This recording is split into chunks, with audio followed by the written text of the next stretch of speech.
Court will call case of State of Wisconsin versus Brandon R. Dassey, 06CF8. Appearances, please. The state appears by Calumet County District Attorney Ken Kratz.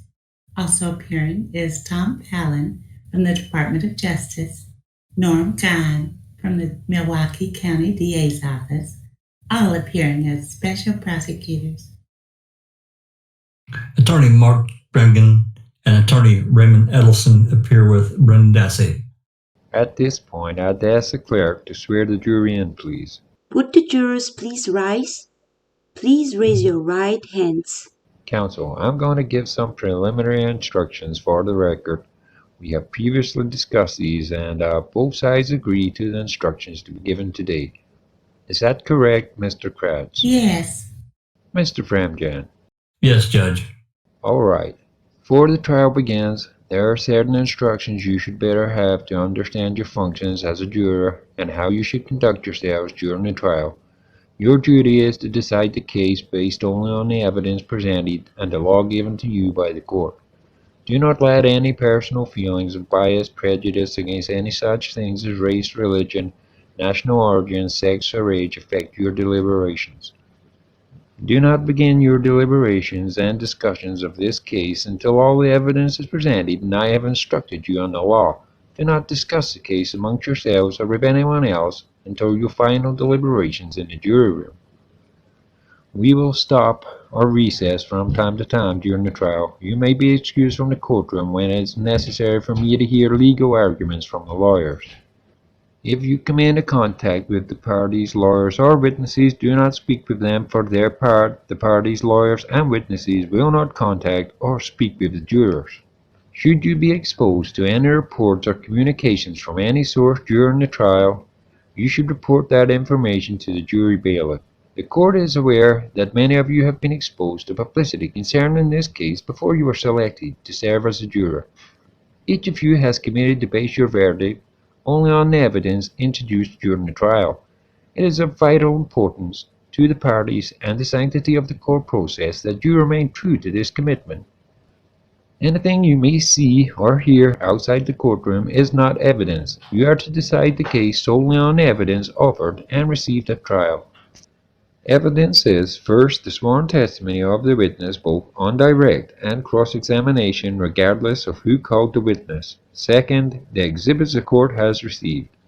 And third, any facts to which the lawyers have agreed or stipulated or which the court has directed you to find. Attorneys for each side have the right and the duty to object to what they consider are improper questions asked of the witnesses and to admission of other evidence which they believe is not properly admissible. You should not draw any conclusions from the fact that an objection was made by allowing testimony or other evidence to be received over the objection of counsel. The court is not indicating any opinion about the evidence.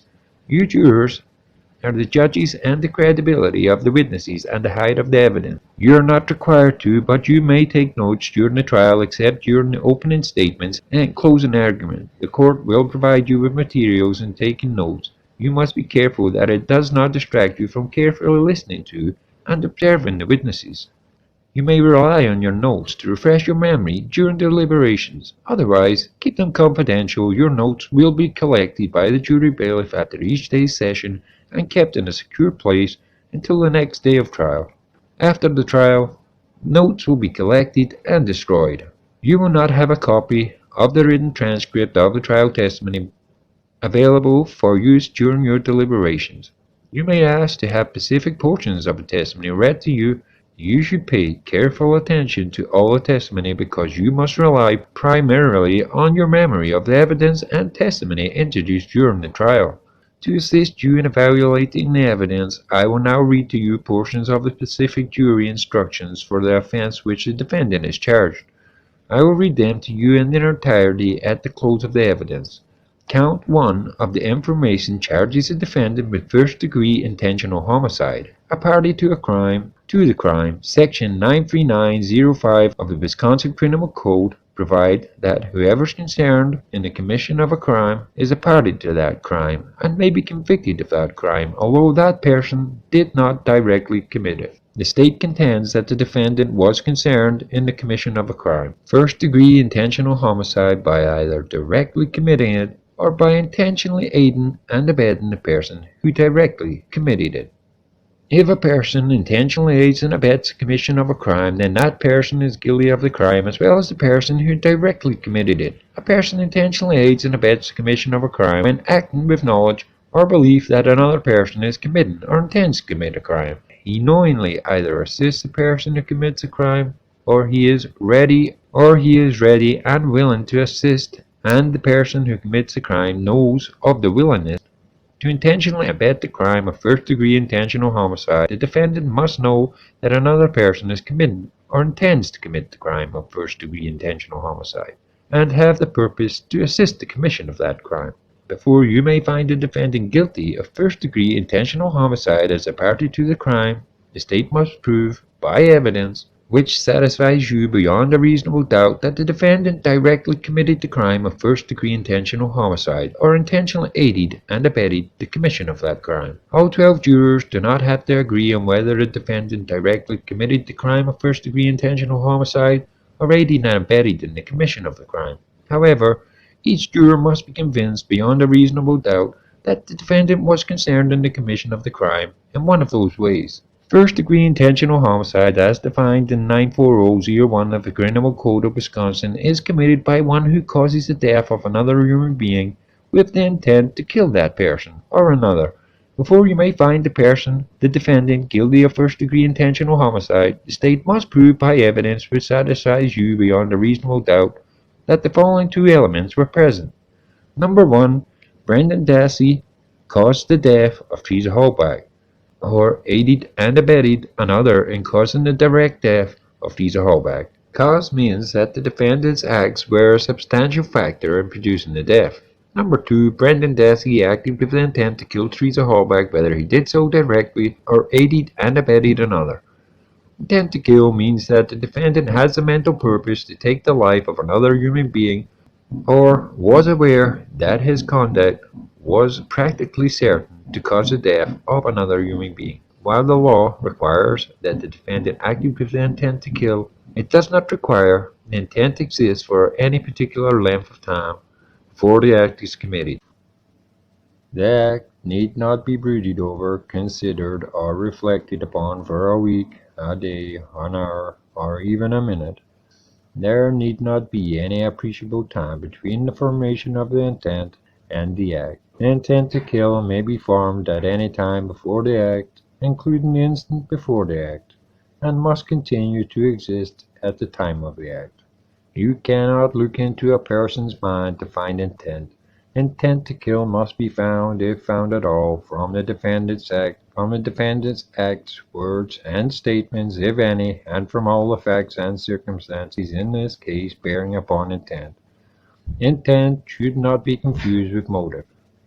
While proof of intent is necessary to conviction, proof of motive is not. Motive refers to a person's reason for doing something. While motive may be shown as a circumstance to aid in establishing the guilt of a defendant, the state is not required to prove motive on the part of the defendant in order to convict. Evidence of motive does not, by itself, establish guilt. You should give it the weight you believe it deserves under all the circumstances. If you're satisfied beyond a reasonable doubt at the conclusion of a trial that the defendant directly committed both elements of first-degree intentional homicide, or that the defendant intentionally aided and abetted the commission of that crime, you should find the defendant guilty. If you're not so satisfied, you should find the defendant not guilty. Count 2 charges the defendant with mutilating a corpse also as a party to a crime. To the crime, Section 939.05 of the Criminal Code of Wisconsin provide that whoever is concerned in the commission of a crime is a party to that crime and may be convicted of that crime, although that person did not directly commit it. The state contends that the defendant was concerned in the commission of the crime of mutilating a corpse by either directly committing it or by intentionally aiding and abetting the person who directly committed it. If a person intentionally aids and abets the commission of a crime, then that person is guilty of the crime, as well as the person who directly committed it. A person intentionally aids and abets the commission of a crime when acting with knowledge or belief that another person is committing or intends to commit a crime. He either knowingly assists the person who commits the crime or is ready and willing to assist, and the person who commits the crime knows he's willing to assist. To intentionally aid and abet the crime of mutilating a corpse, the defendant must know that another person is committing or intends to commit the crime of mutilating a corpse, and have the purpose to assist the commission of that crime. Before you may find the defendant guilty of mutilating a corpse as a party to the crime, the state must prove by evidence that satisfies you beyond a reasonable doubt that the defendant directly committed the crime of mutilating a corpse, or intentionally aided and abetted the commission of that crime. All 12 jurors do not have to agree whether the defendant directly committed the crime of first degree or mutilating a corpse or aiding and abetting the commission of the crime. However, each juror must be convinced beyond a reasonable doubt that the defendant was concerned in the commission of the crime in one of those ways. Mutilating a corpse, as defined in Section 94.111 of the Criminal Code of Wisconsin, is violated by one who mutilates a corpse with intent to conceal a crime or avoid apprehension, prosecution, or conviction for a crime. Before you may find a defendant guilty of this offense, the state must prove by evidence which satisfies you beyond a reasonable doubt that the following two elements were present.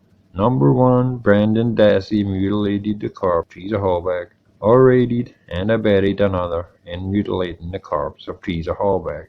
Number 2, in mutilating the corpse of Teresa HALBACH, or aiding and abetting another in mutilating her corpse, Brandon Dassey acted with the intent to conceal the crime. This requires that the defendant acted with the purpose to conceal a crime. You cannot look into a person's mind to find out about intent. Intent must be found, if found at all, from the defendant's acts, words, and statements, if any, and from all facts and circumstances in the case bearing upon intent. If you are satisfied beyond a reasonable doubt at the conclusion of the trial that Brandon Dassey directly committed both elements of this offense, or that Brandon Dassey directly aided and abetted another in the commission of the crime, you should find the defendant guilty. If you are not so satisfied, you must find the defendant not guilty. Count 3 charges the defendant with first-degree sexual assault by use or threat of a dangerous weapon, also as a party to a crime. Section 99.05 of the Criminal Code of Wisconsin provides that whoever is concerned in the commission of a crime is a party to that crime and may be convicted of that crime, although the person did not directly commit it. The state contends that the defendant was concerned in the commission of the crime of first-degree sexual assault by either directly committing it or by intentionally aiding and abetting the person who directly committed it. A person intentionally aids and abets the commission of a crime when acting with knowledge and belief that another person is committing or intends to commit a crime. He knowingly either assists the person who commits the crime or is ready and willing to assist, and the person who commits the crime knows of the willingness to assist. To intentionally aid and abet the crime of first-degree sexual assault, the defendant must know that another person is committing or intends to commit the crime of first-degree sexual assault, and have the purpose to assist the commission of that crime. Before you may find the defendant guilty of first-degree sexual assault as a party to a crime, the state must prove by evidence which satisfies you beyond a reasonable doubt that the defendant directly committed the crime of first-degree sexual assault or intentionally aided and abetted the commission of that crime. All 12 jurors do not have to agree whether the defendant directly committed the crime of first-degree sexual assault or aided and abetted the commission of that crime. However, each juror must be convinced beyond a reasonable doubt that the defendant was concerned in the commission of the crime in one of those ways. First-degree sexual assault as defined in Section 940-225-1B of the Criminal Code of Wisconsin is committed by one who has sexual intercourse with another person without consent or by use of threat of a dangerous weapon. Before you find the defendant guilty of this offense, the state must prove by evidence which satisfies you beyond a reasonable doubt that the following three elements were present. Number 1. The defendant had sexual intercourse with Teresa HALBACH. Number 2. Teresa HALBACH did not consent to sexual intercourse. Number 3. The defendant had sexual intercourse with Teresa HALBACH by use of threat of a dangerous weapon. This requires that the defendant actually use or threaten to use a dangerous weapon to compel Teresa HALBACH to submit to sexual intercourse. If you are satisfied beyond a reasonable doubt that all three elements of first-degree sexual assault have been proven, you should find the defendant guilty. If you are not so satisfied, you must find the defendant not guilty. In reaching your verdict, examine the evidence with care and caution. Act with judgment, reason, and prudence. Defendants are not required to prove their innocence. The law presumes every person charged with the commission of an offense to be innocent. The presumption requires a finding of not guilty unless, in your deliberations, you find it is overcome by evidence which satisfies you beyond a reasonable doubt that the defendant is guilty. The burden of establishing every fact necessary to constitute guilt is upon the state. Before you can return a verdict of guilty, the evidence must satisfy you beyond a reasonable doubt that the defendant is guilty. If you can reconcile the evidence upon a reasonable hypothesis consistent with the defendant's innocence, you should do so and return a verdict of not guilty. The term reasonable doubt means doubt based upon reason and common sense. It is a doubt for which a reason can be given, arising from a fair and rational consideration of the evidence or lack of evidence. It means such a doubt as would cause a person of ordinary prudence to pause or hesitate when called upon to act in the most important affairs of life. A reasonable doubt is not a doubt which is based on mere guesswork or speculation. A doubt which arises merely from sympathy or from fear to return a verdict of guilt is not a reasonable doubt. A reasonable doubt is not a doubt such as may be used to escape the reasonability of a decision. A reasonable doubt is not a doubt such as may be used to escape the responsibility of a decision. While it is your duty to give the defendant the benefit of every reasonable doubt, you are to search for the truth. The lawyers will now make opening statements. The purpose of an opening statement is to give the lawyers an opportunity to tell you what they expect the evidence will show, so that you can better understand the evidence as it is introduced during the trial. I must caution you, however, that the opening statements are not evidence. Mr. Kratz, juror competent, were you able to hear me when I gave these instructions? Yes. All right, let's proceed. Can everybody hear me okay? As our tech guy comes up here, I wanted to say good morning. Thank you for the service that you've offered in this case. You're from Dane County. You're not a Manitowoc County jury, and so it's a great inconvenience, I know, for all of you to sit and listen to this very important case. But let me assure you that the process that you've been going to in the next couple of weeks, may include one of the most important decisions that you're ever going to make. It is a daunting task for citizens to go through, but it is obviously important, not just to Mr. Dassey, but to the HALBACH family, to the friends of the family of Teresa HALBACH, to the citizens of Manitowoc County, where we currently are holding this trial. The trial itself, or my opening statement itself, is not intended to be evidence. The judge already told you that. But it will be a little bit lengthy in that we have to take maybe 6 or 7 weeks of testimony into a trial, and at about, in this case, fit it into about 3 days worth of testimony. And much of the evidence in this case is not contested, will be stipulated to, meaning agreed to. And so you, the jurors, since you don't have the same basis of knowledge that the lawyers do, you have to be told the background and a lot of those facts. And so I'll be doing that in my opening statement, as well as having some witnesses testify about that as well.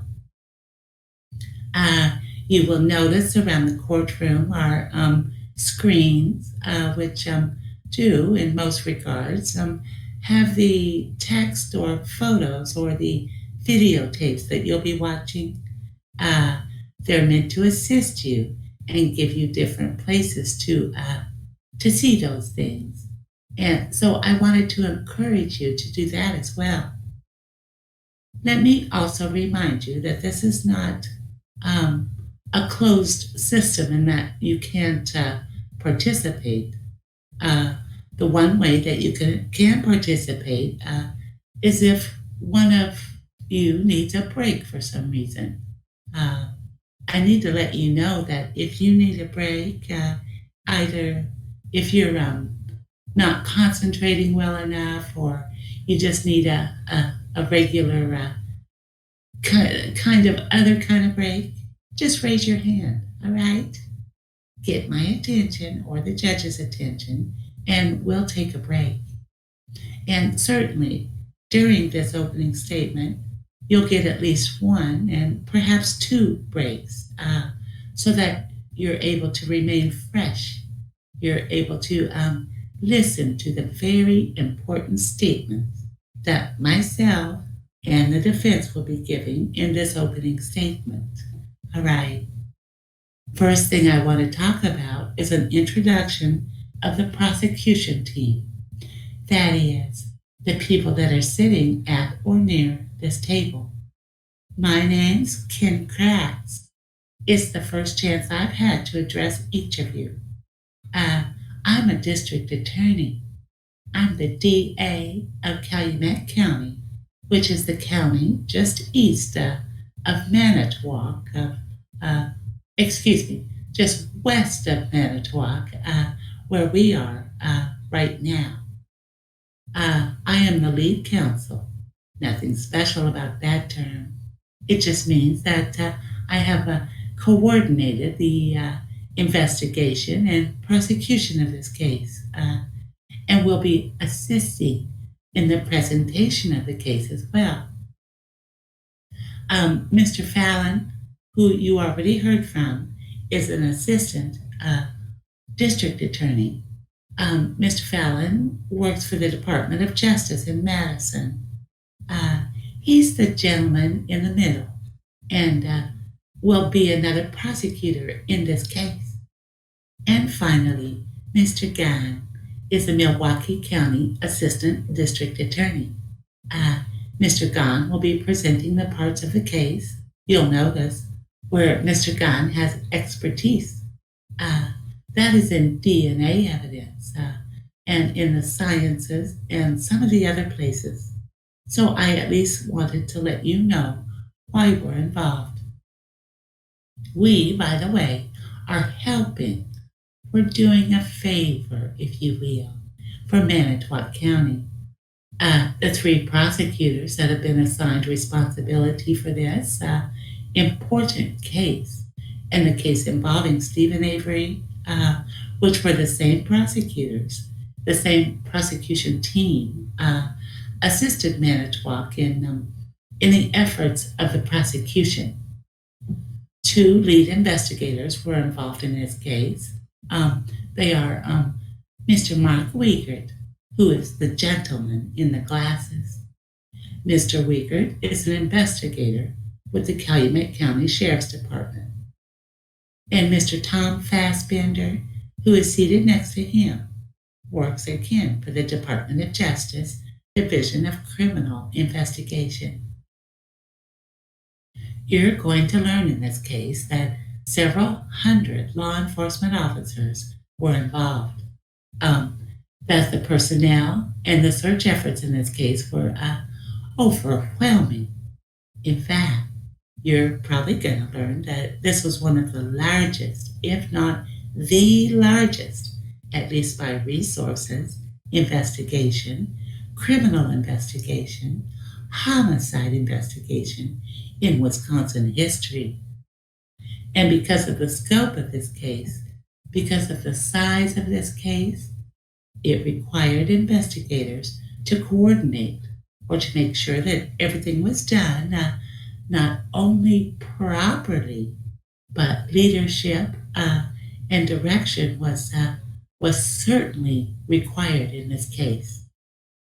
If I could have just a minute, we're going to try to fix at least these two screens so that all of the text shows. But that doesn't mean I'm going to stop. I'm a lawyer, so I can just keep talking. Opening statements, as the judge told you, are an opportunity to tell you what we think the evidence is going to show. But more than that, it's a roadmap. It's an overview. Since evidence comes in bits and pieces, some people describe trials, puzzles, jigsaw puzzles, if you will, and how evidence may fit into there. You need to know how each little piece of evidence in this 2-week trial is going to fit into the big picture. It's going to fit into whether or not Brendan Dassey is guilty of the 3 offenses for which he has been charged. I've told you, and you know, and most of you, in fact, I think all of you, have indicated in your questionnaires that you were at least somewhat familiar with the Stephen Avery case, but you didn't hear the evidence in that case. And some of that evidence, as I mentioned, may or may not be contested, but because of the importance of this case, it is necessary to tell you the whole story. It's necessary to explain all of the physical evidence, as well as the evidence that may be directed towards Brendan Dassey. And some of that evidence, again, will be physical evidence, and some is going to be statements. And so we intend to tell you all about all of that, certainly during this opening statement and during this process. The judge told you that Mr. Dassey's been charged with 3 separate offenses: first-degree intentional homicide, mutilating a corpse, and first-degree sexual assault. He told you the elements, that is, what it is the state has to prove, and we certainly intend to do that. Outright, the first legal concept that I want to talk about is party to the crime.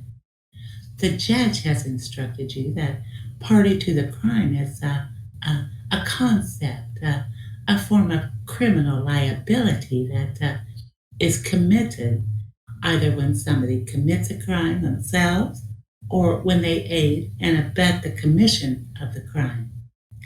Now, this is the law. Judge Fox will tell you what the law is. So whether you think this is a good idea or a bad idea, it's the law, and you have to follow this law. And so the description or the explanation of, as an example, what aiding and abetting means is important for you to know. The judge has told you that a defendant can aid and abet the commission of crime if he assists somebody who commits it, or importantly, and what you might hear in this case, as the evidence may show in this case quite a bit, is that the individual, in this case Brendan Dassey, stood ready and willing to assist, and that the actor in this case, Stephen Avery, was an individual who knew of Brendan's willingness to aid and abet. All right? Now, I'm telling you that this early in the case because this is an important concept.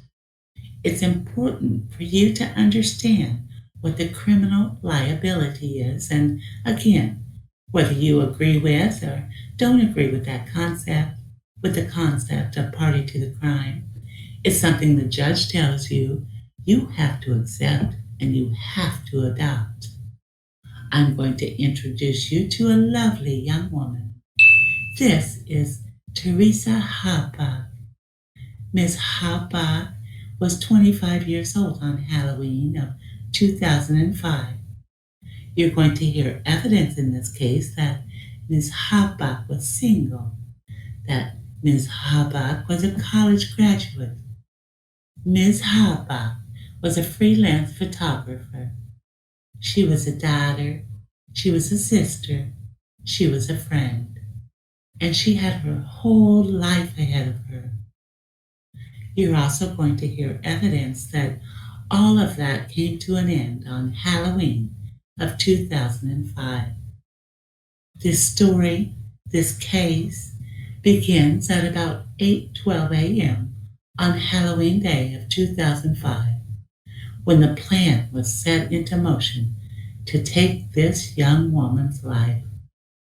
The plan was set into motion to rape and to kill and to mutilate this 25-year-old innocent young woman.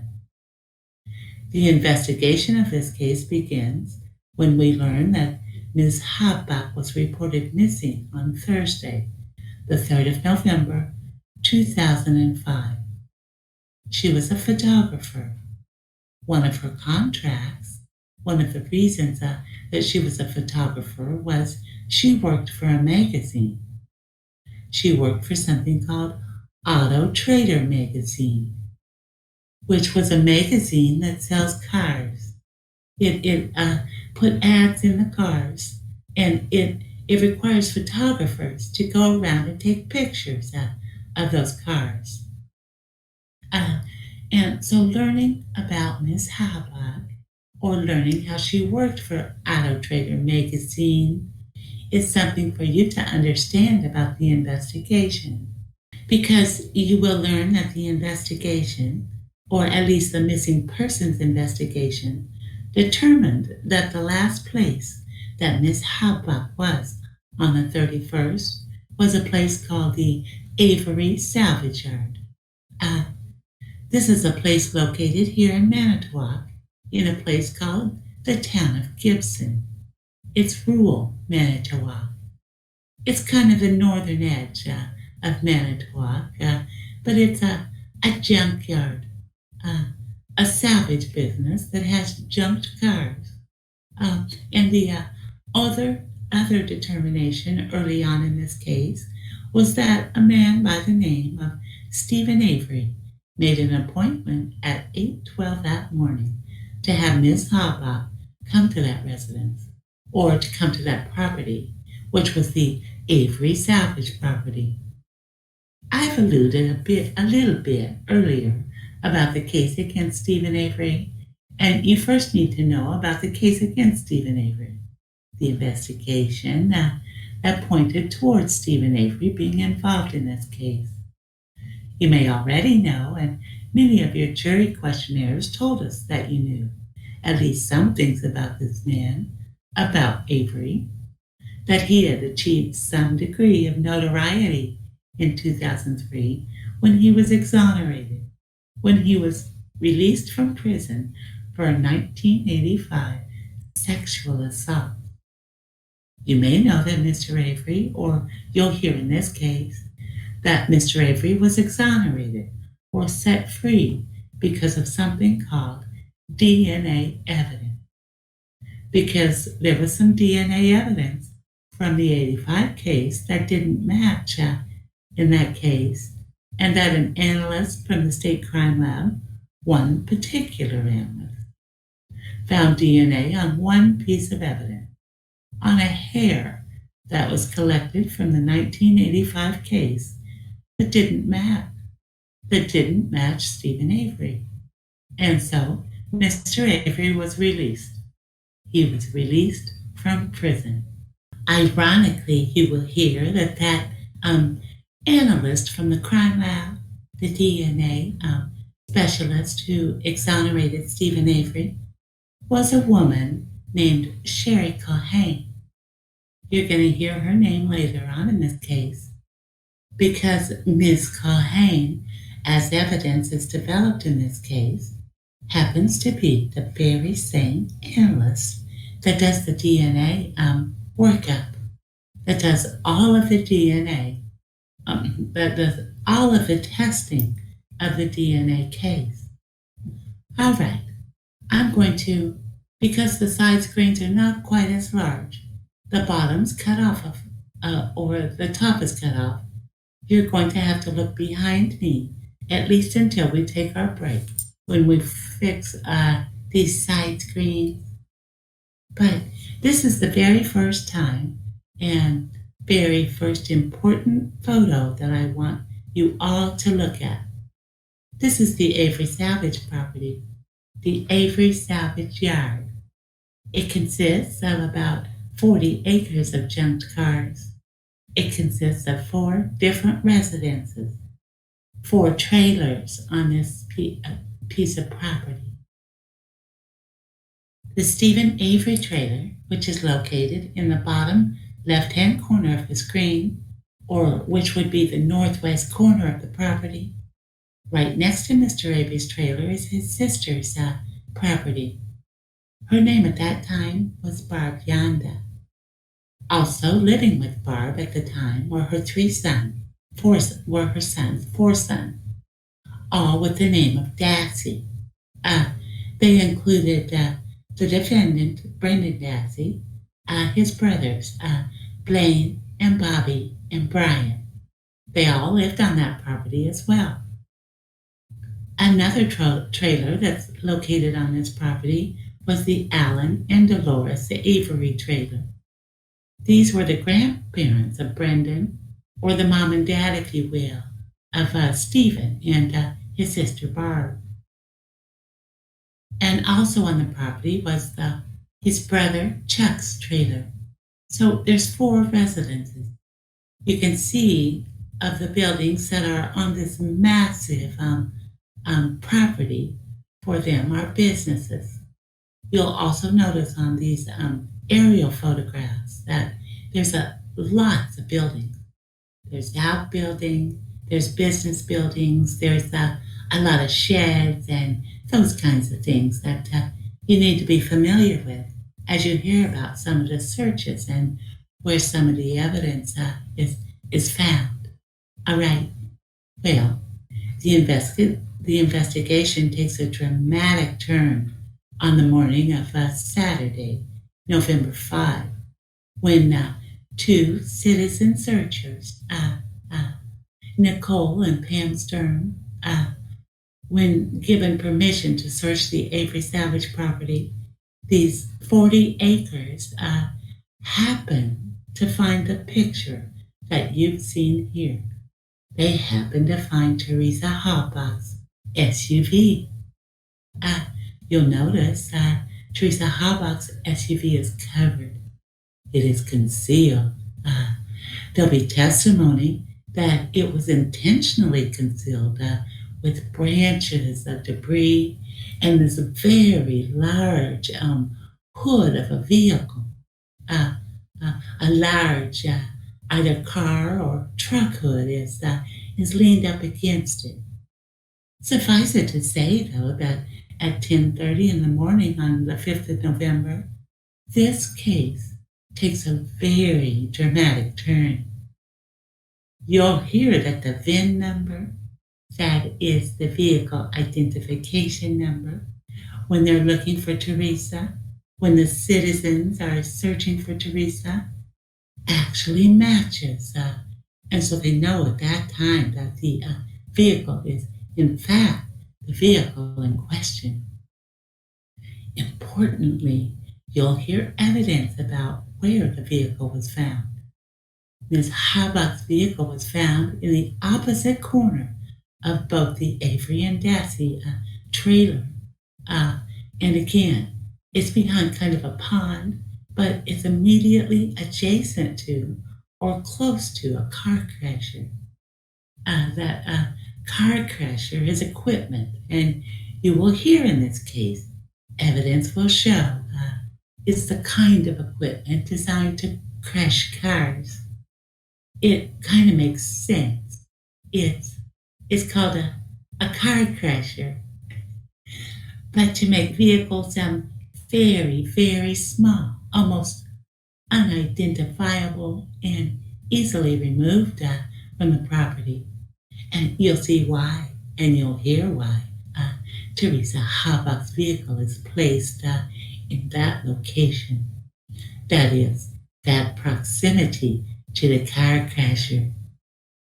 You'll also hear later on that night, after search warrants are obtained, you'll hear what search warrants are. Search warrants are judicial authorization. That is, a judge tells law enforcement that you can go ahead and search a property for evidence of a crime. And after those search warrants were obtained, you're going to hear that first evening that some K9 units, what are called cadaver dogs, at least insensitively called cadaver dogs, dogs that are trained to find and detect human remains. They, in fact, hit on the vehicle of Teresa Halbach, indicating that there was either a deceased individual in the back of that car or that there's human blood in the back of the car. You're going to hear evidence that this vehicle was loaded onto an enclosed trailer. It wasn't processed there at the scene. It was actually driven to Madison, to the Madison Crime Lab, for processing at that time. All right? Now, let me just tell you again, this is a lot of information. This is days and days and days worth of testimony that, again, we're going to try to kind of fit into a short period of time because it's important to get to the crux of this case, what we'll be able to show a little bit later. But on Saturday, residences and places are starting to be searched, all right?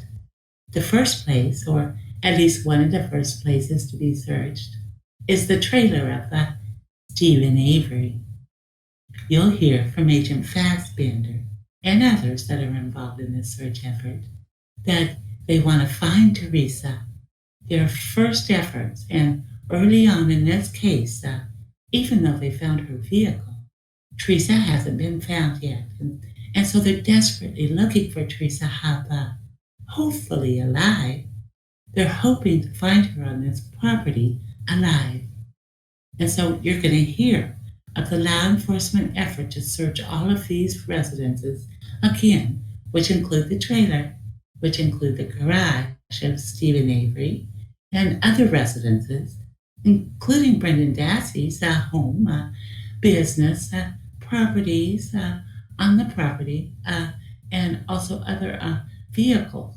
In fact, all of the junk cars. You'll see photos of 4,000 junk cars. I hope at the end of this case, you'll be able to appreciate just how many cars that is to search. Each and every one of those cars on at least 2 or 3 different occasions by not only law enforcement, but volunteer firefighters and other citizen searchers. All right. Also on the next day, that is the 6th, that's Sunday, the 6th of November, you're going to hear that every one of those junk cars is opened, is searched. Again, they're looking for Teresa Halbach's body. You're going to hear that a rifle, one of the 2 rifles that was in Stephen Avery's residence, was seized that Sunday. This rifle is a .22 caliber Marlin Glenfield semi-automatic rifle. You'll hear about the significance of this rifle, but you'll hear that it was actually hanging on the wall, at least when officers found it, hanging on a gun rack right on the wall in the bedroom of Stephen Avery. You're going to hear about a phone message that was recovered. This phone message was recovered from Brendan Dassey's home. You're going to hear in this case, and I know that I've advanced a little bit quickly for you, but when Stephen Avery made the appointment to lure Teresa HALBACH to the property, evidence will show that he used the name Biochemistry. His sister's name is Biochemistry. So, using his sister's name, using his sister's phone number, or the callback number, you're going to hear this, or expect you'll hear this tape, this voice recording of Teresa, indicating that she got the message that the time that she would be able to come and take photographs of a van that was for sale was sometime after 2 o'clock on that day. But again, it was recovered, and you'll be able to hear that evidence. On Monday, the 7th, the crime lab, and again, it's a little bit better if you look at this. They make a startling discovery. Remember the SUV of Teresa was taken to the crime lab for processing? They found male blood in 6 different locations in the SUV, and they found a great deal of female blood in the back, or what's called the cargo area of Teresa's SUV. These were the first results they had gotten. They didn't get any DNA results back yet, but they could tell it was male blood, and they could tell that it was both female blood. You'll hear from investigators, from Mr. FASSBENDER, and even from some of the crime lab people, that when you find male blood and you find that amount of female blood in the back or in the cargo area of an SUV, it became very obvious on Monday the 7th, just a couple of days into this investigation, that something terrible had happened, that a crime had happened. Criminal behavior was afoot, and that the search then began for what person or persons were involved in committing these crimes. Also on Monday, you're going to hear about a burn barrel that was recovered from just outside of Stephen Avery's residence. The Stephen Avery and the Brendan Dassey residences, again, are next to each other, kind of between them. Closer to Mr. Avery's house is an Avery burn barrel. This is another photograph to kind of give you an idea of how close that not only the burn barrel is to the Stephen Avery trailer, but also, and more importantly, how close this burn barrel is to the van. This is the maroon van that Teresa HALBACH, the evidence will show, was asked to come and take pictures of on Halloween Day of 2005. And so you'll hear about all of those things. The next day, Tuesday at the 8th, you're going to hear that a thorough search was performed of Stephen Avery's trailer, and found in Stephen Avery's bedroom was a key. This was a Toyota key.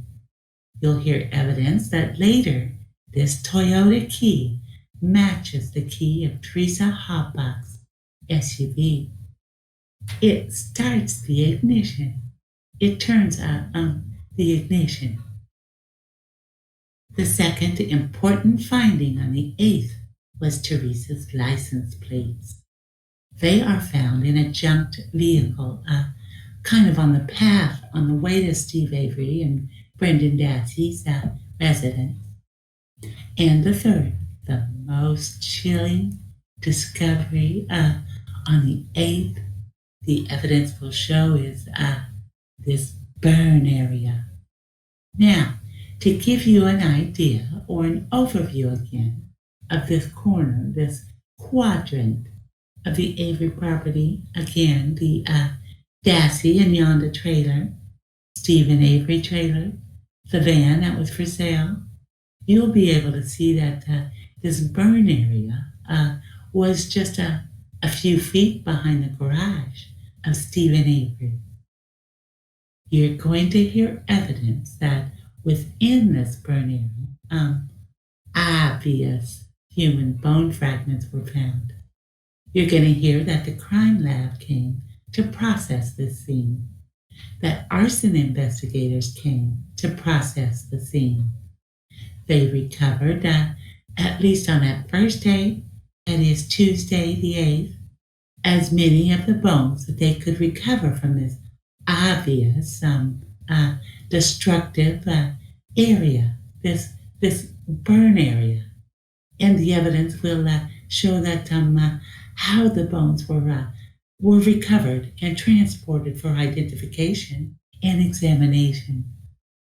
You're going to hear that officers, remember, this is Tuesday, they had gotten there Saturday already, that officers weren't able to recover or to even examine this area.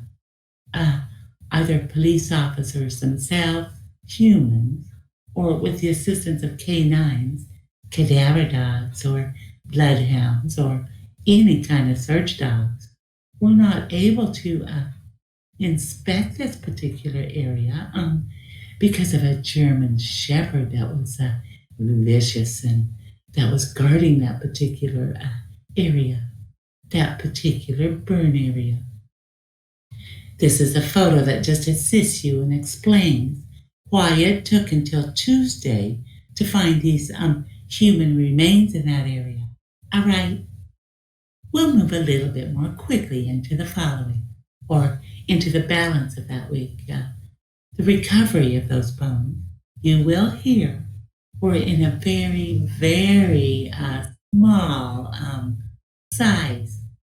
They were also very degraded. They were charred, but they were all examined by a forensic anthropologist. We'll talk about that a little bit later in the case.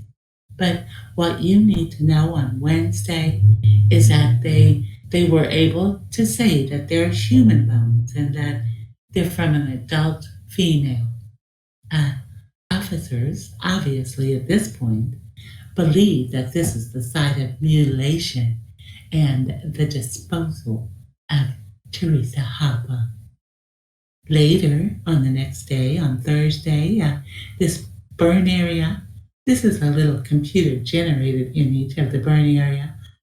Officers are able to further excavate and recover all the rest of the bones that are found in that area. And let me just take a moment to tell you about these computer-generated images that you're going to see. There's a gentleman by the name of Tim Austin. He's an employee of the Wisconsin State Patrol. Tim Austin was at the scene for at least 7 of the days that led up to or included the processing of the scene. And Mr. Austin, you're going to hear evidence.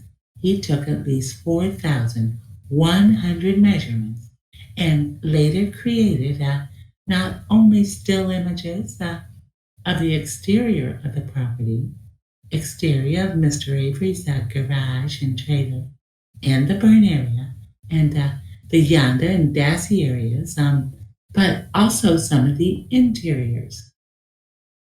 Because you're not going to be able to go out there, because you're not going to be able to do a scene visit. Mr. Austin created for you kind of a tour. Many of you might be familiar with at least some kind of computers, virtual tours that you're able to kind of tour the area and get kind of a lay of the land, if you will. And you'll hear how accurate the depictions are. You're going to see it. You're going to see the virtual tour so that you get a better flavor or feel for where one item might be in relation to another. All right? So we also have for you these computer-generated images that you'll see. Now, you heard about Charee Cohen. You heard about her doing some DNA work in this case. Now, you're going to hear that Ms. Cohen received from law enforcement 180 items. 180 items of evidence where officers asked that a DNA profile be developed. You're going to hear that that is the largest submission of evidence ever at the Wisconsin State Crime Lab. And that the amount of DNA work in this case was absolutely overwhelming. Ms. Cohen, and although not as important in this case, will still tell you about all of the profiles that she was able to develop. She'll tell you what DNA is, and it's a genetic fingerprint, and how you can make matches and all those kinds of things, all right? With that having been said, though, you're going to hear that one of the bones that was recovered, one of the bones that was recovered in the pit still had some tissue on it. So it had some muscle tissue on the bone. It wasn't completely burned. It wasn't completely degraded. This allowed Ms. Cohen to develop a DNA profile and, in fact, positively match this leg bone to the sample, to the exemplar, to the standard of Teresa HALBACH. So after that, bone is examined, and after a DNA profile is established, there isn't any more question as to who this female skeleton is. This mutilated, fragmentary skeleton belongs to, and that is, with 100% certainty, Teresa HALBACH. So the investigative timeline, that is, the first 8 or 10 days of this case, includes, these aren't going to help you because we have stuff on the bottom. So you're going to have to look forward. Again, I apologize for that. That'll be fixed at the break. But on the 31st of October, Teresa HALBACH is killed. You're going to hear about the timeline of October 31. You're going to hear that at 8:12 in the morning on the 31st, Stephen Avery lures or calls Auto Trader magazine, and Teresa HALBACH is asked to come out to the scene. You're going to hear she'd been there 5 times before, but always with the name of Stephen Avery. At least I think that's what the evidence is going to show. But Mr. Avery used a different name, that is, Rhonda, to get her to come out on that afternoon. You're going to hear that at 11:43 that morning, so sometime just before noon, Teresa HALBACH makes that call that's recorded to Brendan Dassey and Barb Rhonda's answering machine saying, I can come out, I'll be out there sometime after 2 o'clock today. You're going to hear about the 2 stops she made before Stephen Avery's and Brendan Dassey's residence. That is, at the Stephen Schmidt's residence about 1:30 and sometime between 2 and 2:30 at a woman by the name of Joellen Zipperers. A similar kind of stops. She stops, she takes pictures of the cars, she gives them to Auto Trader magazine, a bill of sale. She completes the transaction before taking the photo for Auto Trader, and then she goes on to her next stop that day. Well, her next stop that day was that of at the Stephen Avery salvage property. You're going to hear at 2:27 p.m. a woman from Auto Trader, Don Pliska, talks to Teresa HALBACH. You're going to hear that during that conversation, Ms. HALBACH says, I'm on my way. I'm on my way to the Stephen Avery property. So when we talk about a timeline, when was she there? About when does she get there? You're going to hear that the Zipperer residence is less than 10 minutes away from the Avery property. And if at 2:27 she says, I'm on my way, it can be no longer or later than 3:27 or about 3:40. Excuse me, 2:27 or about 2:40 in the afternoon, 20 to 3, that Teresa HALBACH gets to Stephen Avery's property where the photos are taken. You will hear evidence that she completes the transaction. She takes the photos of the van just like she's been asked to do. You will then hear in, unfortunately, graphic detail what happens at Teresa HALBACH after 2:40 in the afternoon. Let's go back to the investigation for just a minute, though. Teresa doesn't show up for work on the 1st or 2nd of November. On the 3rd, the HALBACH family and friends become understandably concerned, and they begin to retrace Teresa's steps. Where is Teresa? How can we find her? On the 4th, both the citizen efforts and the law enforcement efforts to find Teresa are kind of ramped up. They're doing aerial searches. They look at financial transactions. They check out her cell phone records and which towers that her cell phone kind of ping off of or bounce off of. And also you'll hear about the distribution of missing persons posters at that time by citizens. You'll hear that on the morning of the 5th, her vehicle is found at 10:30 in the morning by the Stearns. At about 2 o'clock, investigators become actively involved in searching, or at least in obtaining search warrants, and then searching the property, and then you'll hear about the searches continuing. Very quickly, on Sunday, the firearms and garage is searched, and you'll hear about the evidence that is obtained. On the 7th, it becomes more full-scale.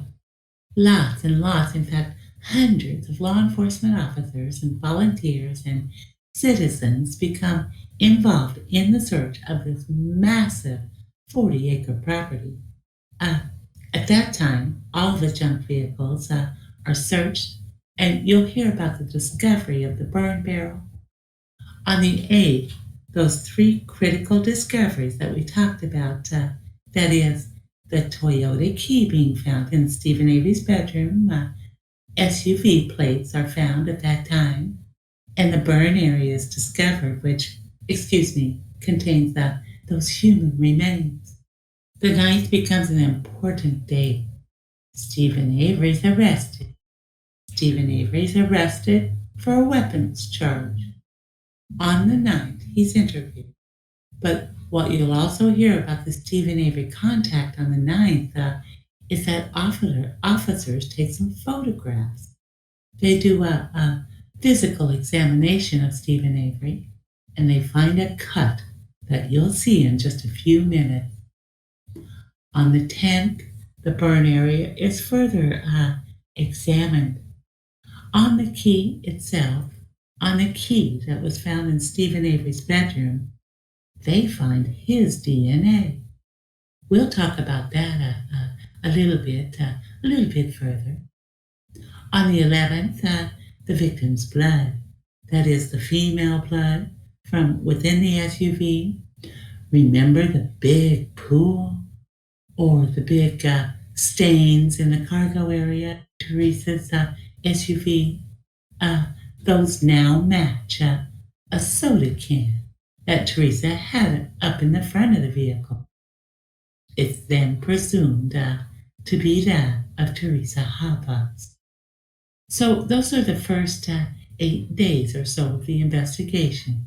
And what you need to know, again, that's probably, 2.5 or 3 weeks or could be of testimony that in this case, we're going to try to fit into a layer of evidence, try to fit into about 2 days, maybe 2.5 days. So it's going to go quickly, but it's meant to give you a flavor of the size of this case, the scope of this case, and also to the credit not only of the HALBACH family and to the memory of Teresa, but you need to hear it.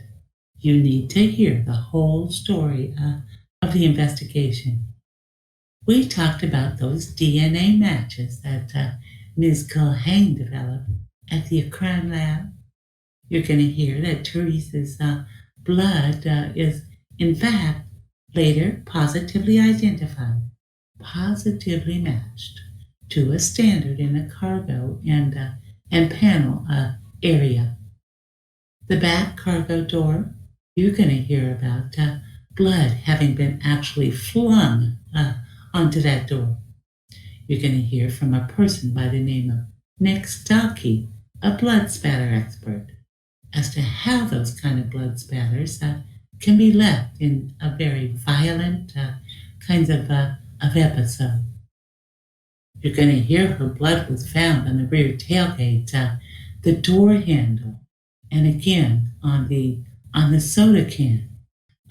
Stephen Avery's blood is found, like I told you, in 6 different places in the vehicle.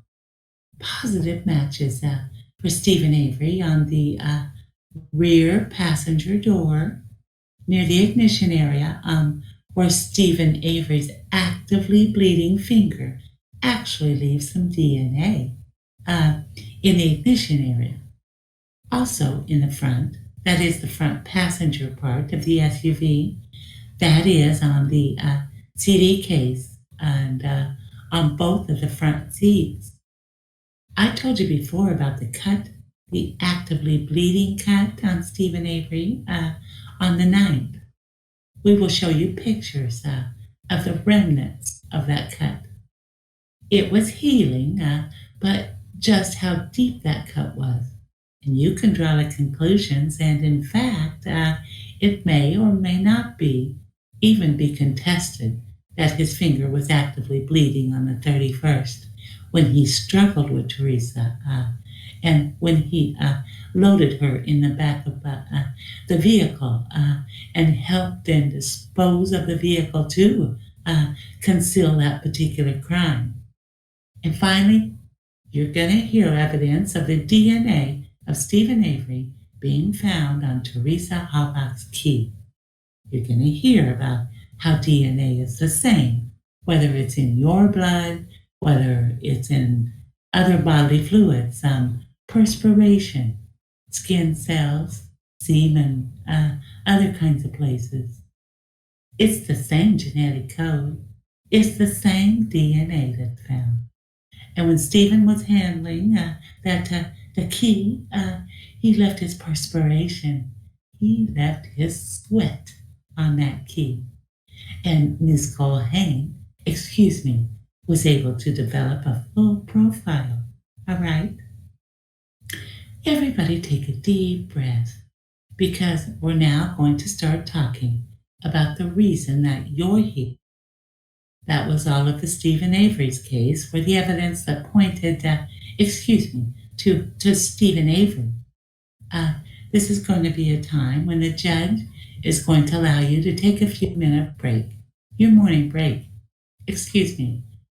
After you return, we will then tell you about what evidence it is that the state intends to show and why it is that the state intends to prove beyond a reasonable doubt that that man, that Brendan Dassey, committed the crimes of first-degree intentional homicide, mutilation, and sexual assault.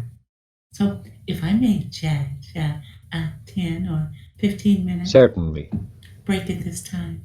And when you come back, I will conclude my opening statement. Thank you very much. We will recess for 15 minutes. The screens have been fixed. The reason we're here is for Brendan Dassey. for the jury to consider Brendan Dassey's behavior. That is whether he participated in criminal behavior. The judge instructed you that you're going to be able to take notes during the testimony in this case, during the presentation of the evidence. And as you take notes, it oftentimes is a suggestion from the lawyers, Mr. Fremgen or Edelstein, whoever's giving their opening statement, may have suggestions for you as well. But in note-taking, in taking detailed notes, which you're going to be able to use your deliberations, the two questions at least that the state is going to ask or present evidence that's going to ask you to answer are these. Number one, was he there? And number two, did he help? Was he there? And did he help? On November 6th, Brendan Dassey, right after this case began, right after the investigation began in this case, denied any knowledge of Teresa HALBACH's death, indicated some version that he had seen his Uncle Steve talking with Teresa, but the investigators pretty much discarded that because it wasn't consistent. It didn't fit with the timeline, didn't fit with the evidence. Remember, Teresa got there about 2:40. You're going to hear evidence that Brendan didn't get off the bus from school until 3:45, a full hour after that meeting, after Teresa would have been talking out on a porch with Mr. Avery. And so Brendan was nowhere on the radar screen. He was nowhere a suspect. He was a witness like any other witness who might have been on the property. That tends to change on February 27 when Brendan starts giving new details. He's re-interviewed based upon some other information that was obtained by Mr. Fassbender and Mr. Wiegert, and he then became a much more important witness. He's a witness at this point. He says he sees Steve standing near the fire. He sees body parts of Teresa HALBACH in the fire. He helps put fuel on the fire to help kind of stoke up the fire, if you will. And Uncle Steve makes some admissions that Uncle Steve stabbed Teresa HALBACH, but that Mr. Dassey saw some clothing. And interestingly, he said he saw Teresa's clothing in a bag, and he saw them in a bag in the garage. Well, as officers, you will learn, kind of reconstructed that February 27 statement. They started saying, as investigators do, well, wait a second, that can't happen that way. How can he describe Teresa HALBACH's clothing if they're in a bag? Forensic interviews you'll hear testimony from Investigator Mark Wiegert, are designed for witnesses.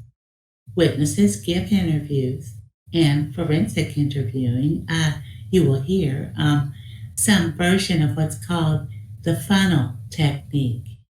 And I'm not going to bore you right now because I'll let Mr. Wiegert bore you later with the funnel technique is. The theory, though, is that witnesses, when you're trying to get details, the evidence will show, is that you start with a free narrative, a narrative. Tell me everything you know about what happened in the case. And then it becomes more and more directed. You can ask direct questions or more focused questions, or even, in the rare case, you can ask leading questions to try to draw out of witnesses what they know about a case. That makes sense. It makes sense that you want to tell them. You want them to tell you everything, but you're going to have to follow up with them with questions. You're also going to hear, though, that there's a difference between interviews and interrogations. Interrogations are designed for suspects. They're not designed for witnesses. And you're going to hear in this case, in fact, you're going to hear a lot in this case about interrogations, about the interrogative process, about the process of asking questions, and the process of obtaining truthful information from suspects. You're going to hear that confessing to a crime, and in fact, the most serious crime is murder, but confessing to any crime is an unnatural act. Goes against a human's feeling of self-preservation, okay?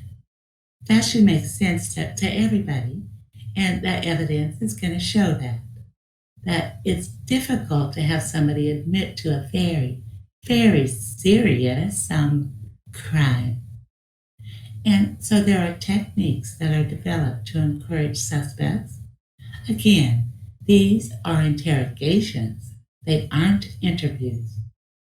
But to encourage suspects to provide truthful information. You're going to hear about those techniques, that those techniques include some kind of an accusation that the person's not telling the truth. And in every confession, every admission that Mr. Uyghur and perhaps other witnesses will tell you about, they always start with a denial. I wasn't involved in the case. You will then hear how confessions or admissions move from denials to admissions. It's called shifting from denials to admissions. You're going to hear about the stages where an individual will become in a very passive mode, will allow the investigator to do most of the talking. In fact, you'll hear about body language and looking down and really kind of allowing the investigator to give their version about what happened. And you will see a point. They'll describe a point. That is, investigators will describe a point in every interrogation where this happens. But in Mr. Dassey's case, you will see a point where that first admission occurs. The first acceptance of some responsibility for being involved in the case. All right?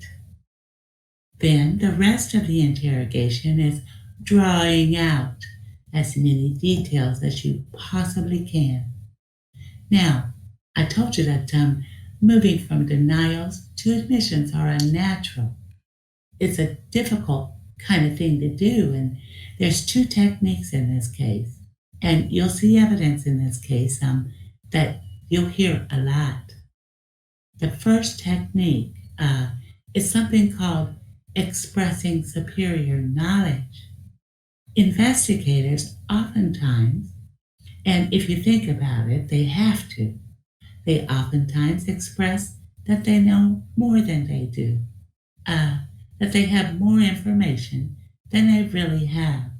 You're going to hear evidence, you're going to hear testimony when officers say things like, "It's all right, we already know what happened," or words to that effect. In this case, you're going to hear that over and over and over again. It's all right, we already know what happened.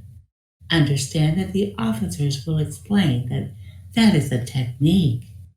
It is a technique to encourage that unnatural act, to encourage the act of going from a denial to an admission. You'll also hear testimony about how guilty people, that is, people who really do commit crimes, how they hear that very phrase, "It's all right, we already know what happened," how they hear that differently than somebody who's innocent or somebody who may not have committed a crime, all right? So you can kind of figure it out yourselves. I mean, jurors, you'll be able to figure this out, and the evidence will help you with that. But guilty people, when they hear, "We already know what happened," will tend to make admissions. Innocent people who weren't involved at all, who hear, "We already know what happened," Well, then good. Then you're going to know that I wasn't involved. And so how it plays on. And you'll need to kind of understand that difference in the dynamic. The last concept that you'll hear about that I want to talk about in opening statement is giving a suspect a reason to admit. We talked about that before. Is a suggestion that they'll feel better, that they will have some moral acceptance, all right? Some real or perceived better feelings about themselves if they get it off their chest. So whether you'll sleep better or you'll feel better or you'll get it off your chest or words to that effect, when you hear that in this case, no. And you'll hear evidence about that this is a technique, an interrogation technique. And you'll hear a lot about that. Well, there's safeguards too that you're going to hear about. We don't just base your case on admissions or confessions of people, but you have to try to verify what it is that somebody says. And this screen explains some of those things that the testimony will show in this case. Can that person's statement be verified or what's called corroborated through physical evidence or other known facts, right? That makes sense. Number 2, were the details not yet known to the public? And more importantly, I'm going to throw in here, were they not even yet known to law enforcement officers who were asking the question? And number 3, the ability of the suspect to resist false suggestion. Not to resist suggestions, but to resist false suggestions. We talk about that when we talk about these March 1 statements. Now, you're going to hear in this case that there was nothing unique about the March 1 interrogation of Brendan Dassey, other than it started off as a witness's statement. Remember, on March 1, Brendan Dassey was still a witness. He was not a suspect at all. He wasn't on the radar screen. All Brendan did at that point, or all the police knew at that point, is that he may have seen some things in a fire of his Uncle Steve and Avery. And you're going to see that entire March 1 statement given by Brendan Dassey. Now, some of it is going to be difficult to watch for a couple of reasons. Number 1, some of it's really boring, but we're going to show you start to finish the entire admission. I think it's about 4 hours long. So as you think later in this week, just prepare yourselves. You're going to have 4 hours of sitting and watching, a lot of times not very interesting questions. But let me also warn you, because it's fair for me to do this, that some of the details may be disturbing. They are statements made by a young man who involved himself in some very, very serious behavior, some very serious choices.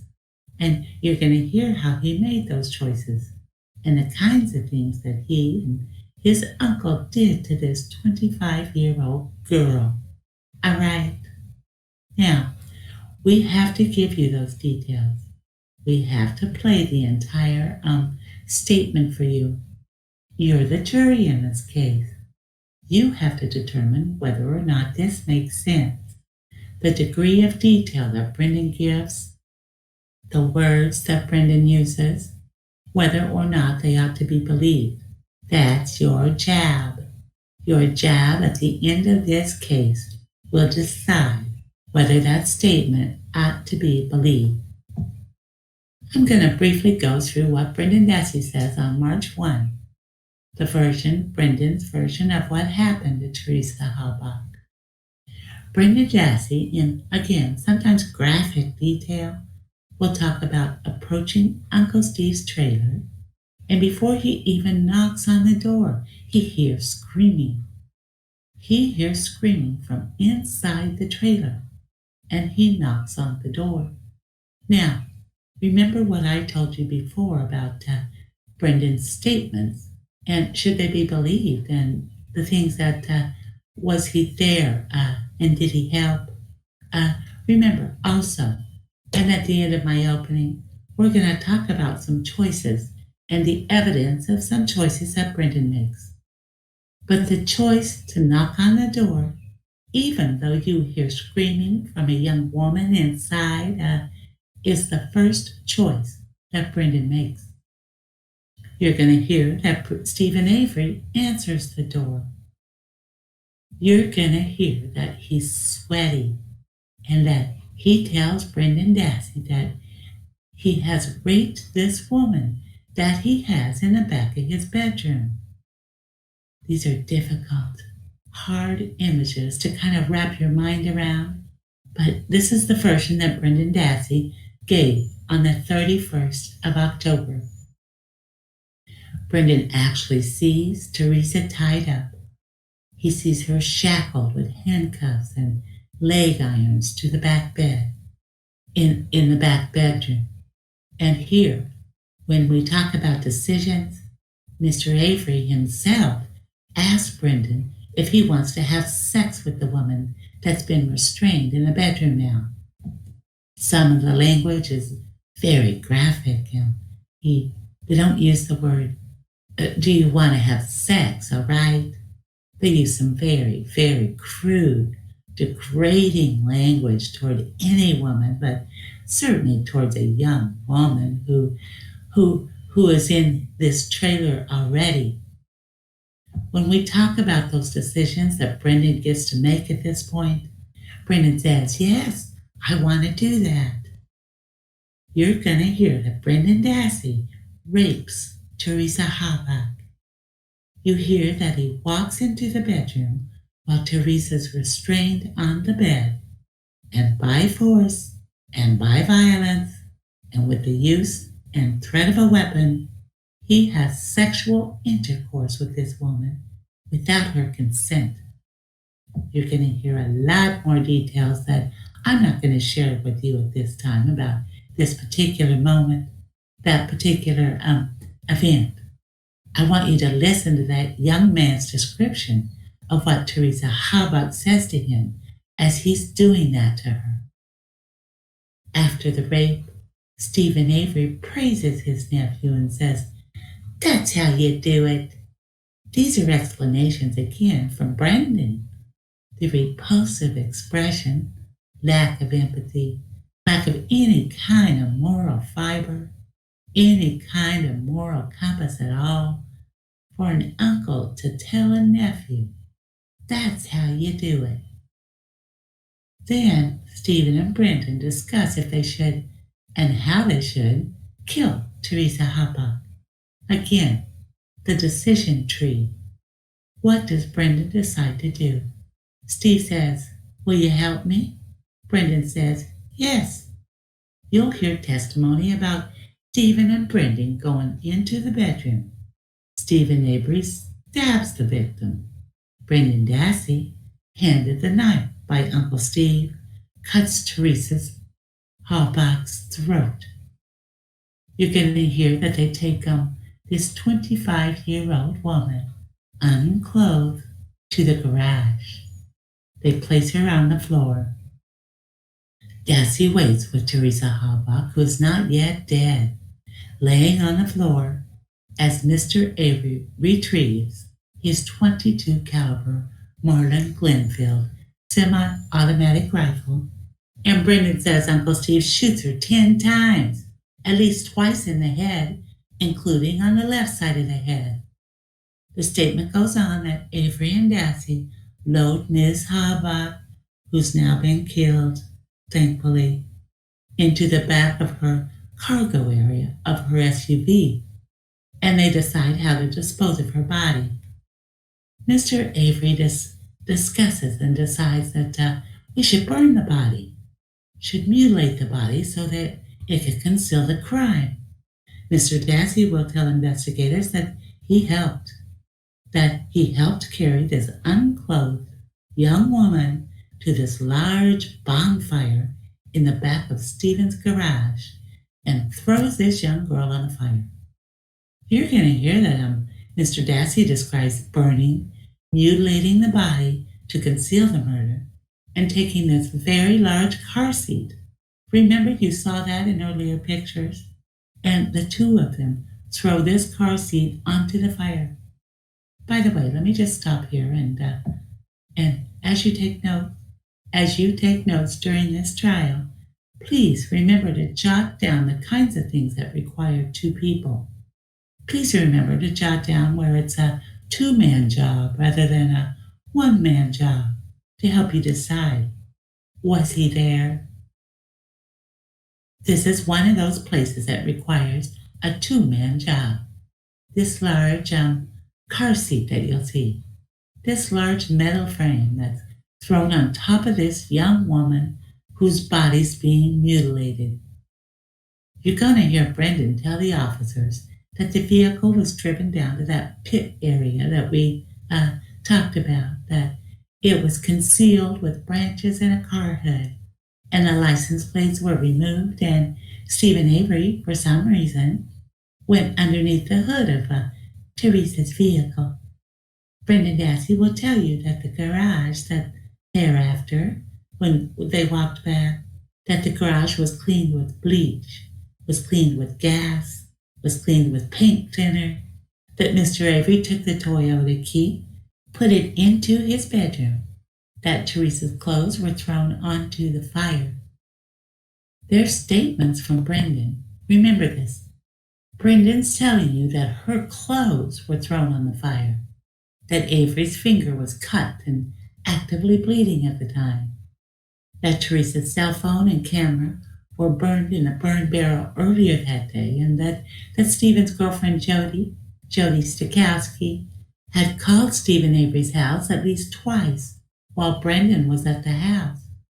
Those are the statements of an individual, the details of an individual who's committed rape and murder and mutilation. It's your decision, the jury's decision alone, whether or not he was there and whether or not he helped. And when you evaluate Brendan's testimony, you're going to have to come up with those decisions. I can't tell you. There's no expert witness, a judge, nobody can tell you. But the jury collectively will decide whether to believe Brendan or not. Now, the police officers will provide you with some help to corroborate, to explain the confession, the evidence in this case. You'll have to ask yourself whether the police already know. Even though Mr. Weikert keeps saying, "It's all right, Brendan, we already know," you're going to find out they didn't already know what they were, and were very, very surprised of what Brendan was telling them in detail after detail after detail. What did they suspect? And what could the police verify? What later could they find by physical evidence to support or to corroborate what it was that Brendan was saying? Later that same day, on March 1, you're going to hear that the officers, they got a search warrant. They said, well, if Brendan says that Teresa was shot in the garage, we better go take a look in that garage. We better take a better look than we took last time. The evidence that will be presented to you that will verify Brendan Dassey's statements, the state believes will be compelling. The state believes will corroborate or verify what Brendan says. Again, we're not going to ask you to take Brendan's word for it, all of these things, but all of these questions that I'm going to ask you now, and this is the last portion of my opening statement, it's meant to explain to you the physical evidence that answers all of these questions. When Brendan says that Teresa was in the trailer on the 31st, do we believe that or not? Well, you're going to see evidence that an Auto Trader magazine and the bill of sale, the completion of the transaction, the completion of the photography, and her business with Stephen are found in the trailer, found inside the trailer, verifying what Brendan said. Was Teresa restrained that day, as Brendan says? You're going to hear that both handcuffs and leg irons were found in Stephen Avery's bedroom during the search of his bedroom. The most important question, perhaps, is, was she shot in the garage? And that's where the March 1 search warrant becomes so critically important. You're going to see the snow, and the snow is kind of your cue that this is in March rather than November before. This is Stephen Avery's garage, where they do a much more thorough search of the garage.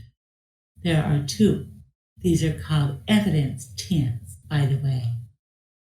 Number 9 and number 23, which is back here, which I'll show you in just a minute, are the important ones. Officers do, in fact, find 2 bullets. Remember, he said that she was shot in the garage. The police on March 1, as a result of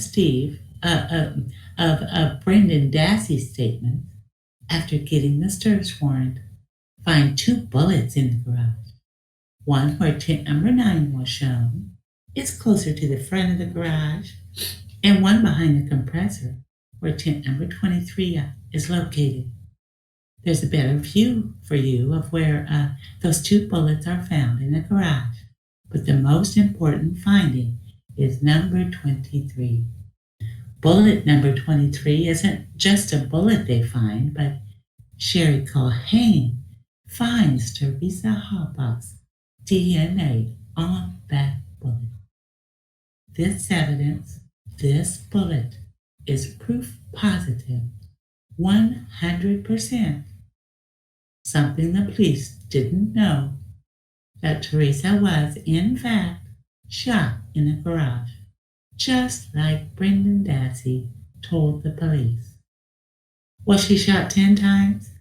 You're going to hear on the 6th, when they reviewed and they examined and collected evidence, there were 11 separate .22 caliber shell casings that were recovered. Very consistent. Was she shot with this .22 caliber rifle? Again, of all the rifles in the world, Brendan said it was Uncle Steve's that was hanging on the wall that was used to shoot Teresa. You're going to hear evidence from a man by the name of Bill Newhouse from the crime lab.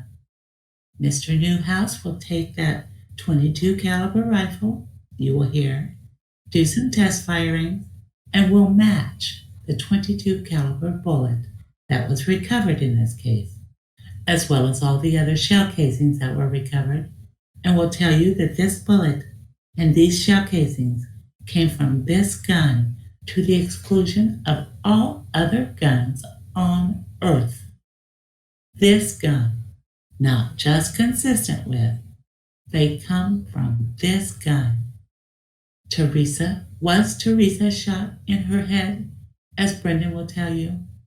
You'll hear from our anthropologist, Dr. Leslie Eisenberg, who is the bone expert, who will find a piece of bone that she will describe as a piece of Teresa HALBACH's cranium. That is, a skull bone piece. And you'll hear and you'll see that beveling, that curve mark there, is actually an entrance wound. They even take x-rays of that particular cranial piece.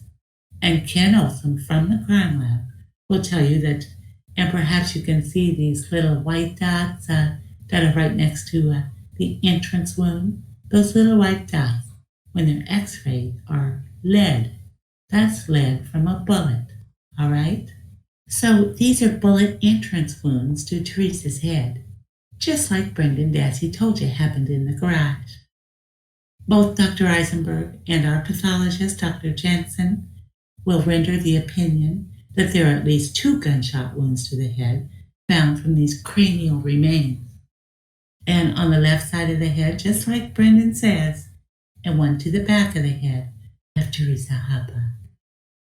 Do we believe that Teresa's body was loaded in the rear of the SUV, as Brendan says? Well, you'll see and you'll hear from a blood spatter expert who will talk about the large stains, the blood stains that are left from Teresa HALBACH. That's her blood, by the way, and we'll show you some close-ups, unfortunately, of that particular area, of the cargo area of Teresa's car, where, just like Brendan tells you, she's loaded in the back of the cargo area of the SUV. Was her body burnt and mutilated, like Brendan tells you? Lots and lots and lots of evidence about this. First of all, the burn area in the burn pit itself. You'll also, by the way, hear from some witnesses. Brendan's now stepfather, Scott Tylick, will actually be called to testify. I'm sure he won't want to, but he will say on the 31st, that night, between 7:30 and 7:45 in the evening, he saw Brendan and Steve tending that fire, and will talk about the flames being so high behind that garage. He not only sees the fire, he sees Brendan and Steve and Avery. So an eyewitness will put Brendan there, just like he said he was, back tending that fire. You'll hear about the bones being recovered and being charred. And we've also talked about this particular bone but Dr. Eisenberg will also identify every bone that is found. These anthropologists are able to look at a little fragment of bone and tell you that it comes from this part of the leg or that part of the arm or that part of the spine. And she'll testify and she'll tell you that every bone of Teresa HALBACH is represented in that burn pit in the back. You'll even hear from a dentist, the forensic dentist, Dr. Donald Simley, who found a particular tooth number 31, on Teresa HALBACH, on the left in Teresa's x-ray when she was alive of that particular tooth, and on the right is what's found in the burn pit, in the burn area. You'll be able to match them up for yourself. That Teresa's tooth number 31, one of the back teeth on the left side of her jaw, was recovered from the burn area. Brendan says that a car seat was thrown in the fire. Do we have evidence of that? Can you prove that? Can we corroborate that evidence? Absolutely. We'll show you, and in fact, we'll bring into this courtroom the remains of that burned car seat. Two-man job, ladies and gentlemen. 2 people required to throw that car seat, to carry that particular metal gray car seat. Brendan says the SUV was driven to the pit area. You'll find not only where the SUV was found, where the crashed or car crusher is, you'll also see some diagrams that Brendan actually places where Uncle Steve and I dropped off and hid that vehicle to conceal the crime. Brendan said it was concealed with branches in a car head. Did that happen? Absolutely. Branches and a car hood, exactly as Brendan described, will be found concealing that car. Members of the jury, 2-man job, will probably bring in that large piece of heavy car hood to show you that Brendan and Uncle Steve leaned that and concealed that car. Were Teresa's license plates removed, as Brendan said? Absolutely. We find the license plates in a junked vehicle. Was Teresa's car hood opened up by Uncle Steve, as Brendan says? Well, on April 3 again, as a result of Brendan's statements, law enforcement swabs. They take a Q-tip and they swab the hood lid, reaching up underneath the hood just to see if we can get a DNA profile. Charee Culhane does. She gets a full profile that Stephen Avery's sweat. Stephen Avery's sweat is found on the hood latch, just like should happen if Brendan is to be believed that Uncle Steve went under the hood. Again, facts not known by law enforcement at the time Brendan made these statements. Brendan says that the garage floor was cleaned with paint thinner. You're going to hear from a man by the name of John Erdel from the crime lab, who will talk about a 3 or 4 foot circle just to the left and behind the riding tractor, which is a big bleach stain. Mr. Erdel will talk about that bleach stain. You'll see that bleach and paint thinner are recovered.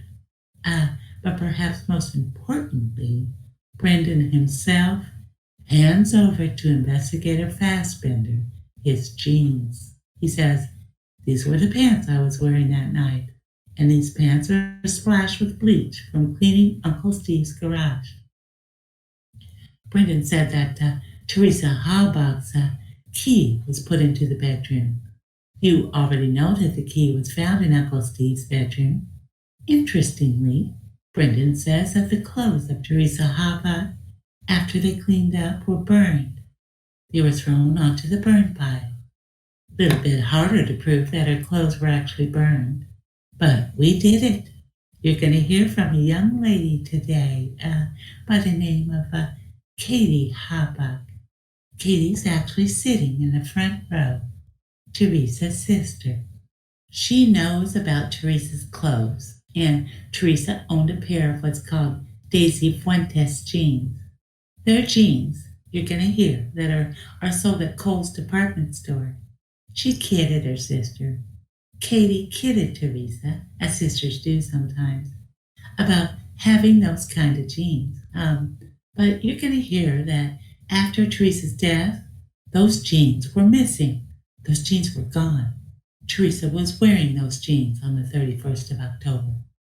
Jeans have little rivets on them, and those of you that are wearing jeans can kind of take a look at this a little bit later, but Dassey Fuentes has 6 different rivets that actually say the words Dassey Fuentes on them. You're going to hear that the 5 of those 6 rivets were recovered from the burn area right behind Stephen's garage. Also, a zipper was found and some other clothing items were found. So as Brendan Dassey, that nobody else knew about the burning of the clothes. Brendan Dassey, when he says that we burned her clothes, we're able to verify that. Was Avery's finger cut and actively bleeding? Of course it was. We have a photo of it, and we have Avery's blood, which Mr. Saki, the blood spatter expert, will tell you how all of those are left. Brendan says that Teresa's cell phone and camera were burned in Avery's burn barrel. Burn barrel was outside the car. You're going to hear and read a report from a gentleman by the name of Curtis Thomas. Mr. Thomas works at the FBI in Virginia. Mr. Thomas got to see all these electronics which were recovered from Mr. Avery's burn barrel. And what was in there? Teresa HALBACH's Motorola V3 Razr cell phone, Teresa HALBACH's PowerShot A13 digital camera are found, just like Brendan said they would be. Lastly, did Avery's girlfriend call twice on October 31? Phone records will indicate that a woman by the name of Jody Stokowski, the girlfriend of Stephen Avery, called twice on the 31st, just like Brendan said. The evidence in this case, members of the jury, isn't just going to be based on the statements of a young man, aren't just going to be fanciful expressions or imagination of somebody. We're going to be able to prove to you in this case that things the public didn't know, things the police didn't know, were provided by a young man who was at the scene. Was he there? Absolutely. Did he help? Absolutely. So the jury's role then will be to decide these facts Your role as a jury will be to decide whether Brendan's admissions of involvement in this case, knowing things that nobody else knows, that only the murderer and the murderer's accomplice could know in this case, and you are to search for the truth. The evidence, members of the jury, at the conclusion of this case, is not going to show that Brendan Dassey was at the wrong place at the wrong time. The evidence is going to show that Brendan Dassey was at the right place at the right time. Teresa HALBACH got lucky. She got lucky that there was a young man who showed up. She got lucky that there was one person that could save her life. But the choices that Brendan Dassey made, the choices that he made with his uncle, ensured that instead of leaving, instead of just saying no, instead of talking Uncle Steve out of it, which were all choices that he had, instead of calling 911, instead of calling his mother or a family member, or instead of actively rescuing this girl, Brendan Dassey chose to rape this young girl, to involve himself in her murder, and to help dispose of and mutilate this 25-year-old body. Choices require consequences and accountability. And at the conclusion of this case, we're asking that you find the defendant guilty. Thank you, Judge. All right. Thank you. I don't have any audio visuals, so I'll apologize ahead of time. You have to listen to me instead. On October 31 of 2005, Brendan Dassey came home around about 3:45 from high school, with his brother Blaine. Not unusual for Brendan to come home with Blaine. Every day they came home the same day, same way. Dropped off at the end of the street, the access road, the Avery Road accesses to his house, and begin to walk down the road. It takes about 5 minutes to get to the house from the mailboxes. And as they're walking, they start to talk about who gets to use the phone first to call a friend to go trick-or-treating. They race home, and Blaine wins the race, so he gets the phone first.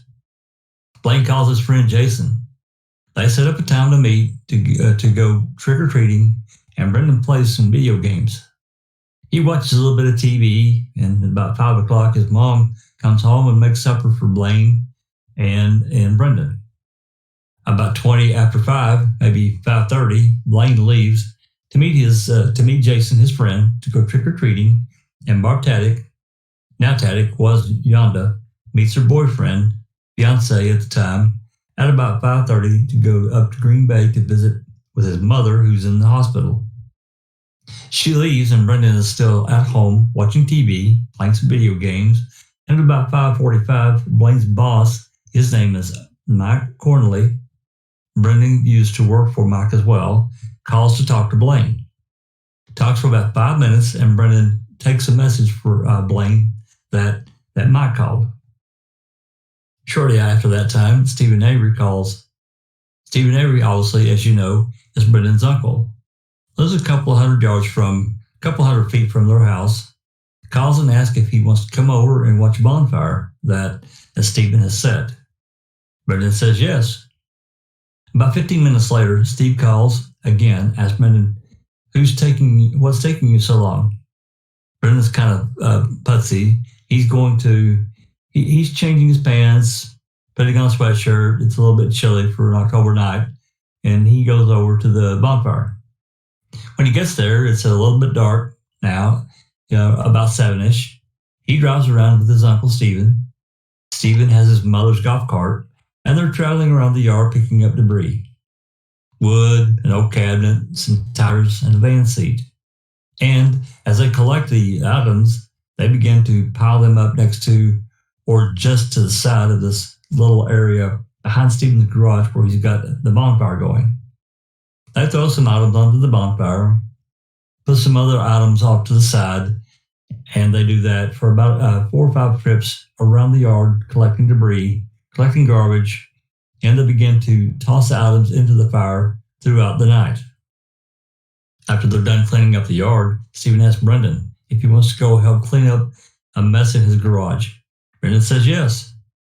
They go into the garage, and there's a small area behind the lawnmower as if something has spilled. Stephen takes some gasoline, pours it onto this little area, and they use some cloth, old rags, to sop up the mess. As they begin to clean it up with these old cloth rags. They throw them into the fire, and they do that for about half an hour. Stephen tries some gasoline and paint thinner to help clean up the area, and some bleach as well. After about half an hour, they go back out by the bonfire, and Stephen gets a call from on his cell phone. It's Brendan's mom, Barb. She calls over to see if Brendan is over by Stephen by the bonfire. He says yes. Reminds Stephen to tell Brendan that he needs to be home before 10, and asks that he has a sweatshirt on or a coat because, again, it's kind of a chilly night. Brendan never talks to his mom, but he knows he now has to be home by 10. They watch the fire for a while and then toss the van seat onto the back of the fire. About 9:30, quarter to 10, Brendan goes home. Gets home, watches some TV, and goes to bed. Now, what I've just done is explain to you what we believe the evidence will show that happened on October 31.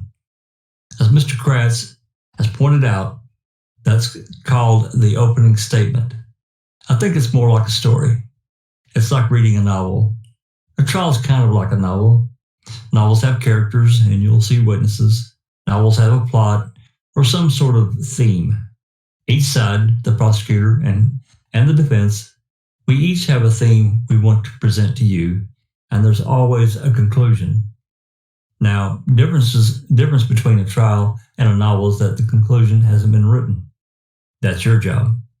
At the end of the case, after each attorney has had an opportunity to present witnesses and evidence for you, had an opportunity to give you what's called a closing argument, after the judge instructs you on the law, it's up to you and you alone to finish the story, to decide what actually happened. Now, not unlike a story or novel, there can be turns and twists. Mr. Kratz pointed out in their theme, there are turns and twists, and we'll do the same. There may be some similarities between the novels and trials, but there are differences as well. For instance, when I read a story, sometimes I get a little anxious and I want to find out what happened, who did it. So I tend to want to skip some of the pages, pass up on a chapter, maybe even take a peek at the very end. But you can't do that. Part of that, and for the obvious reason, is that the court controls the tempo and flow of information here. We can't just start now and we'll skip to the end, to the closing arguments. You need to hear the evidence. And when we talk in a jury selection about the burden of proof and the presumption of innocence, one of the questions I had for you, and I believe most of you raised your hands or at least nodded affirmatively, that you want to hear from both sides. And you can't do that if you skip to the end. You can't do that if you just hear one side. As Mr. Kratz pointed out, they get to go first. They'll present you with a number of witnesses, days and days of evidence, exhibits, photographs, testimony. And when they're done, we get an opportunity to provide you with the same. But if you don't presume Brendan innocent, even after they're done with their part of the case, after they rest and allow us an opportunity to present witnesses for you, then you've already skipped to the end of the book. You've passed a number of chapters and you've denied the presumption of innocence. And what I was most impressed by on the jury selection is I believe that every person here agreed, raised their hand that, yes, we need to presume Brendan innocent at all times until it's time for you to deliberate. Your final time to go from here into the back room to make your decision. It is important to remember who is on the trial. This is not the Stephen Avery trial. And it seems so simple to say that, but it's very difficult to do. In February, late or early March, when the Stephen Avery trial was going on, I would often go to court, different county and attorneys, even a judge would ask me, shouldn't you be over in Calumet? Isn't that where the Stephen Avery trial is going on? Yep, that's true. My in-laws, my neighbor, even my pastor said the same thing to me. And I'd have to politely tell them that each time, well, that's a different trial. I represent Brendan Dassey, the nephew, and it's a different case entirely. And I believe that's what the state wants to present you as well. They need to present evidence about the Stephen Avery involvement, but I think they want to focus on Brendan as well. And to that I agree. This is not Stephen Avery. You'll hear days and days of evidence about Stephen Avery, his DNA, his blood found in the SUV, about the bone fragments behind his burn house in the burn pit, about the bullet fragment found in his garage. You'll hear about the ignition key found in his bedroom. But I don't believe you'll hear the evidence about Brendan Dassey's DNA. You won't hear the same evidence involving Brendan Dassey. There won't be any DNA, no blood, no saliva, no sweat, no hair, nothing. No fingerprints, no science that's going to point you to Brendan Dassey. Not the science that points to Stephen Avery. But again, this is Brendan Dassey's trial, not Stephen Avery's trial. It's about a 16-year-old boy at the time. It's about a 16-year-old high school student with below average cognitive abilities, a 4th grade reading level, a low IQ. It's about a shy, introvert, socially inept, suggestible child. That's what this trial is about. You'll learn about this shy, socially inept, suggestible individual will meet 2 highly trained, intelligent adult officers, DCI agent Tom FASSBENDER and investigator Mark Wiegert. They're trained as adult law enforcement officers, trained to obtain confessions, and trained on Brendan Dassey. Along with these 2 officers, Brendan makes several statements, as Mr. Kratz has already alluded to in his PowerPoint presentation in his opening statement. It starts off in a progression where Brendan says Stephen Avery killed Teresa HALBACH, and it progresses to the point where he indicates he participated. And the state will argue to you that later and offer evidence throughout the trial through the officers that they believe that this progression of audio tape statements from at school, the videotape statements at the police station, and then the final May 13th videotape statement as progression to the final truth. Well, we want you to consider 3 things while you're watching these videotapes, and we agree, very powerful videotapes, very important videotapes. But like in a story, 2 different stories, there's a different perspective, a different theme. We want you to look at these things. Corroboration, similar to what the state offered. They want you to look at what is corroborated. We want you to also focus on what is not corroborated. There are dozens of details that go uncorroborated in these statements. Corroboration simply means that there's something independent that can prove the statements are true. Some other independent source that suggests what you just heard is accurate. But there are dozens of instances where their details are uncorroborated. Second to consider is the inconsistencies.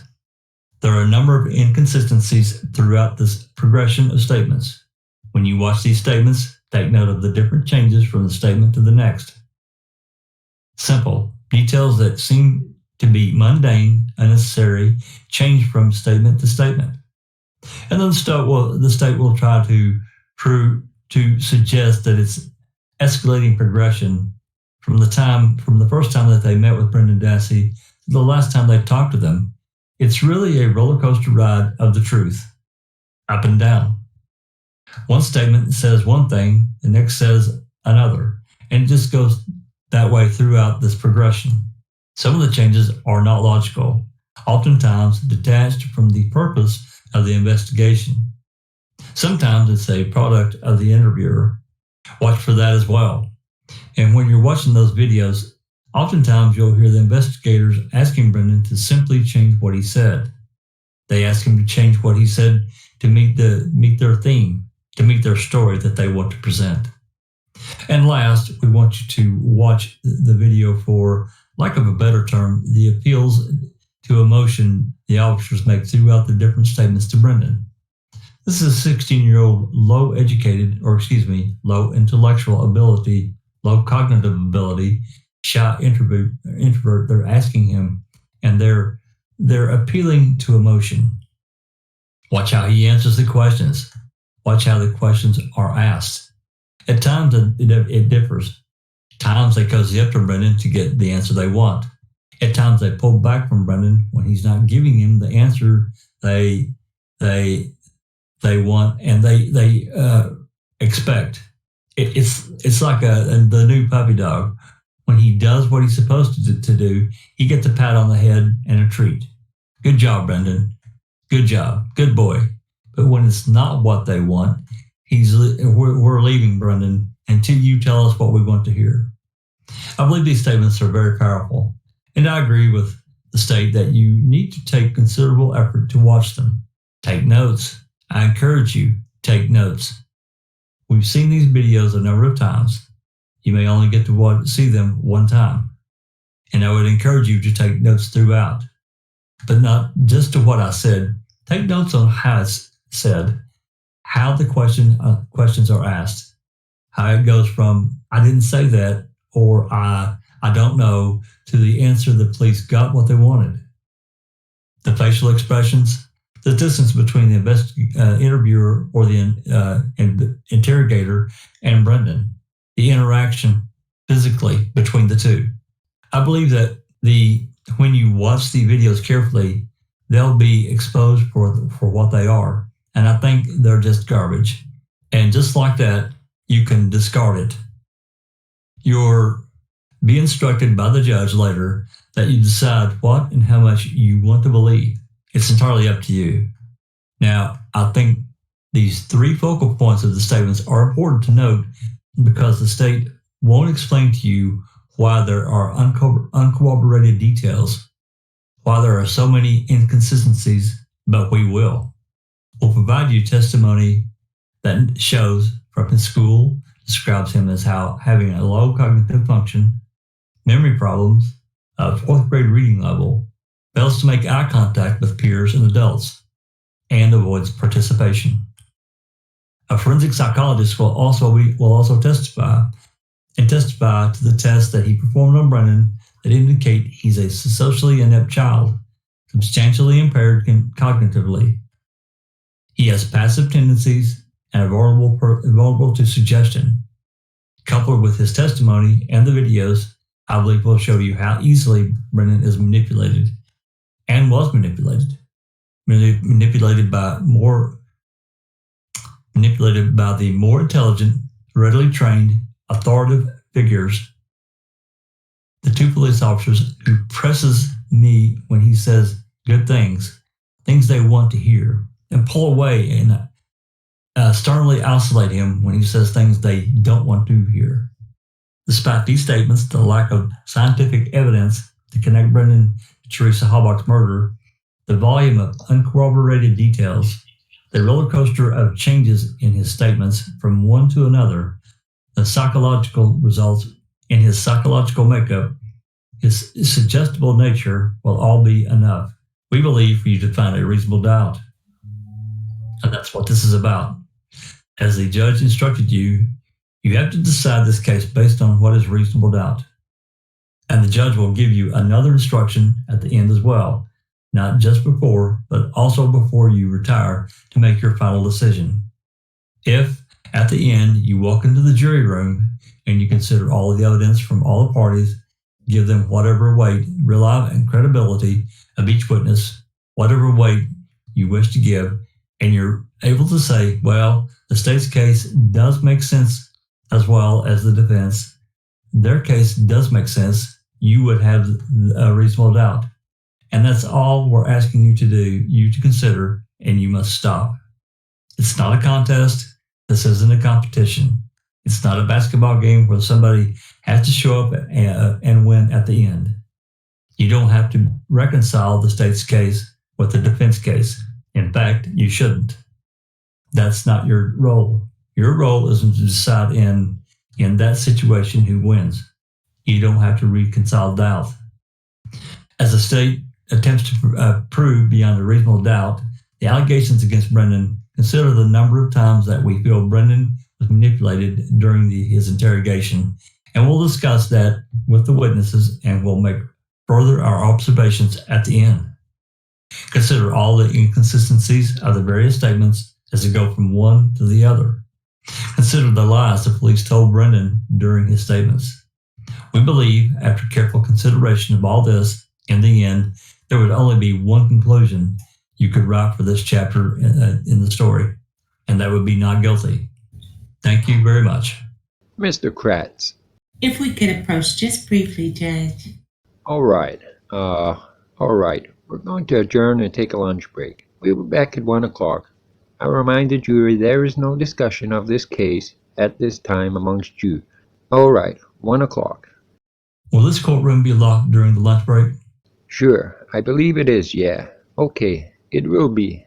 Counsel, I'm informed that one or both of you have something to put on the record at this point. Attorney Fallon. Yes. Good afternoon, Your Honor. The state would like to take up one evidentiary matter as it may pertain to the anticipated cross-examination on a rule of evidence before the jury arrives. I'm not sure if the opposing counsel has anything they wish to discuss. Hearing none. Hearing none, we noticed that during the opening statement of the defense that there was a reference to the May 13th interview of the defendant, Mr. Dassey.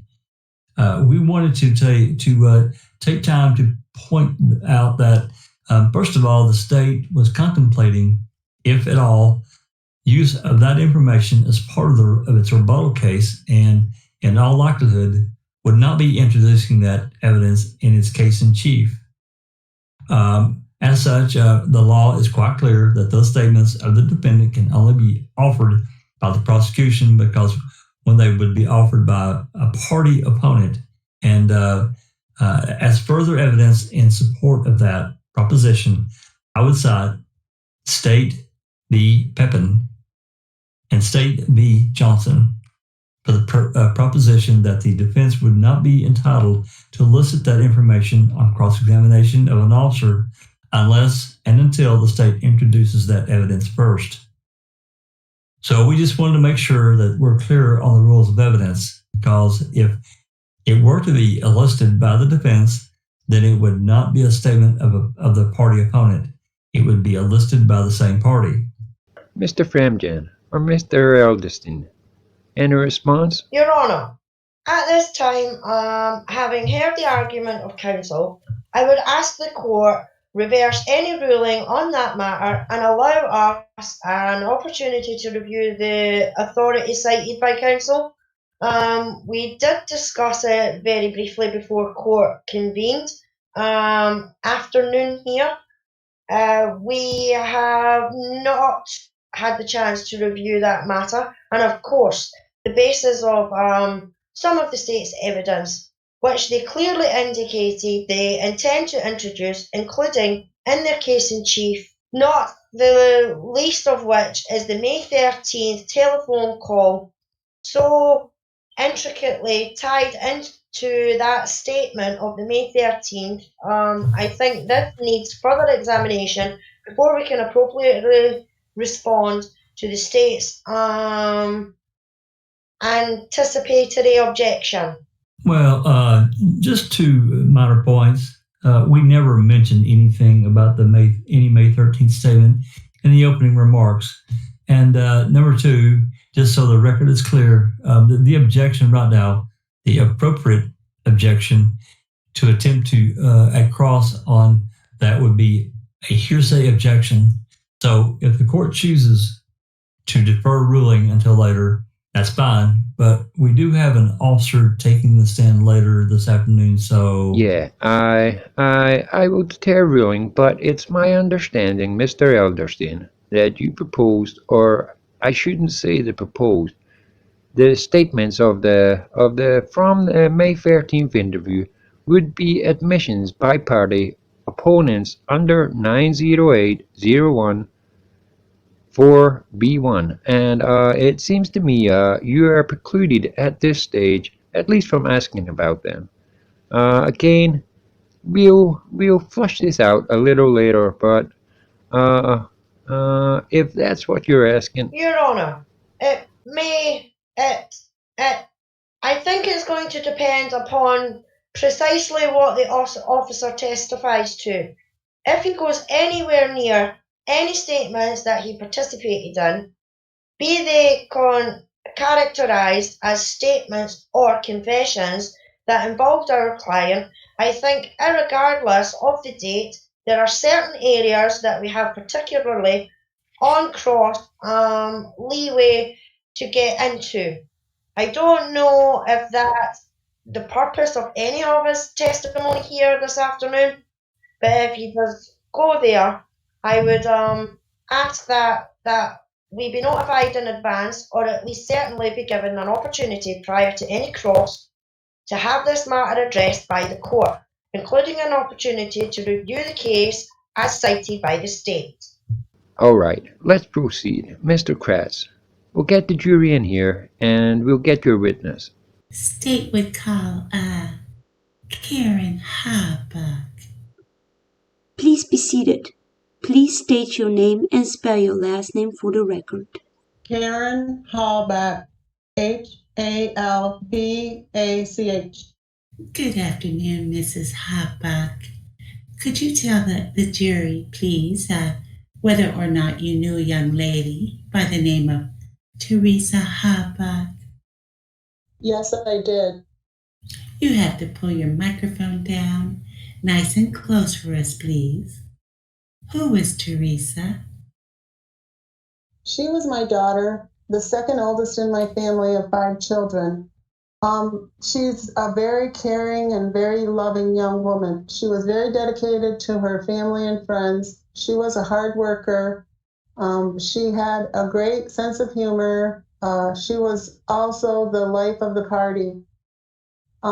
She had an ability to make people smile, and I think that's why she enjoyed photography, because kids really responded to her. All right. You told me that there were other children in your family as well. Could you identify them?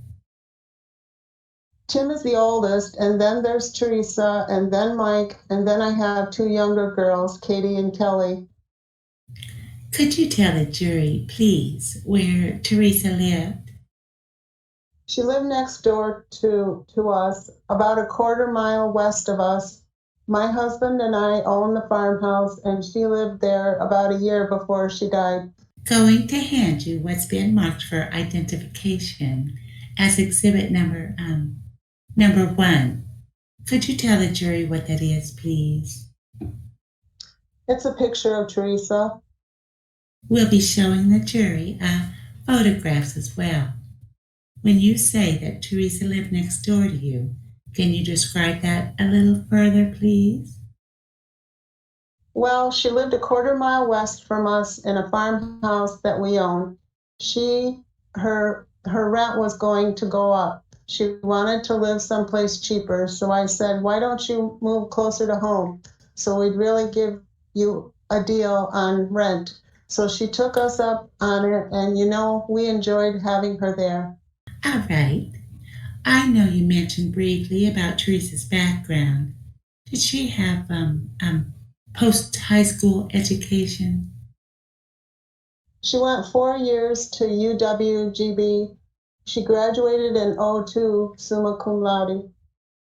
And GB, that's Green Bay? Right. After that, I think you've already mentioned briefly the kind of work that Teresa went into, but can you describe that a little more fully? What type of employment did she have?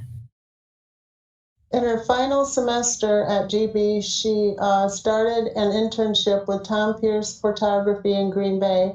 And then after she graduated, she continued working with him. And then she realized she wanted to own her own business. So she decided She started photography by Teresa, and she also worked part-time for Auto Trader magazine.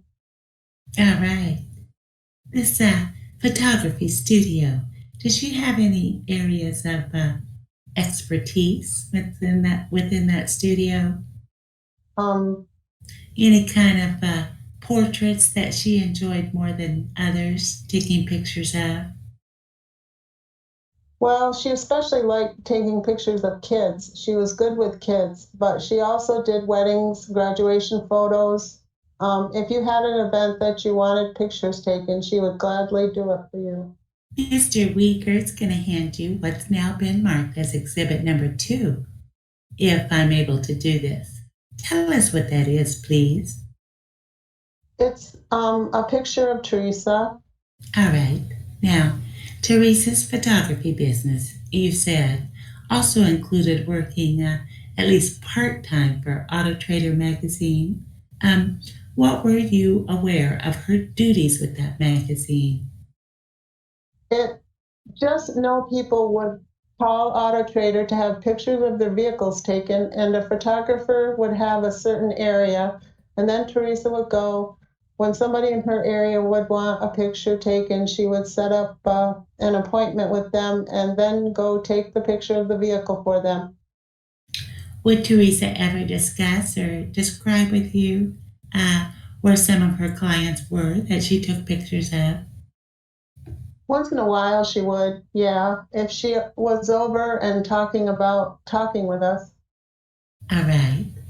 Have you ever heard, at least before the 31st of October, 05, have you ever heard the name Stephen Avery? Yes, I did. And Teresa, did she ever mention being at the Avery property before? 2 times she had told me that she had taken pictures at the Avery salvage yard. All right. Mrs. HALBACH, were you familiar with the kind of vehicle Teresa drove? Yes, I was. Could you describe that for the jury, please? It's a Toyota RAV4. I'm showing you what's been marked as exhibit number 3. Can you tell us what that is, please? It's a picture of Teresa in front of her vehicle. Before moving into the investigation itself, you, I think, had mentioned that Teresa had some younger sisters. Could you tell me their names, please? Katie and Kelly. I'm sorry? Katie and Kelly. How much younger were Katie and Kelly than she? I think there's 11 years difference between Katie and Teresa, and then Kelly's 2 years younger than Katie. And could you describe, excuse me, the kind of relationship that Teresa had with her younger sisters? They were very close. Teresa always wanted a sister. They spent a lot of time together shopping and watching movies or... All right. Did Teresa spend time with her sisters at your home ever? Yeah, they did. And Teresa would come over Sunday nights a lot because their 3 favorite shows were on, so they'd watch it all together and goof off. And... All right. Well, Sunday night's kind of a family night or regular time for all of you to get together. Right. The kids would always stop in on a Sunday, sometimes during the day. Karen, I'm going to direct your attention to Sunday, October 30 of 2005. Do you remember that day? Yes. Could you tell the jury what you remember about Sunday, the 30th of October? My dad's birthday is October 31st, Halloween. So the day before, my whole family got together at his house, and we just celebrated his birthday during the day. Was Teresa in attendance at that party? Yes, she was. Were the rest of the siblings there as well? Yes, they were. What happened the night, if you recall? That night, we milked cows, and then Teresa came home from a About 7 because Extreme Makeover Home Edition was coming on and she wanted to watch it with the girls. She was at your house? Right, at our house. All right.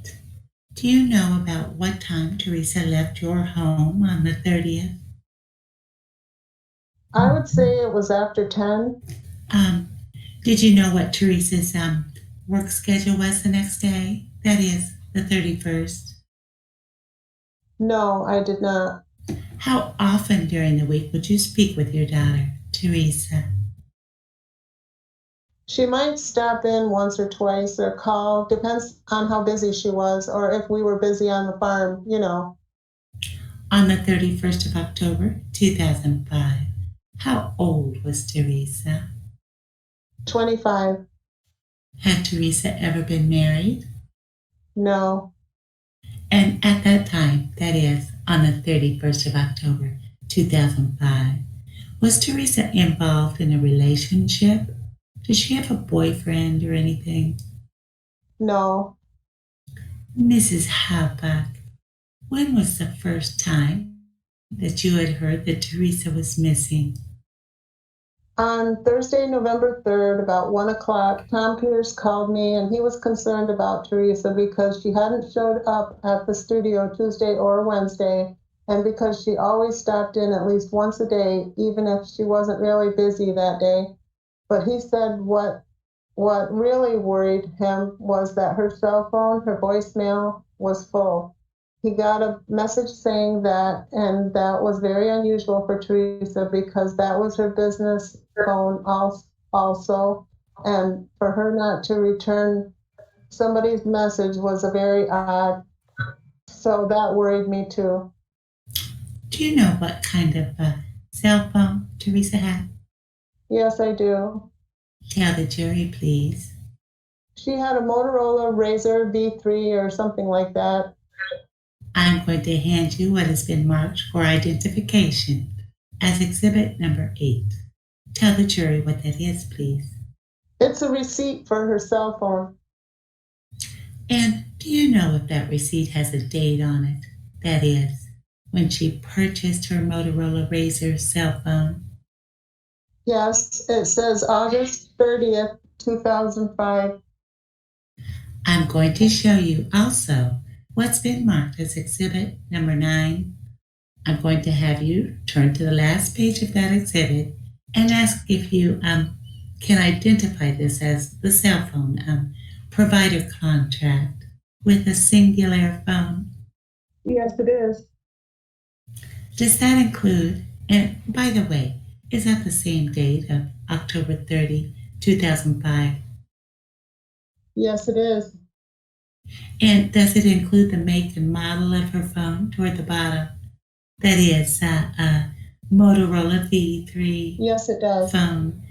Mrs. HALBACH, on the 3rd of November, after being informed by Teresa's business partner that she was missing, could you tell the jury what you and other family members did? I called Teresa's 2 brothers, Tim and Mike, to ask if they had heard from her. They said no. And I told them about Tom Pierce calling me, so they got worried too. And then they started calling people around. And in the meantime, my husband was out plowing in a field, and I went and brought him home, and I said, we need to look for Teresa to find out where she is. And then he went, and Teresa had a roommate. He went and talked to the roommate, asked if he had seen her in the last 3 days. And while he did that, I called Auto Trader magazine to see when the last time they had heard from her. And I didn't get an answer right away, so I called Calumet County Sheriff's Department. Were there other citizens, not only family members, but other citizens, even on that first day, even on the 3rd, that were trying to help locate Teresa?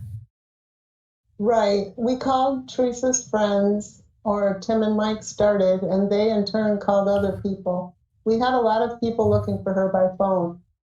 Were you able, even on that first day, even on the 3rd of November, to try to retrace her steps from when she was last seen, that is, on the 31st of October? Yes, Mike, my son Mike, was able to get into Teresa's cell phone records, and he knew that I'm not sure how to say it, or Just go ahead. he knew that she hadn't looked at her messages or when her last call was, and that was on Monday, so he knew that was odd. So we knew something was up, so we kept looking for her. All right. The fact that Teresa hadn't retrieved her voicemail messages since the 31st, obviously that worried you. Right. Were you able, or were you, with the assistance of your sons, able to determine the last stops or the last places that Teresa was on the 31st? I know the boys knew where her last stops were on the 31st, but I'm not sure how they found that out. Okay. Do you know if they were using cell phone records to try to retrace her steps on the 31st? They were doing that, yes. Were you told, and did you have any discussions with them, that her last appointment that afternoon, that is the 31st, was with Stephen Avery, or at least with that property? Yes, I was. Mrs. HALBACH, between the 3rd of November and the 4th of November, did you work with any outside agencies in trying to search for Teresa? In other words, did you work to develop any missing person posters? Yes, we did. Can you describe that process for us, please? On Thursday night, Jay Breyer called us. He works with YES, Youth Educated in Safety, and helped us put together a missing person poster for Teresa. Have you looked at the back of that exhibit that I've given you? What number is that? 5. Exhibit number 5. Can you tell us what that is, please? This is Teresa's missing person poster. All right. On the 3rd, and especially on the 4th of November, do you recall citizens distributing thousands of these posters throughout Northwest Wisconsin? Right. Yes, we did. That was mainly what we did on Friday, was distribute posters. Do you remember what other efforts citizens, that is, family members and other citizens, engaged in that Friday? We're talking Friday, the 4th. My understanding, I stayed home with our 2 younger daughters, but they would hand out posters, but they also would keep their eyes open alongside of the road, in case she had an accident, or I believe if they thought she went to Green Bay and back and had an accident, they followed them roads, looked in the ditches. All right. Were you aware that law enforcement, that is, the police departments, were also performing aerial, that is, airplane searches? Yes.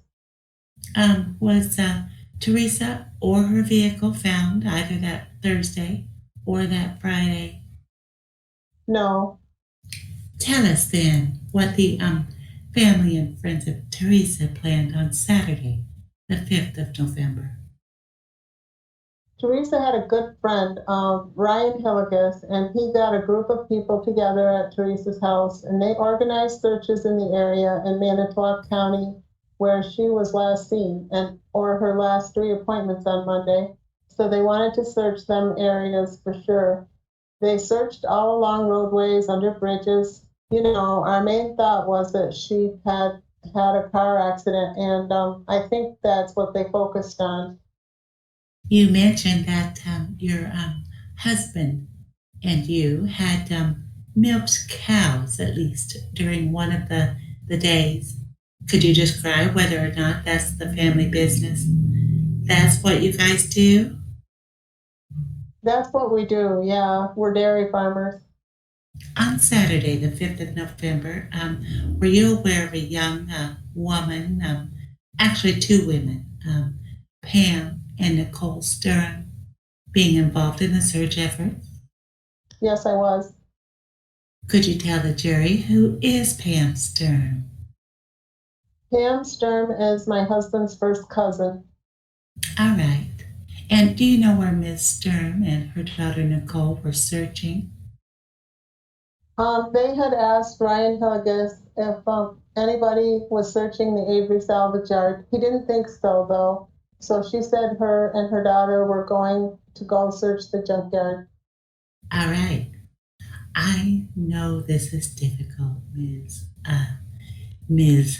HALBACH, but later that day, did you receive any news? Pam and Nicole stopped at our house later in the day and told us that they had found Teresa's vehicle. Were you asked at all to either identify the vehicle or to further assist in law enforcement efforts that day? That is Saturday. Yes, I was. And what did you do Saturday, if you remember? I think Investigator Uyghur called me after he was in contact with Pam Sturm, and he asked me if Teresa's RAV4 had a Lemieux Toyota sticker on it. If her what? I'm sorry. If her RAV4 had a Lemieux Toyota sticker on it. Her vehicle? Yeah. All right. What is a Lemieux Toyota sticker? That's where she bought it, in Green Bay. All right. Do you know if you were able to assist them in that? I didn't know for sure, but I knew Mike did, so I called Mike and asked him, and Mike called me back, or he said yes, it did, and then I told Mr. Uyghur it did. All right. What's the next you heard from law enforcement? I draw a blank. I can't think. Okay. How often was it that law enforcement was contacting you or keeping you informed about the investigation? Very often. They kept us well informed. Let me just ask you, Mrs. HALBACH. We'll get into some other easier areas, but within the next day or two, were you informed that human remains were found that they believed to be your daughter, Teresa? Right, yeah. Do you remember when you were told that? I think we knew human remains were found Tuesday, but I think on Wednesday the 9th we were told that they were identified as Teresa's. All right. Mrs. HALBACH, were you aware of a camera, a digital camera that your daughter had provided to her by Auto Trader magazine to take pictures of her cars, at least for that part of her job? Yes. I'm going to show you what's been marked as exhibit number 6. Ask if you can tell the jury what that is, please. It's the box for the digital camera. Now, exhibit number 6 indicates a PowerShot A310 by Canon. Do you know where this box was located? In Teresa's house. Teresa tend to keep boxes and receipts and things like that. Yep, she did that. Kind of a pack rat. Well, I call it organized. Okay. Were you aware of a personal data assistant, something called a PDA that Teresa also owned? Yes, she had one of them. I'll show you what's been marked for identification as exhibit number 7. Tell us what that is, please. It's the box for her PDA. And as long as Mr. Uyghur's up, I'm going to also give you exhibit number 10. Tell us what that is, please. It's a receipt for the PDA that she bought at Target November 15th, 2004. Now, PDA, at least the most common version is, or sometimes it's called a Palm Pilot. Do you know what these things do? I think you can put your appointments in it, your schedules, that type of thing. All right. And the Palm Sire 31 brand, the box we're looking at, in the exhibit that you've just identified, was that, again, found in Teresa's apartment? Yes, it was. Just a couple more questions, Mrs. HALBACH. The investigation into Teresa's disappearance, of her death, required DNA samples being provided. Were you asked for one of those? Yes. And do you know about when you had to give a DNA sample to compare with some of the materials that were? I think it was in the spring. All right. But did you provide a sample of, I think it was your saliva, is that right? Right. The last difficult question I have for you, Mrs. HALBACH, is at any time after the 30th of October, that evening after 10 o'clock on the 30th of October, 2005, had you ever seen or heard from your daughter, Teresa HALBACH? No, I did not. At this time, Judge, I would move the admissions of Exhibit 1 through 10. Any objection? What was 8 and 9? The 2 receipts and the contract. No objection. Mr. Kratz, did you introduce an Exhibit 4? That was, I did show you. That was it was the photo of your family. You still have it up there? No, I gave it back.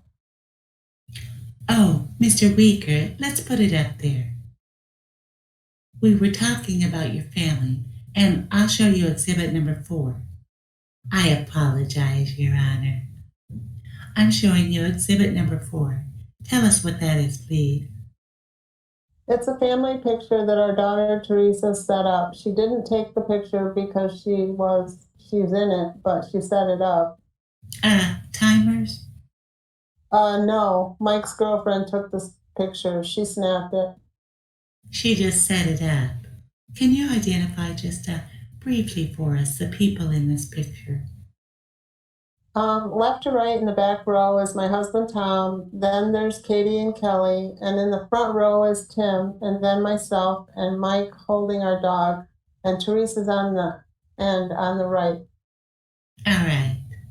With that, and with that offer, Judge, that's all the questions I have of this witness. Thank you. Any objection? No, Judge. All right. They're received. Cross. I just have a few questions. Prior to November 5th, 2005, have you ever heard of the name Brendan Dassey? No, I don't think I did.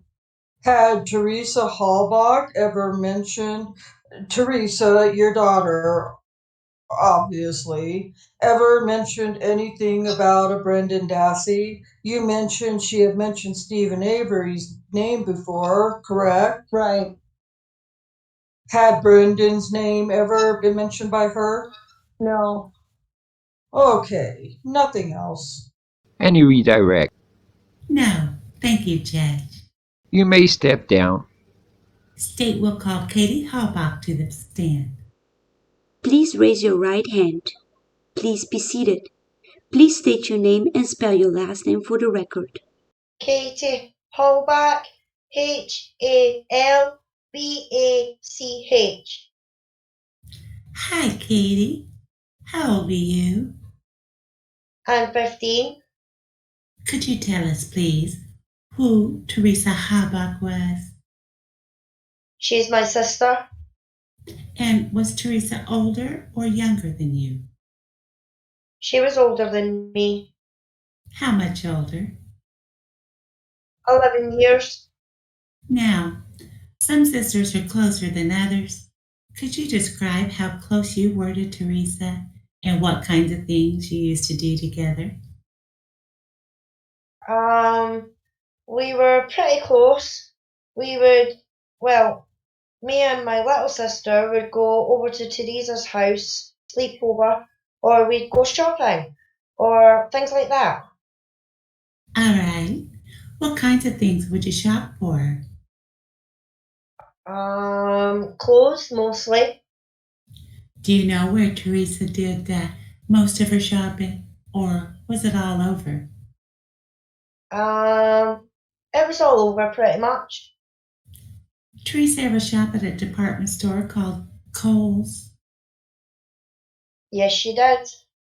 Katie, were you the closest in age, at least a female sibling, the closest to Teresa? I am. And your other sister is younger, is that correct? Yep. By the way, would you do other recreational kinds of things with Teresa?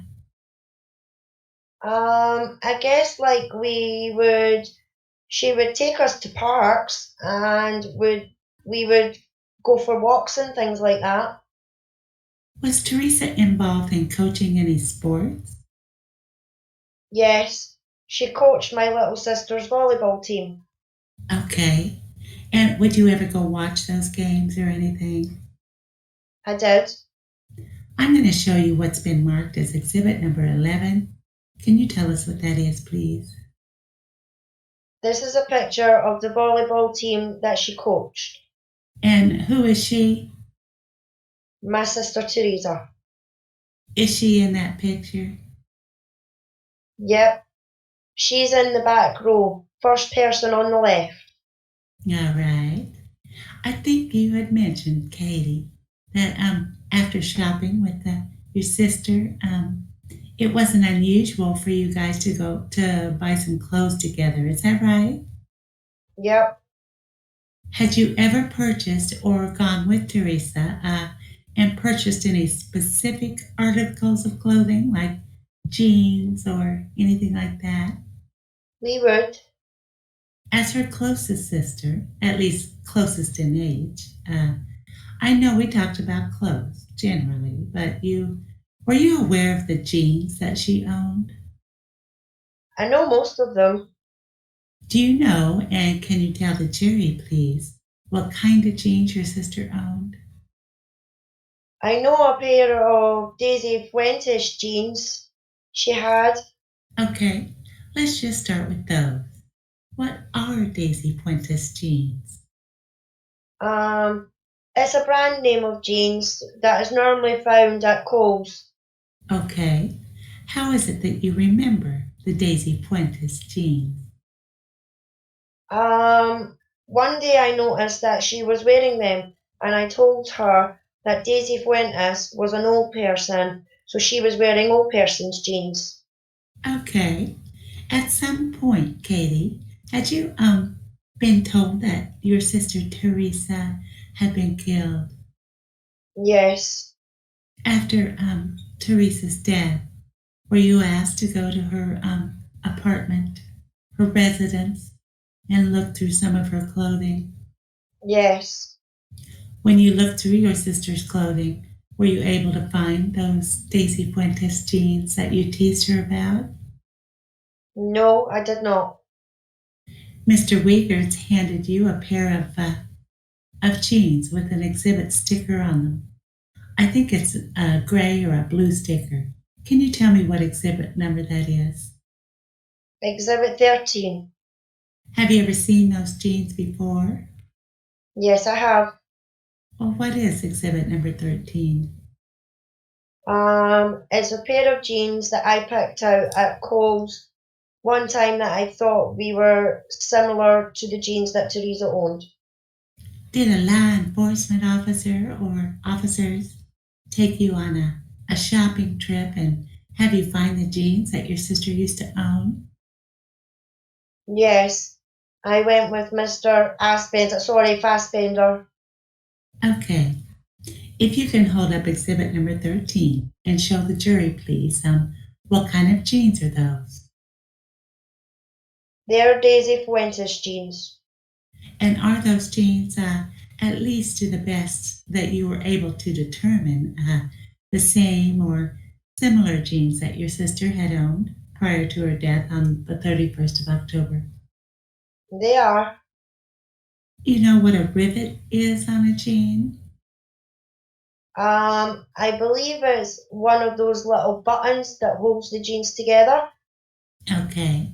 And those rivets are on those jeans. Do they say anything on them? They say Daisy Fuentes. I'm going to have you give those jeans back to Mr. Wiegert at this time. I'm going to have Mr. Wiegert take them over to the Elmo machine and see if we can show the jury that what we're talking about.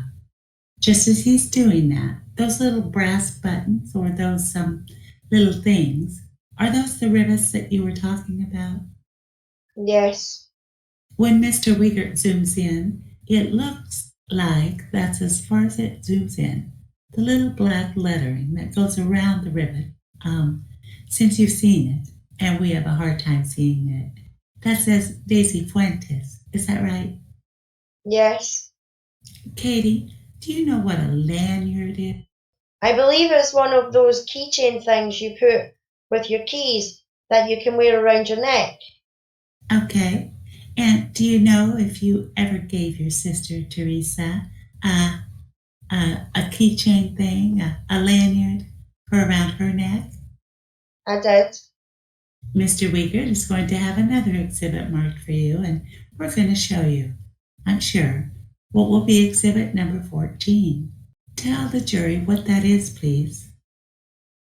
It's a blue lanyard that says Air National Guard. Do you recognize exhibit number 14? Yes, it is the lanyard that I gave Teresa. And do you remember where you got that and when you gave it to Teresa? It was 2 summers ago. I was at the EAA convention and there was a booth and they were giving away free lanyards. Now, that particular lanyard, if you can hold it up for the jury so that they can see what you're talking about, it's got a plastic thing on the end of it. Can you show them that plastic end of the lanyard? Do you know what that goes into? A fob? All right. And can you tell the jury what a fob is, if you know? It's another piece of cloth, the same color, and then it's connected to a keychain.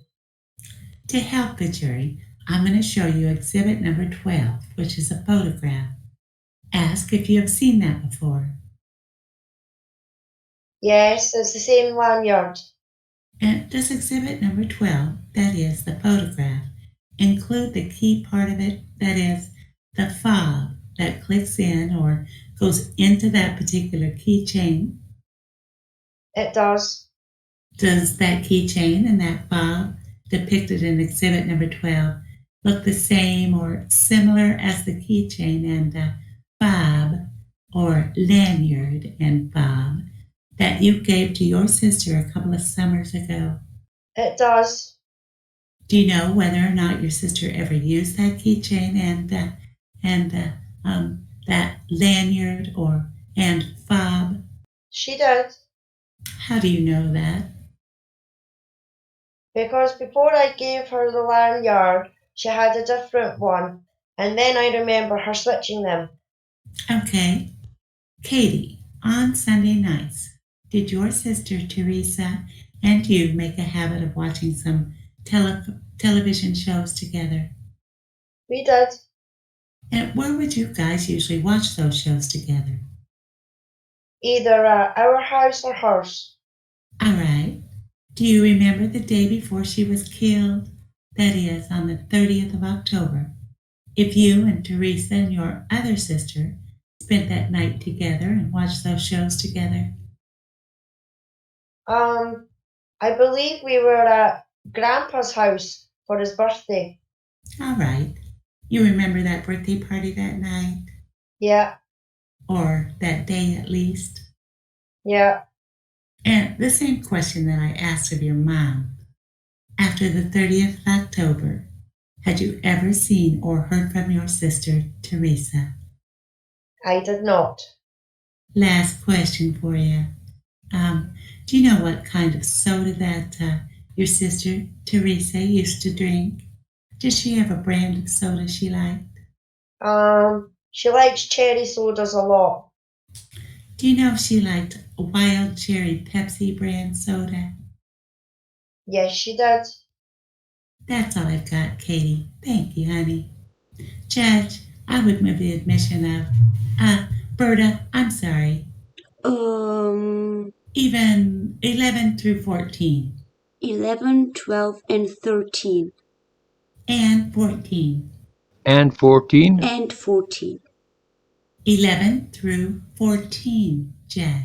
Any objection, counsel? I'd like to be heard on 13. No objection to 11, 12, and 14. At a break, we can take that up. Okay, cross. No, sir. Thank you. All right, you may step down. May we just have a brief sidebar, Judge? Sure. State would call Tom FASSBENDER to the stand. Please be seated. Please state your name and spell your last name for the record. Thomas J.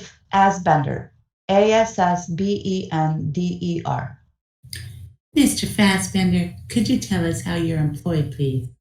Yes, I'm a special agent with Wisconsin Department of Justice, Division of Criminal Investigation, DCI. What are your duties with DCI? Currently, I investigate crimes such as homicide or crimes that are statewide importance in nature, and I'm a part of what we call a General Investigations Bureau. Could you speak up just a little bit? I'd appreciate it. Were you employed in that capacity on November 5 of 2005? Yes, I was. And on November 5 of 2005, were you called to a location which has been come to known as the Avery salvage property? Yes, sir. How is it that you got called to that location? I was called by my supervisor who informed me that the Calumet County Sheriff had asked for DCI's assistance at that location. And it had to do with an investigation into a missing person, which was Teresa HALBACH. Tell the jury, if you would, please, about what time you got to that location. I arrived at that location, which was the Avery salvage yard, just a little after 2 p.m. that afternoon. Tell the jury, please, what, if anything, you observed upon your arrival at the salvage yard. When I arrived at the salvage yard is located at the end of a road named Avery Road, and at the end of the road, there was a law enforcement presence set up there. Kind of like, I guess, what you would call the command post. I met with members of law enforcement there, to include the sheriff of Calumet County. I received a real briefing at the time, and subsequently went down into an area known as the salvage yard, where the salvage vehicles were maintained, and there was another law enforcement present down there, so to speak, like a checkpoint. And it was from that location that I was shown where a vehicle, Teresa's vehicle, has been located. I don't know if you told us, but who also was there when you got there? Well, for certain, the Calumet County Sheriff Jerry Pagel was there, and other law enforcement officers, to include officers from the Manitoba County Sheriff's Department and Calumet County Sheriff's Department. After your arrival, was there any discussion regarding what role, if any, the Wisconsin Department of Justice would take in the investigation? Yes, as I mentioned, Sheriff Pagel had requested DCI's assistance. With that being said, I learned that the Manitoba County Sheriff's Department had requested the Calumet County Sheriff's Department to take the lead role in the investigation, and with that, Sheriff Pagel requested DCI's assistance. So, in essence, we were there to assist in the investigation, and ultimately, I was asked to join investigator Mark Wiegert as a lead investigator in the investigation. Is it unusual, Agent FASSBENDER, for DCI to become involved in a major crime investigation? No, that's not unusual. After your arrival at the scene, were you able to survey, if you will, the property itself? Yes. And I've handed you, or have handed to you, an exhibit. Can you tell us? I think it's exhibit number 15. Tell us what that is, please. This is Exhibit 15, and this is an aerial photograph overview of the Avery salvage yard, including residences on or around that property. I've had Mr. Wiegert hand you a laser, and actually we'll be using the large screen to my right, although I'm sure the jurors can see with the smaller screens as well. If you'd be so kind as to refer to exhibit number 15 and describe for the jurors the major landmarks of the Avery salvage property. As I mentioned before, this road right here running north and south is Avery Road. As you come south on Avery Road to this intersection right here, to the west or to your right, if you're going south, is a driveway essentially that goes all the way down to the two residences. There's a trailer at the end right down here. That is the residence or the trailer where Stephen Avery resided. There's unattached garage there also. The residence just to the east of Stephen Avery's residence is the residence of Barbara Tadich. At that time, it's Barbara Rhonda. And that is the residence that Mr. Dassey resided in, Brandon Dassey. There's an abandoned trailer right there along this driveway. Going back to the intersection at the end of Avery Road is where the auto salvage business is essentially located, as well as the several other or two other residences. This building right here, this large building, is where the auto salvage office and workshop was located. There's an impound area right in here that has 3 buildings associated with it. There's an old office, I believe, and shop area. And right here is the residence of Al and Dolores Avery, or Mr. and Mrs. Avery, Stephen's Avery's father. If you continue south when you get to this intersection, and by the way, this is where that command post would have been set up, that law enforcement presence that I was talking about. If you continue south, there's another residence located right in this area, which is Chuck Avery's residence, which would be Stephen Avery's brother. And then continuing south, you go down into what was commonly referred to the salvage yard or the pit. And that was called that, I believe, because it used to be an old quarry or area similar to the quarries that are located around the salvage yard. So you go down, descend into this area where all the vehicles are located into the salvage yard area. So that the jury has a better understanding of some of the areas, I'm going to show you first what has been marked as exhibit number 16. Tell us what that is, please. That would be the northwest corner of the salvage yard. And I had mentioned Stephen Avery's and Brandon Dassey's residences. Right here is the trailer that Stephen Avery resided in and his unattached garage.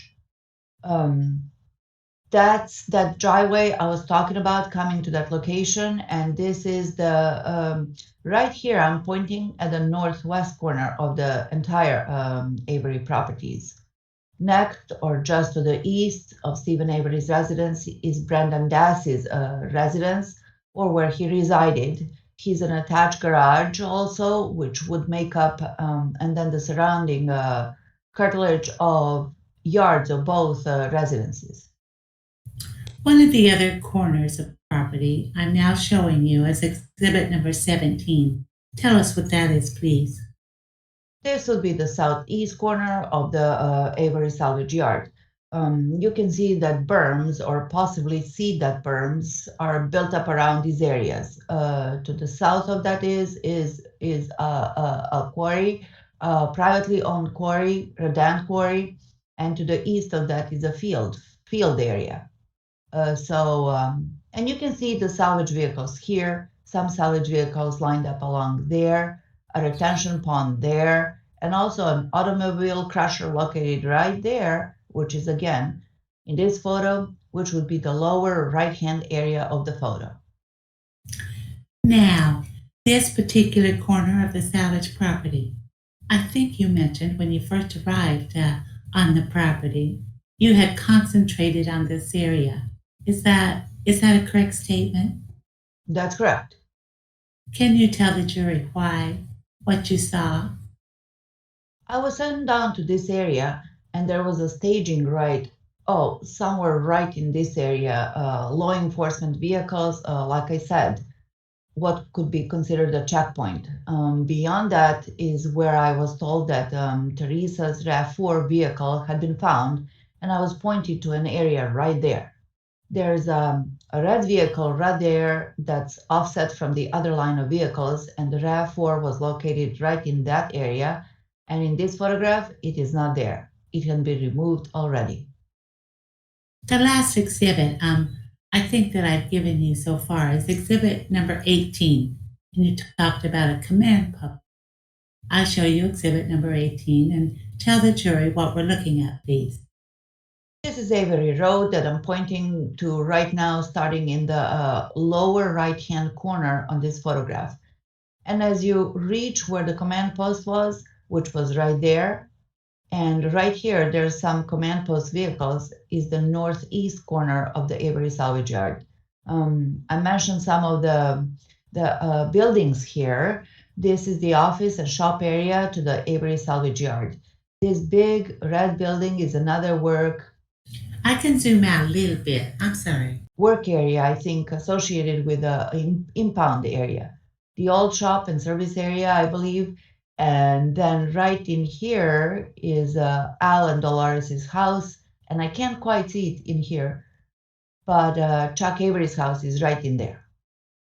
Now, I know that you, at least briefly, talked about a command center or a command post. Let me just skip ahead so that the jury knows where we're going. How long was it that law enforcement had control of this 40-acre property? Well, beginning on November 5 at approximately 11 a.m., law enforcement arrived on that property in response to a call that Teresa HALBACH's vehicle may have been found there. And from that point on, through approximately 11:30 on Saturday, November 12, we maintained a presence and held that property. So a full week? Yes. Within the pit area, I guess, what would be to the south and west of the command center, you may notice some vehicles. Can you describe those vehicles for us, please? Oh, and by the way, what exhibit is it that you're looking at?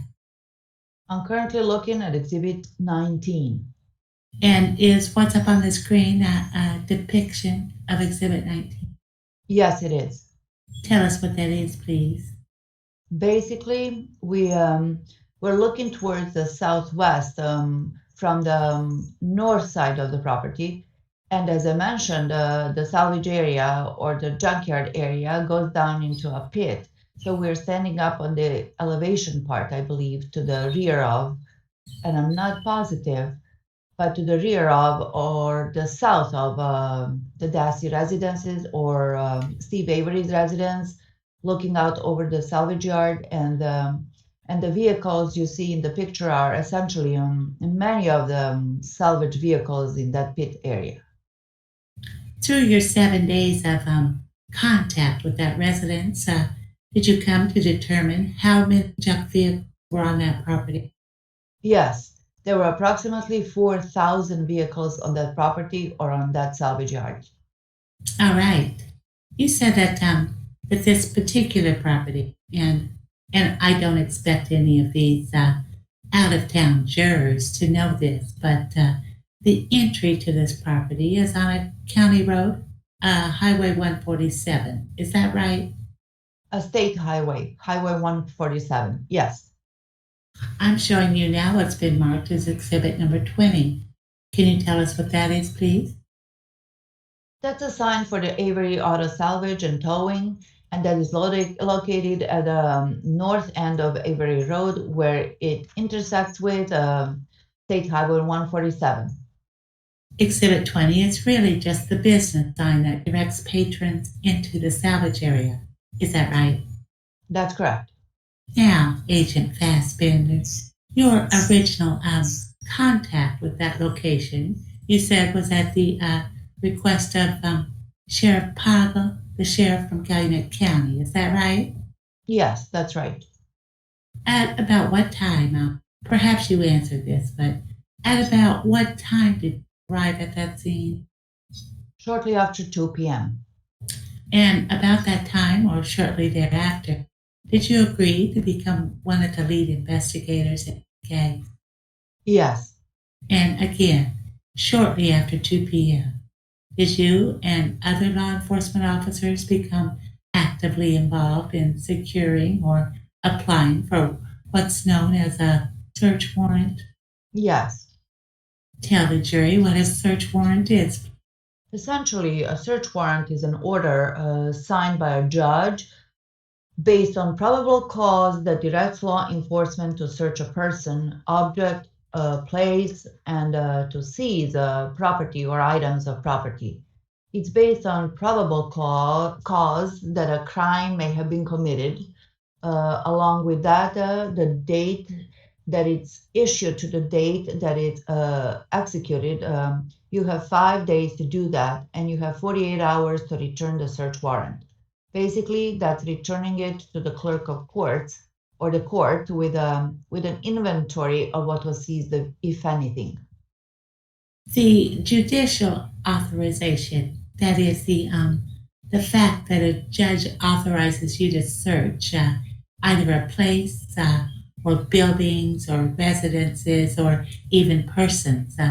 Did you believe that that was required or necessary before you folks went any further that day? That is on the 5th. Yes. You said that upon arrival, you had observed some items, some property that had been previously discovered by some citizen searchers. Is that right? That's correct. Describe that for the jury, please. The item was 1999 RAV4. It was bluish green in color, and the citizen searchers had located it on Avery property and had contacted law enforcement, reporting that they may have located Teresa HALBACH's vehicle. I'm going to show you 3 exhibits. First, exhibit number 21, large picture of that. Can you tell us what we're looking at, please? That is the rear of that vehicle I just described, a Toyota RAV4, 1999, bluish green in color. And that is the condition that vehicle, or the rear of the vehicle, the condition of that vehicle as it was found. And does that look the same or similar as when you saw it shortly after 2 p.m. on the 5th? Yes. And by the way, just so this jury is aware, had that vehicle been secured? That is, did law enforcement officers who arrived on the scene prior to your arrival make sure that nobody had entered or tampered with that vehicle? Yes. The vehicle, at least exhibit number 23 as we see it, 21 as we see it, appears to be obscured by, at least at the back of it, by some branches. Could you describe that further? Did it appear to be intentionally concealed, in your opinion? Absolutely. 3 branches, posts, fence posts, boxes, plywood, auto parts. All right, let's move on then to exhibit number 22, the side of the vehicle. Tell us what we're looking at here, please. This is the passenger side of that vehicle. You can see to the rear of the vehicle is that red vehicle I was talking about that the RAV4 was positioned next to.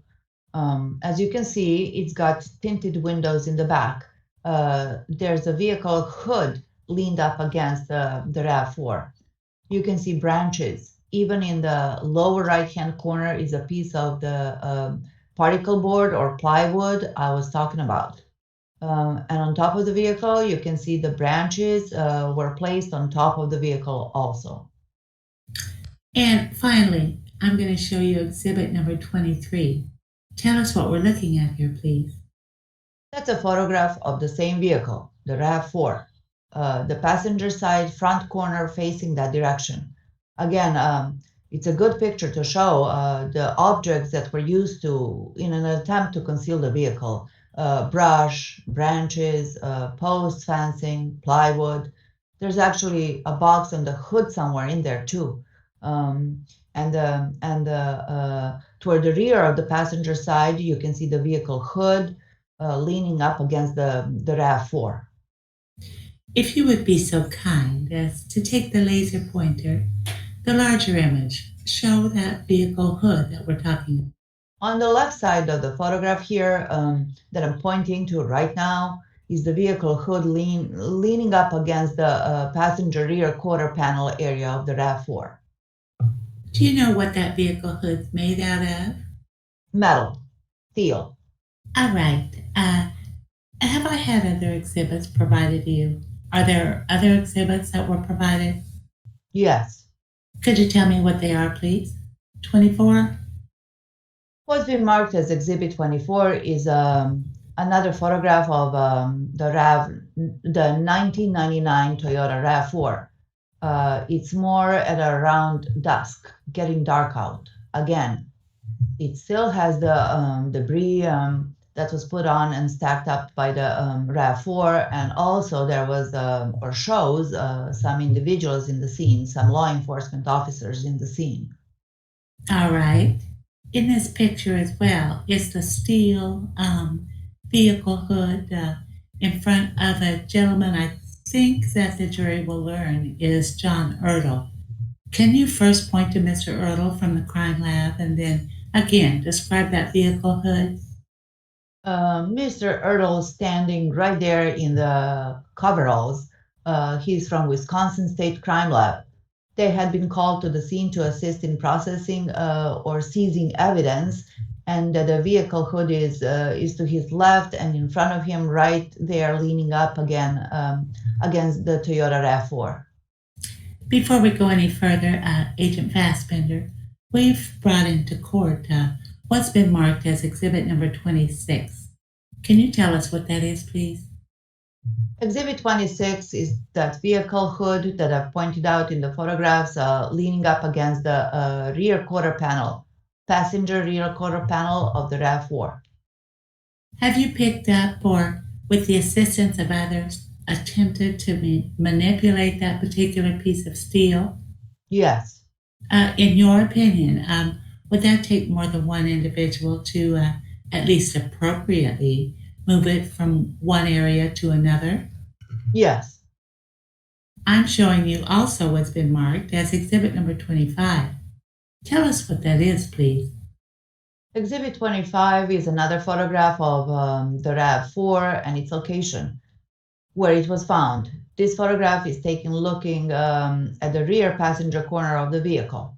Clearly again showing, and I'll point out, the vehicle hood, what appears to be a fence post next to the vehicle hood, and branches concealing the vehicle. If you can just go back just a moment, please, to exhibit number 24. We see Mr. Ertl, yourself, a couple of other individuals in that depiction, and you mentioned this was right around dusk. Is that right? Yes.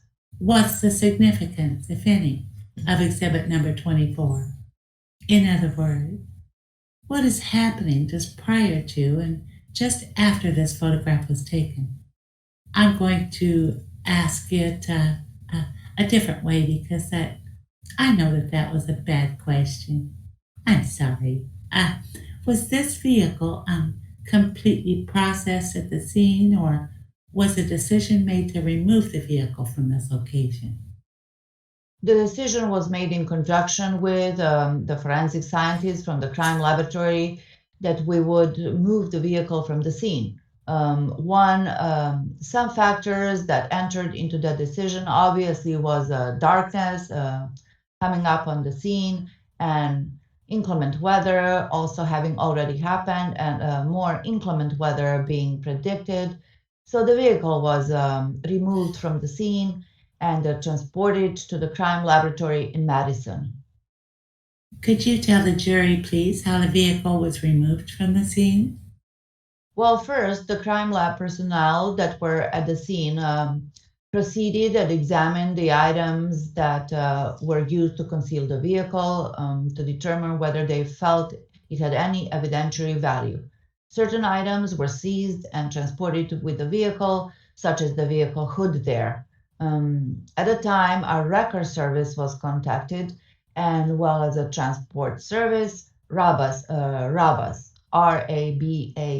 I believe, came and with their wreckers, and they removed the vehicle from its location and brought it out by where we had seen the vehicle crusher.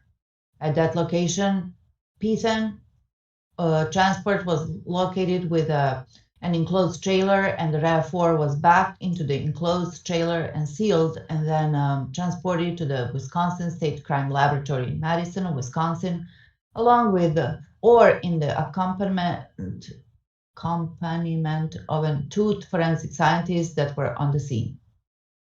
Just prior to the removal of the vehicle, were there any other resources that were called in to search, at least around that particular RAV4?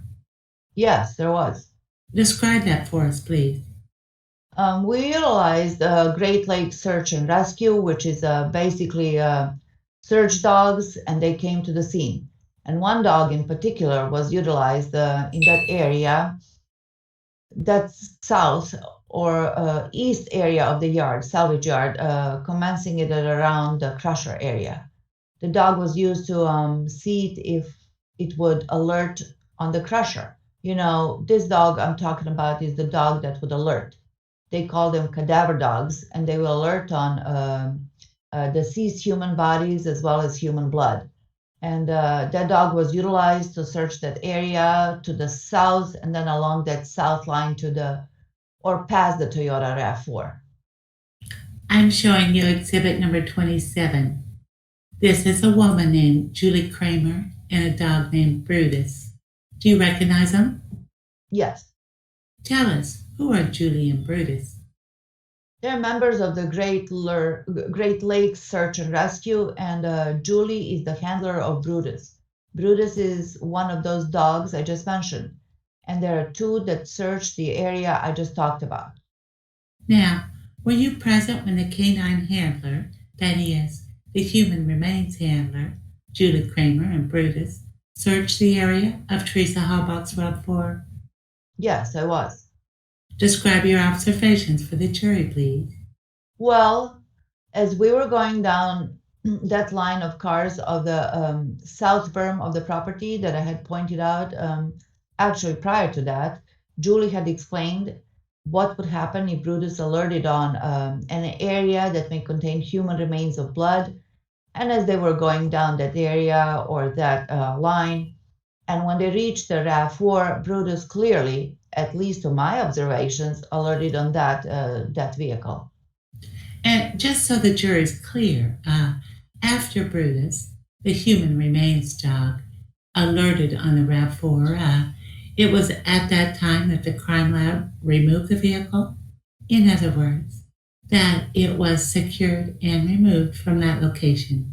Is that right? The vehicle was in a secure state to begin with and maintained. It was maintained in that state. The crime lab arrived just after Brutus alerted on that vehicle, and the vehicle was maintained there for probably another 2 hours until we could get the resources at the scene to remove the vehicle. So it was about 2 hours, and then it was removed, yes. All right. Do you know if the vehicle was locked at that scene? Yes, it was. And are there any other exhibits up there that you haven't identified yet? No, sir. I just need to ask that every once in a while. Mr. Fassbender, we're showing you what's been marked for identification as exhibit number 28. Can you tell us what that is, please? This is a photograph of the southeast portion of the Avery salvage yard, and I think more particularly depicting the automobile crusher, and I'll use the pointer on the big screen. I'm pointing at that right now. Large orangish yellow piece of machinery. You'll notice right near there is another piece of machinery moving what appears to be a crushed vehicle. That happened when all those crushed vehicles to the south of that crusher were examined and moved to the north side of the crusher. If you just point to Exhibit 28 again and show us where the crushed vehicles, that is, after the vehicles were put into the crusher, where were they stored or kept, at least temporarily, on the Avery property? Pointing at the crusher right now, the orangish yellow piece of machinery, just to the right of that on the photograph, or to the south of that, is the approximately 50 plus crushed vehicles were located. And if you could show the jury, please, where Teresa HALBACH's vehicle was discovered in relation to that car crusher. Teresa's vehicle would have been up in this area on the south edge of the salvage yard, on the other side of the retention pond, and I'm pointing to an area towards the middle right of the photograph. Now, do you know about how far that vehicle was? That is, Teresa's vehicle was from the car crusher? It was about 350 feet. And at least from the intact vehicles, that is, the non-crushed vehicles, was Teresa HALBACH's vehicle in a row or in a line of vehicles closest to the car crusher? Does that question make sense? Teresa's HALBACH's vehicle was in a line of vehicles. That it was very near the crusher and it had access to the car crusher. All right.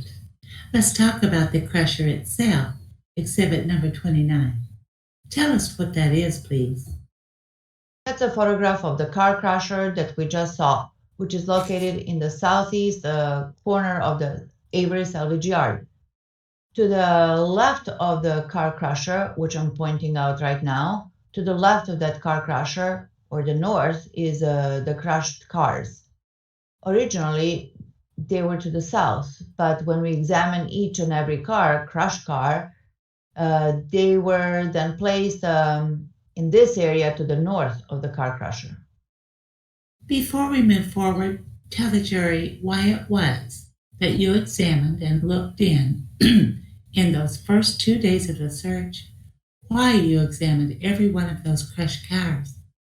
We were looking for Teresa. And at that point, at least on Saturday, Sunday, and Monday, you hadn't found her body yet. Is that correct? That's correct. Before we move too far, I'm showing you Exhibit 32. Might give us a better perspective. Can you tell us what that is, please? Again, 32 is an aerial photograph showing the southeast corner of the Avery salvage yard. And on the screen, there's a big box in the lower right-hand corner that's titled Vehicle Crusher. That's where the vehicle crusher was located. And then approximately 350, 60 feet to the southwest is a smaller box where I'm pointing right now that has the title RAV4 location. And that's where Teresa's vehicle was located. Can you point to that line of cars? You talked about a line of cars that looked like it was close to or waiting to be crushed. Is that a fair characterization? Along the left side of the photograph, I'm pointing to the line of cars, which is basically the south edge of Avery salvage yard, and that is right there. And Teresa's vehicles were located amongst that line of cars. You said after the crusher crushed the cars, they were in a crushed state. I'm going to show you what's been marked as exhibit number 30. Tell us what that is, please. That is that crushed state that you just mentioned. Often, the way my understanding, and I'm not an expert in this, when they crush the cars, they would place more than one vehicle in that crusher. They crush 3, 4 vehicles at a time and make somewhat of a sandwich of several vehicles. So what you're looking there is several vehicles crushed into one item, essentially. All right. I'm going to ask you a bit of a hypothetical. And if you don't feel that you can comment or express an opinion about this, then please tell us that. But if Teresa Halbach's vehicle would have ended up in the middle of one of these sandwiches, would it have been easily identified or located? Well, it would have been very difficult to locate. I showed you a couple of other aerial photographs, and I want to show you exhibit number 33 before going too far. It's going to give the jury a little bit better understanding or overview of the area. Can you tell us what we're looking at, please? This is an aerial photograph from more of a distance. Right in the center of the photograph, essentially, is the Avery salvage yard that we've been talking about and showing previously. To the left side of the photograph, or the upper left corner, is the highway. That's Highway 147. And then Avery Road right here on the left side of the photograph, and going towards the right or towards the south, that's Avery Road, and into the auto salvage yard. To the south, or the lower side portion of the salvage yard, is a quarry, gravel pit quarry, or owned by Rhonda. To the south of the Avery salvage yard that I'm pointing to right now, or to the right of the salvage yard, is also a quarry owned by Rhonda. To the east of the salvage yard is open field. To the northeast of the salvage yard is another quarry owned by Mikkels, or to the north of the Avery salvage yard again is an open field and farm fields. If I may, Your Honor, I am about to shift topics into more specific searches. I'm going to suggest that this might be a good time for our afternoon break. Okay. We'll take a 15-minute break, ladies and gentlemen. Just so the jury knows, today we'll go on till 5. Usually it's 4:30. There are some give and take in that, depending upon where the lawyers are with the various witnesses. All right. Mr. Fremgen, do you still want to be heard on that objection? Judge, my objection was simply... Why don't you get the microphone, please? Thank you. On number 13, my objection was simply, I don't have an objection with it being used as a demonstrative aid. I just don't think it should be received as evidence, since there was something similar to purchased later with the detective or the agent afterwards to find something that looked like jeans. No problem with the state's use of it as a demonstrative aid, but again, I just don't think it should be received as evidence in this case. Well, my understanding is it's principally being used to link up the rivets from what was found to what was known to be owned by the victim. Is that correct? There's been no claim that those are Teresa Halbach's jeans. All right. In fact, just the opposite. They're demonstrative, Judge. For that limited purpose, it's going to be admitted. All right. Mr. Kratz, you may proceed. Thank you. Agent FASSBENDER, let's move on then to responsibilities on the 5th of November. You had mentioned earlier that a search warrant was obtained, and you had spoken, at least to this jury, about the processing, recovery, and seizure of the SUV.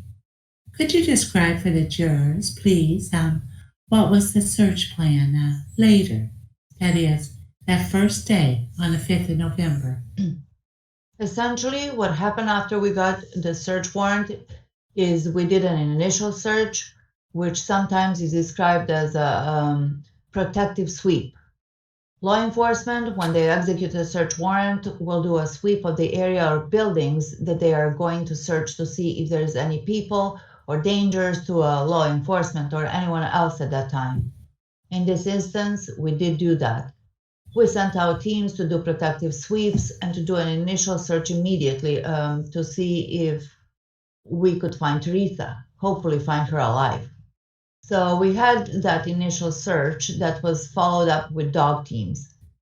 Primary purpose of the dog was to go through the salvage yard and through the rows of vehicles to see if they are alerted on anything, but the dogs were also utilized in many of the residences and buildings to see if they would alert there. After those searches were done, we go back to the command post and we debrief, and a search or evidence search team was put together. Due to the resources and personnel, we had one evidence search team that we utilized that evening, and that search team started to out by searching Stephen Avery's trailer that evening. I'm showing you what's been marked as exhibit number 34. Tell us what we're looking at, please. That is a photograph of Stephen Avery's trailer, and to the left of the trailer is the unattached garage. In the foreground and to the right, do you see a burn barrel? Yes, I do. There's a burn barrel with some yellow police tape around it. We're going to hear from a Special Agent Heimro. I think it's tomorrow, but sometime on Monday the 7th. Were you aware that search, or that burn barrel was recovered, processed, and found some electronic equipment inside? Yes, it was on Monday the 7th, November 7th. Tell us what exhibit number 35 is, please. It's another photograph of the front of Stephen Avery's residence, trailer, and then Stephen Avery's unattached garage. You can see the LP tank in the background between the garage and trailer, and a pickup truck in front of the garage. Now, this trailer of Mr. Avery had 2 entrance doors. Is that your understanding? That 2 primary entrance doors, yes. There was also a patio door in the back. Or at the front, or what would be to the front of the trailer entrance doors, are those depicted in exhibit number 36? Yes, they are. And is that being depicted on the large screen as well? Yes. You had mentioned the back of the trailer had a sliding door or an entry location. Exhibit number 37, does that show that part of the trailer as well? Yes, it does. Now, Agent Fassbender, the search of the residence itself, how was that performed, and who was that performed by? In other words, how were teams developed to do the searching during this process?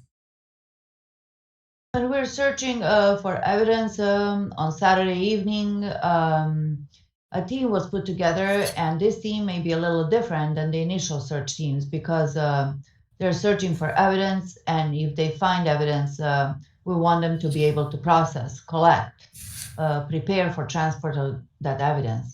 So when we put the particular team together, we're looking for officers that have been trained and have experience in evidence processing and collection, and that's how that team ultimately got put together. You talked about a search of the and a sweep of the trailer in the garage. I'm showing you exhibit 38. What is that? That's again a viewpoint of Stephen Avery's trailer in the background, his unattached garage in the foreground with his black truck, and we would be facing west taking that picture. Just so the jury can see, I'm going to zoom in a little bit closer. There's a dog to the left of the exhibit. Do you see that? Yes. Were you aware of that dog, and were you aware of the demeanor of that dog? Yes, I was. Describe for the jury, please. The occasions I had to be around that dog appeared to be very aggressive, pulling on its chain, leaping against the chain, barking and snarling. And I kept my distance. Were you made aware, and I think we've heard or will hear some more about this, but did that dog prevent a search area of the back of Stephen Avery's garage, at least for a couple of days of your processing? Yes, it certainly did when we had the dogs there, because the dogs weren't going to go near that dog because of the aggressive nature, and as well as the searchers going through that area, steering clear of that area. What is exhibit number 39? 39 is a photograph of the front of Stephen Avery's unattached garage with his pickup truck parked in front of that. And again, this garage was not only swept on the 5th, but was later searched on Sunday, the 6th. Is that correct? That's correct. Were you familiar, Agent Fassbender, with the van that Teresa HALBACH took photos of on the 31st? Yes. I'm showing you what's been marked as exhibit number 40 so that you can talk about that just briefly. Tell us what we're looking at, please. This is the van, maroon van, I believe a Plymouth Voyager that Barb Tadich had for sale that Stephen had arranged for Teresa to come out and take a photograph of. And that vehicle is what would be directly in front of, or perhaps better stated, between the Avery and the Rhonda/Dassey residence. Is that correct? That's correct. In fact, as we look at exhibit number 41, gets a better perception or perspective at least as far as Barb's trailer. Is that right? Yes. The red trailer that we had talked about, were you able to determine who that trailer had belonged to? Yes. Who is that? Who lived there or who it was owned by? Who lived there? Stephen Avery. All right. And so the jury can see photos of him. Exhibit 43. Is that a picture of his driver's license photograph? Yes, it is. And I'm sorry, that was 42. And exhibit number 43 on the 9th, after he was booked in this case, is that a picture of his booking photo? Yes, it is. On Stephen Avery's property, that is, to the rear of his garage area, were you aware of any tires that were located that you determined were later used to fuel a large fire behind Stephen's garage? Yes, there was a pile of tires. I'm showing you exhibit number 31. Is that a photograph of those tires? Yes, and that was located on the southwest corner of the yard associated with the residence that Stephen lived in. Agent Fassbender, the search, that is, the week-long search of the property, items were located. That's fair, isn't it? That's fair. Were you aware of Teresa HALBACH's license plates being found that week? Yes. Do you remember where those were found? Yes, I do. Well, tell us where that was, please. That was on Tuesday, November 8th, and they were found in a salvage vehicle that was located along the driveway, just to the south of the driveway, going down to Mr. Dassey, Mr. Avery residences along a fence line there. Tell us who those plates were located by. They were located by William Brandis, who was a volunteer firefighter who had been teamed up in search teams with law enforcement officers looking for evidentiary items such as those license plates. Let me show you exhibit number 44. Ask us if you can tell us what that is, please. That's a photograph of the vehicle, station wagon there, that the license plates were found in. The license plates themselves, were they photographs inside the vehicle? Yes, they were. Who were they photographed by? Trooper Cindy Payne. So, Wisconsin State Trooper? Wisconsin State Patrol Trooper, yes. Exhibit number 45. Tell us what that is, please. That's a photograph of the license plates placed inside the vehicle taken by Trooper Payne. The plates had been removed because they were folded in on themselves. They had to be unfolded to determine what the number of the license was, and then they were just placed back in that there, and a photograph was taken. All right. And finally, exhibit number 46. Tell us what this depicts, please. 46 is basically a relation in ship picture. To the left side of the photograph shows Stephen Avery's residence. Next to that, to the right, is the Rhonda Dassey residence, and then a little further to the right or to the west is an arrow pointing to the vehicles that the license plates were found in. So if you're looking at this particular access road, could you show us how you would walk or drive down this road to get toward the at either the Avery residence or the Dassey residence? Well, on the picture to the right here, that is the or to the top of the picture is the driveway or access road going down to the Yonda Dassey residence and Stephen Avery residence. If you keep going to the right, which would be to the east, you would run into Avery Road and the entrance to the salvage yard, and then Avery Road to the north out of the State Highway 147. I've handed you what's been marked as exhibit number 47. Can you tell us what that is, please? That's a photograph of the front or the north side of Mr. Dassey's residence. And can you tell us what's in front of that residence? Right in front of that residence, where I'm pointing right now, about in the middle of the photograph is a golf cart. I'm also going to show you exhibit number 51. Tell us what 51 is, please.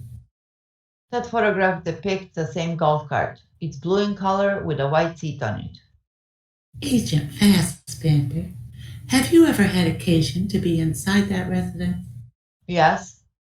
I'm going to direct your attention, and I know I'm skipping ahead just briefly, but on the 1st of March, we heard, at least in our opening remarks, about a statement that was given you by the defendant, Brendan Dassey, you and Investigator Wiegert. Is that correct? Correct. Later, on the 1st of March, were you given permission, and in fact, did you enter the residence of Barb Yonda and Brendan Dassey? Yes. And in the Yonda and Dassey residence, did you find any items specifically in the bedroom of Barb Yonda? Yes. I'm going to first show you what's been marked, exhibit number 49. It's shown on the large screen. Tell us what we're looking at, please. Judge, could I have a sidebar, please? Sure. Exhibit number 49, and what are we looking at? This is the bedroom of Barb Tadich in her residence, and showing some closet space or storage space there, and the handles of some of those closets and storage space we found located some what you would call leg irons and handcuffs. I'm going to show you what's been marked as exhibit 48. These are close-ups. Do you recognize exhibit 48? Yes, I do. It's a pair of the handcuffs that were taken out of that bedroom. And exhibit number 50, tell us what that is. That's a pair of what we'd call leg irons, also taken out of that bedroom. Now, also on the first, did Mr. Dassey identify for you any clothing items, specifically items that he had worn on the 31st of October? Yes. I show you exhibit number 52.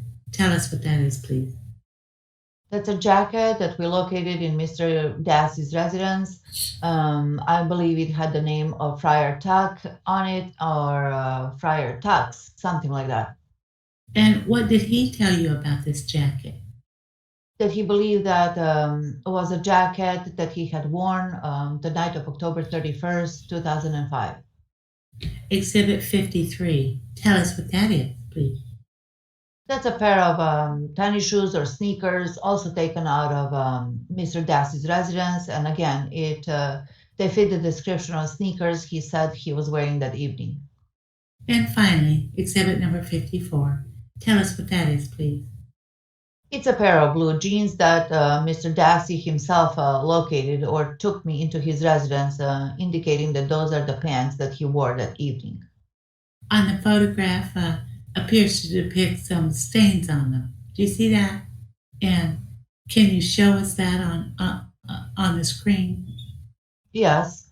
White stains on the lower right-hand pocket area of the blue jeans, and also on the upper left-hand pocket area of the blue jeans, there's some white staining.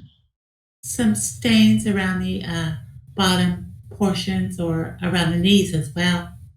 Yes, spots and stains that are white. Now, we'll get into the statements of Mr. Dassey much more detail later this week, but did Mr. Dassey describe for you what those stains were? Yes. What did he tell you? He said they were bleach stains. Did he say how those bleach stains got in his jeans? Yes. How? He said that he got him on when he was helping clean up the garage floor in Stephen Avery's garage, and that because they utilize some bleach to clean that area. Now, the jeans themselves. Has Mr. Wiegert provided you with those? Yes. What is that exhibit number? Exhibit 58. Well, tell us what Exhibit 58 is, please. Exhibit 58 is the pair of jeans that Brendan Dassey took us to in his residence on February 27, 2006, and consented us to taking them. And do those jeans still appear as you see them today here in the courtroom? Do you have bleach stains on them? Yes, they do. Oh, what are those exhibits, Mr. Wiegert? 59 and 60? We're going to show you exhibits 59 and 60. Tell us what those are, please. 2 sets of handcuffs. Do you know where those were retrieved from or where you retrieved them from? 1 set of the handcuff was retrieved from Mr. Dassey and Mrs. Tadich's residence, and I believe another set was seized from Stephen Avery's residence. Exhibit number 61 and 62 are being handed to you now. What are those? Two sets of fur-lined leg irons. Where were those seized from? I know we took 2 sets of leg irons out of Mr. Dassey and Mrs. Tadich's residence, and we also took 1 set of leg irons out of Stephen Avery's residence. All right. Agent Fassbender, this has been agreed to by the defense, but were you able to retrace the steps of Teresa HALBACH? That is, where she had been prior to arriving at Mr. Avery's property on the 31st of October, and approximately when? Do you recall? Yes, we were able to retrace, and I didn't understand or hear the rest of the question. If you were able to tell us, first of all, the 2 residences that afternoon, the afternoon of the 31st that Ms. HALBACH had been. Yes. Who is that? Stephen Schmidt's residence and Joel and Zipper residence. And at the Joel and Zipper residence, did law enforcement officials receive from Mrs. Zipperer specifically that packet of information, the auto trader information, given to her by Ms. HALBACH? Yes. I'll show you what's been marked as Exhibit 55. Tell us what that is, please. That's an Auto Trader bill of sale and a current Auto Trader magazine and for sale sign. Is it your understanding that after a transaction was completed between Ms. HALBACH and whatever customer for Auto Trader, that she would give them a bill of sale and as well as the most current magazine? Yes. Same thing happened with Mr. Schmidt. All right. And the defense has also been kind enough to stipulate, which means to agree, to some business records. I'm showing you Exhibit 56. Ask if you can tell us what those business records are, please.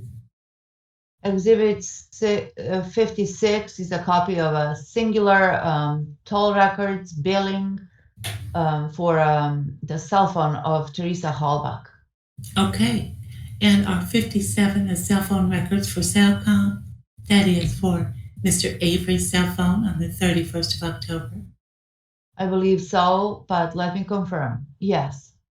And Judge, although this is perhaps the first time this week that this kind of statement will be made, but I would ask that defense counsel agree and indicate to the court their acceptance and approval that the business records in this case of Singular and Silkman be admitted without the necessity of calling a custodian of the records and without objection to the defense.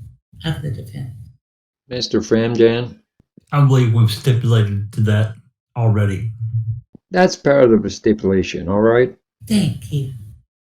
Agent Fassbender, the balance of the week, that is, after the 5th of November. Could you describe for the jury, please, the search efforts of this property? I don't mean specifically what days and what was searched, but just give the jury, if you will, since they're not going to hear day by day what was searched for in the Avery property and the surrounding property as well. Said before, there's approximately 15 buildings on the property. All the buildings were searched by search teams. Also on the property, each and every vehicle of the approximate 4,000 vehicles were searched. Additional personnel were brought in to assist in those searches, to include Wisconsin State Patrol. On 2 separate days, 60 plus troopers were brought in just for search efforts. Anywhere from 45 to 60 volunteer firefighters were brought in on 2 or 3 days. Law enforcement personnel from several counties were brought in or asked to come in to help. Several police departments were asked to come in and help. Citizen searches were done in adjacent properties, not on the salvage yard. Winnebago County, for example, brought their dive teams in, and they were utilized in ponds. They were located in adjacent properties, quarries. Some ponds were pumped out to look through those for either Teresa or evidentiary items. The next area of inquiry I have, the next area I have for you, Agent Fassbender, are the creation of computer-generated images on and around this property. First of all, are you familiar with how these images were created? Yes. And could you start by generally describing for the jury what these images are and what they're meant to depict? These images were prepared by Tim Austin of the Wisconsin State Patrol, who was asked to come in right to the scene right away on November 5. He uses what's called a total station measuring or forensic mapping piece of equipment. And with that, he's able to map or measure a scene to scale. So you have accurate measurements of any particular scene. In this case, a large scene or a crime scene. They're meant to depict measurements of items at the scene, relationships of items at the scene, and the measurements between them. He's also able to depict those or produce sketches in two-dimensional as well as models in three-dimensional, adding height to that and sketch or that model. And he's also able to render, the word escapes me now, render animation scenes. That's what I'm thinking of the same scene or certain areas of that scene. And an animation would be a virtual tour or walkthrough a certain area on that scene. Since the jury would not be and will not be in this case visiting this scene, and since these images show angles or depictions that the naked eye cannot, do you believe that these images will assist the jury in understanding relationships? That is, between relationships of evidence that was not only seized, but also relationships of evidence to fixed points within the property? Yes, definitely. All right, let's show the jury. By the way, do you know about how many measurements were taken by Mr. Austin? Over 4,100 measurements, both manually and electronically. You talked about them being accurate. Do you know just how accurate these are? Well, I think the greatest distance measurements he had was 1,200 feet, and at that distance, the maximum amount of error would be less than 1/2 inch. Exhibit number 63. We're going to go through these very quickly. Can you tell us what we're looking at, please? 63 is a three-dimensional depiction of Rhonda Dassey residence and the Stephen Avery residence in the northwest corner of the Avery properties. And if you could just take your laser pointer to show the jury what we're talking about here. Again, Yonda Dassey residence, unattached garage to it, the Stephen Avery residence, and an unattached garage, and the surrounding yards, and right there is the van that was for sale. Okay. Exhibit number 64. Again, 3D rendition of essentially the same section of land, but from a different angle, coming from the north. And Yonda Dassey residence, garage, Stephen Avery residence, garage, the vehicle that was for sale. Once again, these are views that are unattainable by the human eye. Is that correct? Yes. Exhibit number 65, please. It's a 3D rendition of the Yonda Dassey residence from the front, looking south, and unattached garage, and the golf cart is right there. These are not photographs. These are actual computer-generated images. Is that correct? Correct. Exhibit number 66. Another view of the Yonda Dassey residence and the garage from the backyard looking north now, from the south looking north. 4 burn barrels in the back of the residence area. Exhibit 67. Another depiction of Stephen Avery's residence, Stephen Avery's garage, the van that was for sale, and then to the right side of the picture you can see Stephen Avery's burn barrel depicted. 68. A more close-up version of the depiction of Stephen Avery's residence, the front of the residence, the deck, the entrance door to the north, and then the rear entrance door to the south. Exhibit 70. Another 3D rendition of the rear area or to the south of Stephen Avery's garage. Stephen Avery's garage right there, Stephen Avery's residence right there, and then a mound, build-up mound of dirt and stone, and also a dugout portion of that mound to the south of the mound, which is what we call the burn area, dog house and the dog chain. I'm sorry, Agent Fassbender, I misspoke. This was Exhibit 69, is that correct? Exhibit 69, that's correct. I'm sorry. And this also shows the burned out van or vehicle seat in it. Isn't that right? Correct. Right to the right of the darkened area, which is the burn area, just outside of that, and on the edge of the elevated dirt area is that burned car seat. All right. Now, we're moving on to exhibit number 70. What is this? A different angle depicting the mound and the burn area, the car seat, Stephen Avery's garage, Stephen Avery's house. Exhibit 71.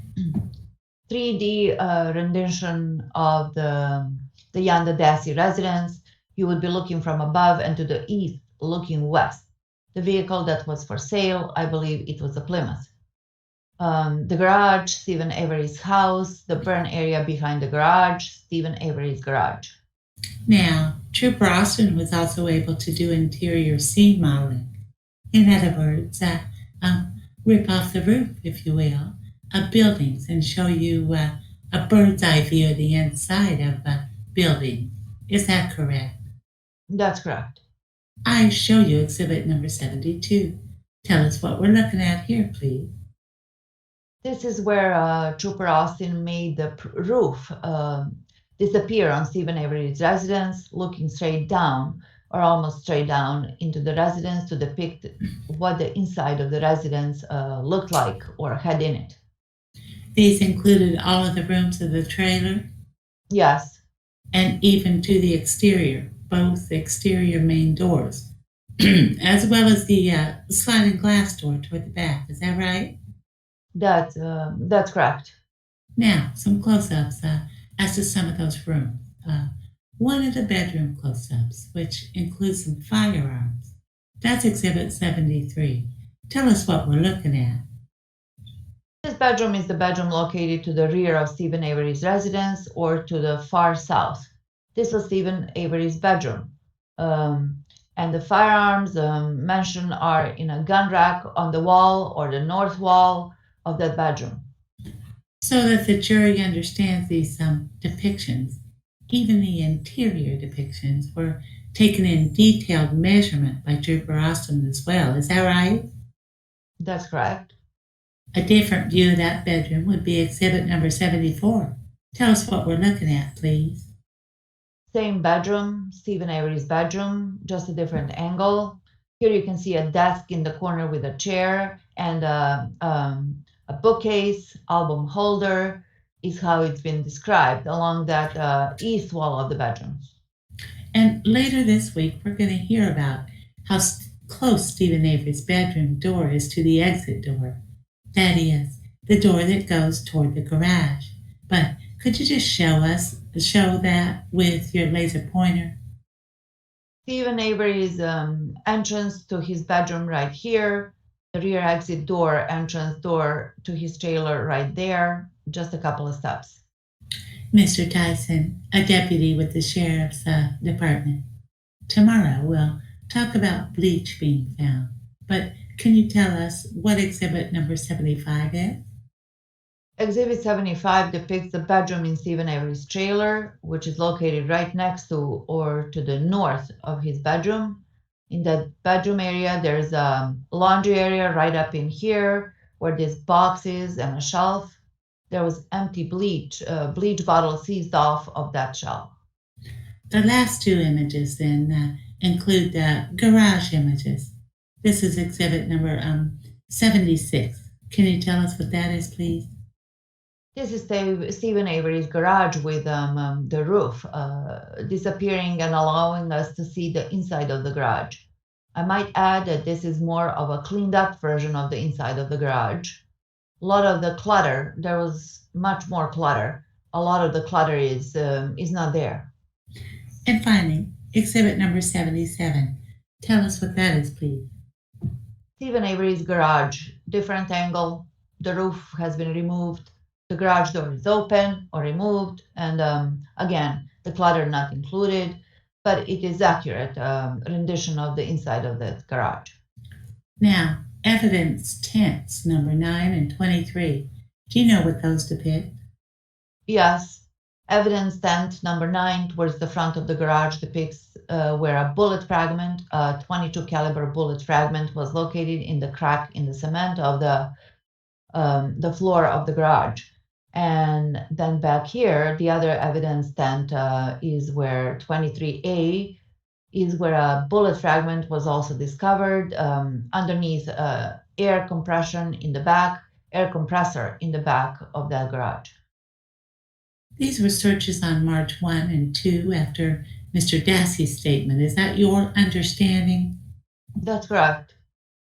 Agent Fassbender, you talked about an animation or that it was possible to depict or have Trooper Austin depict through animation what it is that he had shown in a 3D version. Have you been able to view that animation? Yes. I show that to the jury at this time. Oop, I'm sorry. That's the wrong animation. If you'd be so kind as this plays Agent Fassbender, since the jury will not get a virtual tour or will not get a tour of the property, explain for the jury, if you will, what they are observing. Well, this would be essentially the aerial view of Stephen Avery's garage and residence. You're looking west to the east, and just at the bottom of the screen would be the roof of the Rhonda Dassey residence. And we're moving towards the north and reducing altitude, coming around the front of the Rhonda Dassey residence and showing the front of Stephen Avery's trailer. To the right, you can see the van where it was parked, the van that was for sale. Use your laser pointer if you feel it's necessary. The van right there, continuing, and he points out the van, the front of Stephen Avery's trailer. To the left is the garage.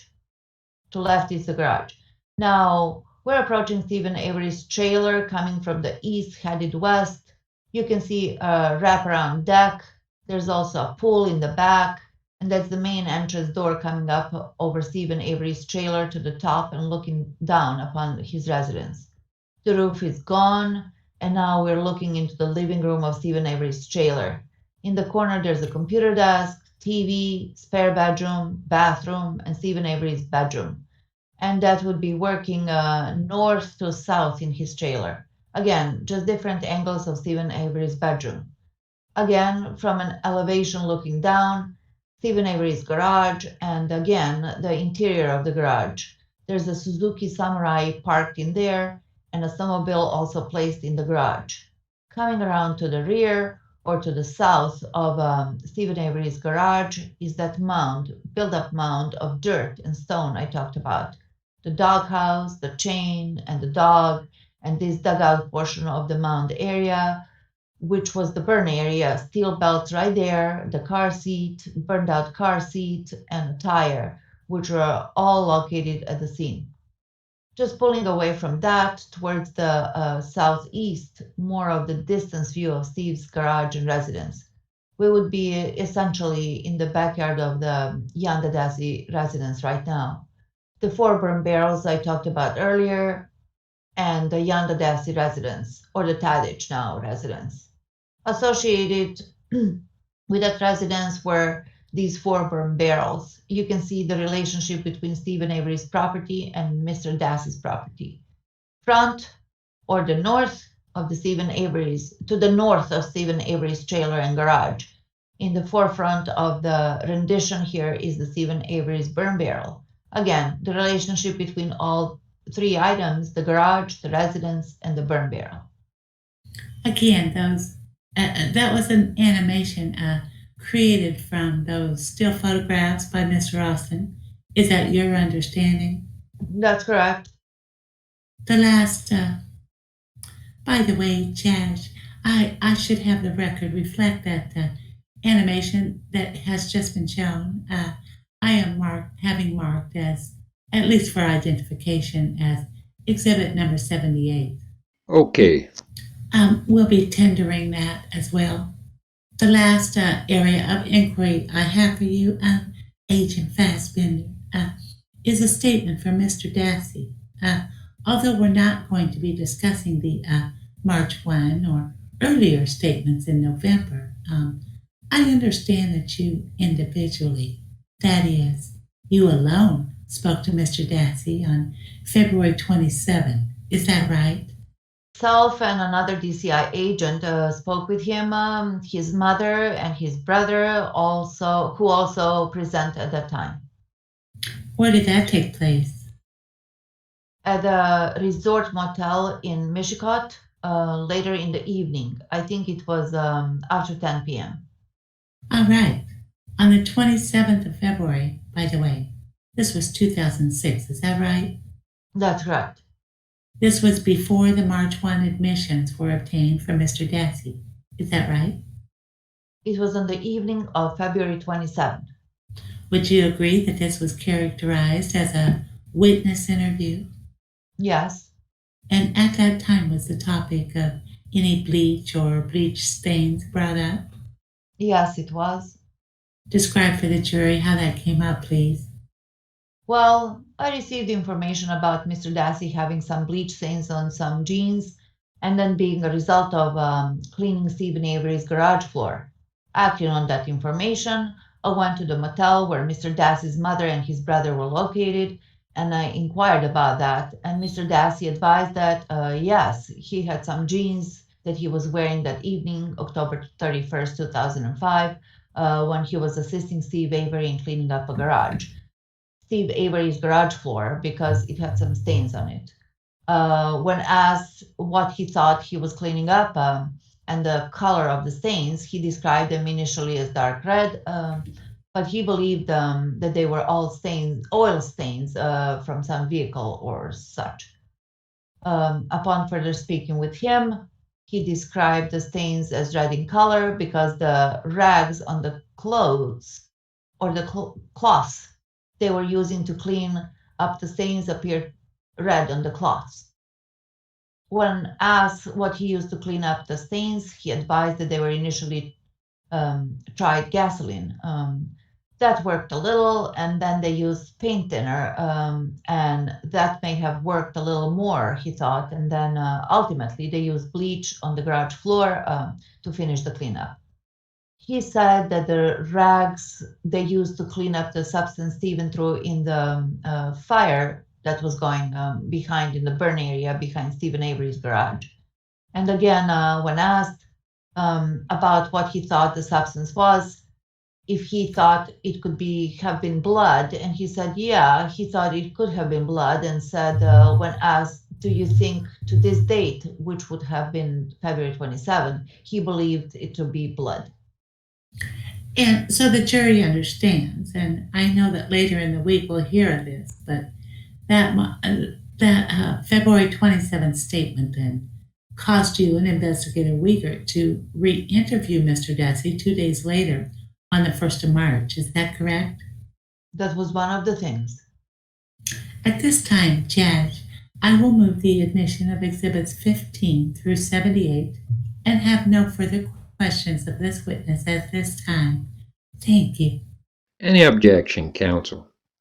I think just as to 78, there might be a second item on that hasn't been just that first overview that we saw. There is a second animation, Judge, and if that is played, that will be identified and described through our anthropologist, Dr. Eisenberg, later this week. But I'm not offering it at this time. You're offering it as part of 78. That's what we've seen, which is the virtual tour.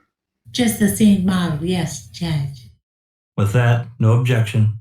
All right, they're received. They'll be received then. Cross? Thank you, Your Honor. Agent Fassbender, how long have you been employed with the DCI? 22 years about. And prior to that, were you also a state employee as a trooper? Is that correct? For 5 years, yes. Or state patrol? However you want to characterize it. Correct. Okay. Now, is it fair to say that from the perspective of who's in charge of this overall investigation, that you became yourself as well as Wiggert from Calumet County, correct? That's correct. Prior to getting to the phone call, as you indicated in your direct from your superior, you really didn't have much information about this incident. Is that right? That's correct. Just from the media. Now, early on, you testified that by the time you arrived on the Avery property, quote, law enforcement had control of the property. Is that your understanding? Yes. And what time did you get there? Shortly after 2 p.m. And on what day? Saturday, November 5, 2005. Now, prior to that, law enforcement didn't necessarily have control of the property, correct? That's correct. In fact, there were individuals who were citizens who were kind of traipsing around there. Yes. Okay. And they were looking for any signs connected to Teresa. Is that a fair statement? To my knowledge, yes. Two citizens went to that salvage yard to obtain permission to look through it. Yes. Okay. And in fact, they got permission from members of the Avery family, correct? Yes, Earl Avery. Who asked you to become, as you testified, the lead investigator? I believe Sheriff Jerry Pagel, Calumet County Sheriff. As you understood it, when you arrived and made your way down there by the RAV4, which I believe you depicted as exhibit number 23, no one had been inside of the vehicle, correct? No, the vehicle was found in a locked condition. So someone tried to get in it? I don't understand that. Not to my knowledge, no one tried to get in. How do you know it was locked? Somebody would have to check a door, would they not, to see if it was locked? You testified it's locked. How did you know that? One of the Stearns, with one of the citizens that went on the property to look, used the tissue to try the door handles, yes? Okay, so somebody did try to get in. Yes, I took it to mean an apparent effort to that was physically visible. I'm sorry, I misunderstood the question. And we've seen in the photographs of what the RAV4 looked like when it was found. Whom, if you know, was there guarding or securing the RAV4 when you showed up around 2 o'clock? I'm not sure who was guarding the RAV4 at the time. To my knowledge... You indicated... go ahead. Well, let him finish. My knowledge was that Calumet County or Manitowoc County deputies initially did that, and then when Calumet County personnel got there, they took over. But I'm not sure of exact time when the Calumet County deputy took over. I believe it was somewhere around between 2 and 3:30. But you don't have a specific recollection of whether it was a Calumet or a Manitowoc who was standing there when you got there. Is that what you're telling us? That's correct. All right. Now, you indicated that prior to anything happening with the RAV4, the lab people, and we're talking about your folks from your agency and from Madison, were called, right? Yes, And they showed up, correct? correct. And I believe you testified that the items around the RAV4, which you described as having been used to conceal it, were processed, correct? Examine might be a better term. Processed. Well, let's see, was it a visual examination only to your knowledge? That's correct. So there was no forensic test made at that time at that location. Not to my knowledge. Were you present from the time that you got there and saw that what was the secured or should have been the secured RAV4 until the time the vehicle was physically loaded up into the enclosed trailer? I was not present at the RAV4. No, I was on scene, but I was not present at the RAV4. All right. So if the lab personnel did anything beyond a visual inspection, you weren't there to see it. That's correct. But as lead investigator, you kept up with the things that the lab people will do in the course of the investigation. I tried to, yes. Well, that's kind of important, isn't it? Yes.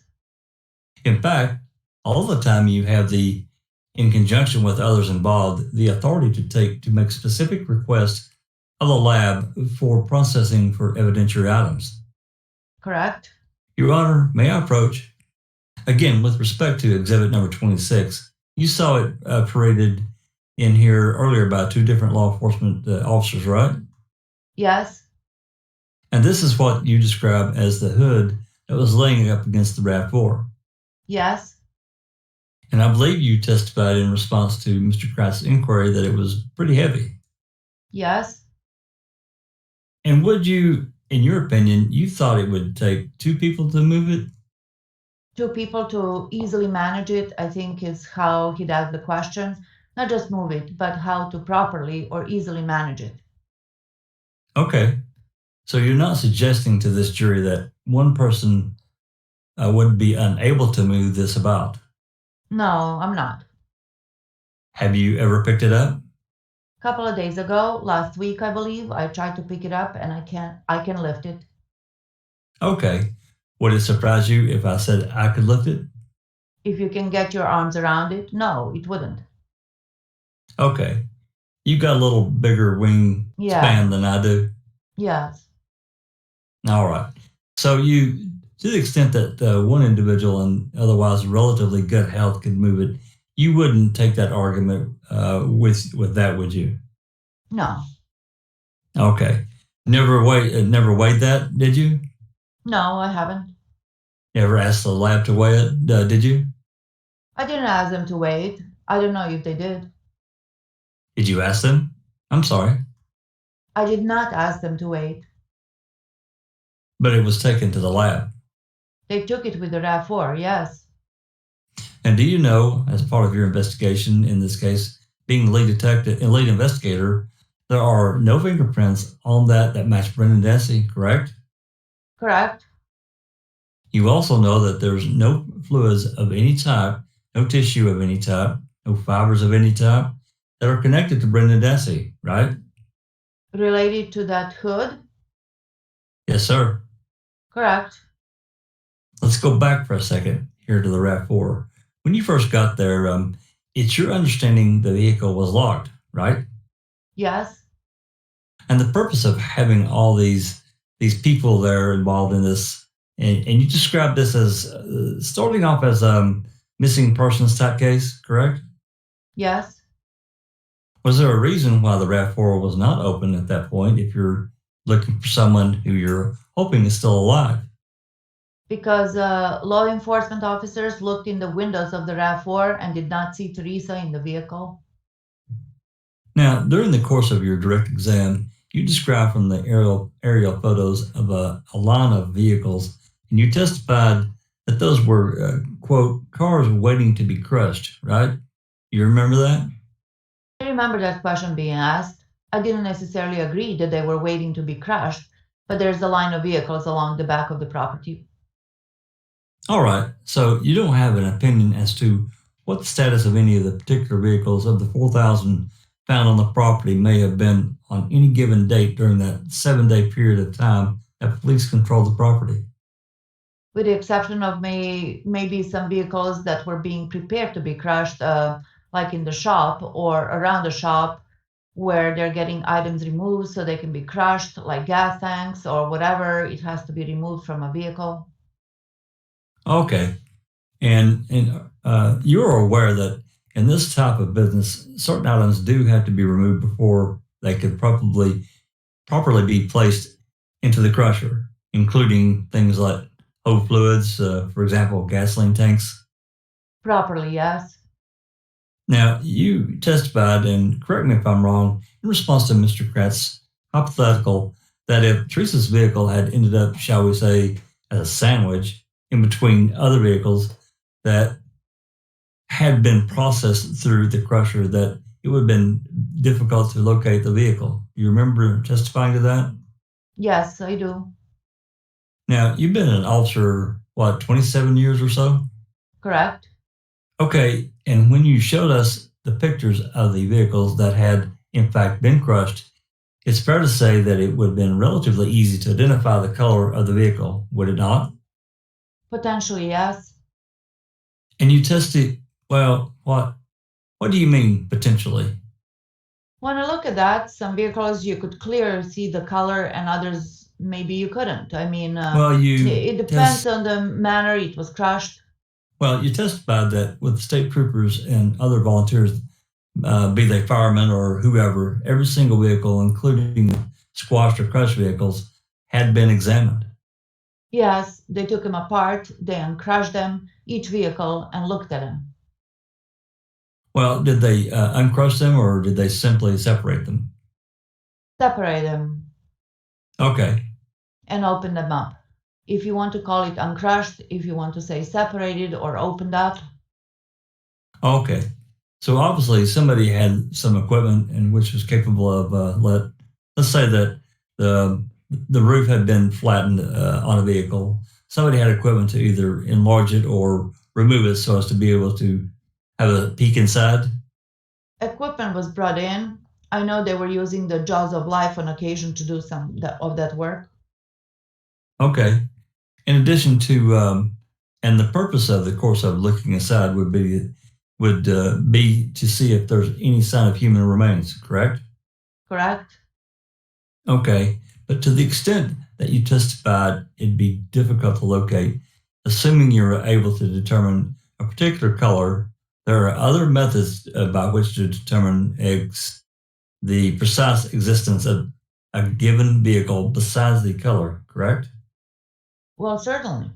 Judge, I'm sorry. May I interpose an objection?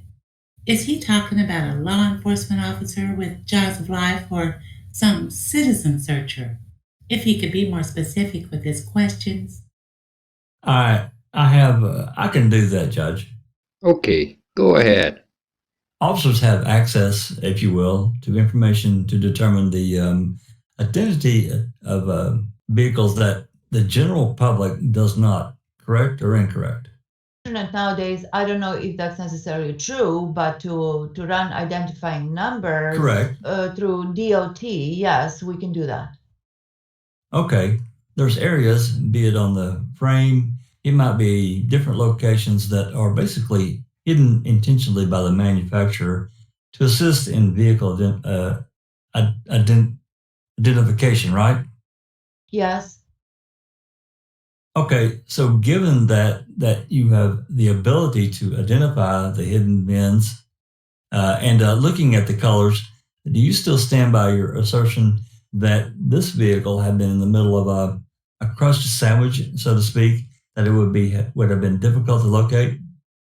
My response was just a visual observation. If someone was walking by or looking at those piles of cars, it would be difficult to locate. That was not with the understanding that I'm going to go and unsandwich the vehicles, tear them apart, and dig through them. Okay. So if it was just kind of correct me if I'm wrong, as I understand your testimony, you're saying if somebody simply does sort of a cursory walkthrough, you might miss it.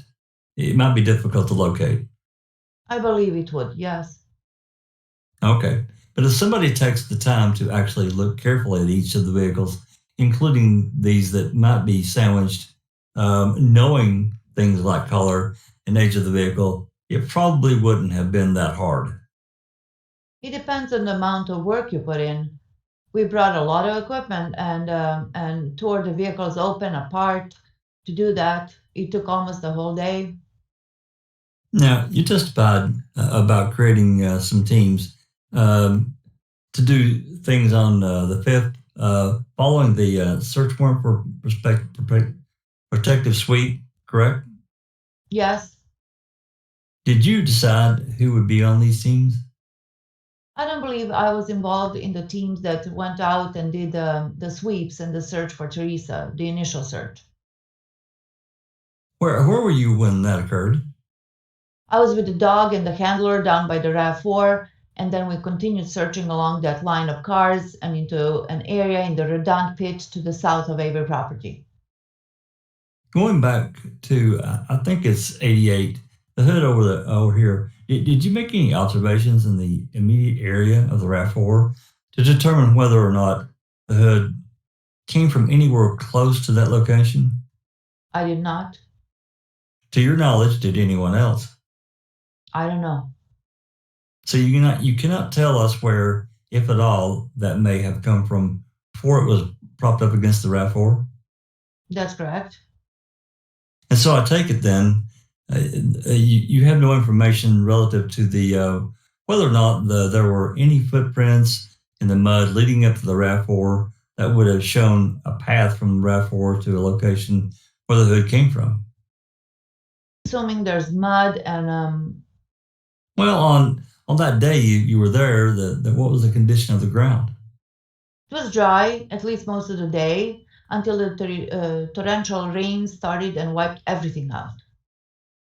Is it fair to say that during the course of your involvement in the investigation, nobody produced any type of footprints in the junkyard area that connected those shoe prints developed off of the patterns of Brenda Dassey's tennis shoes?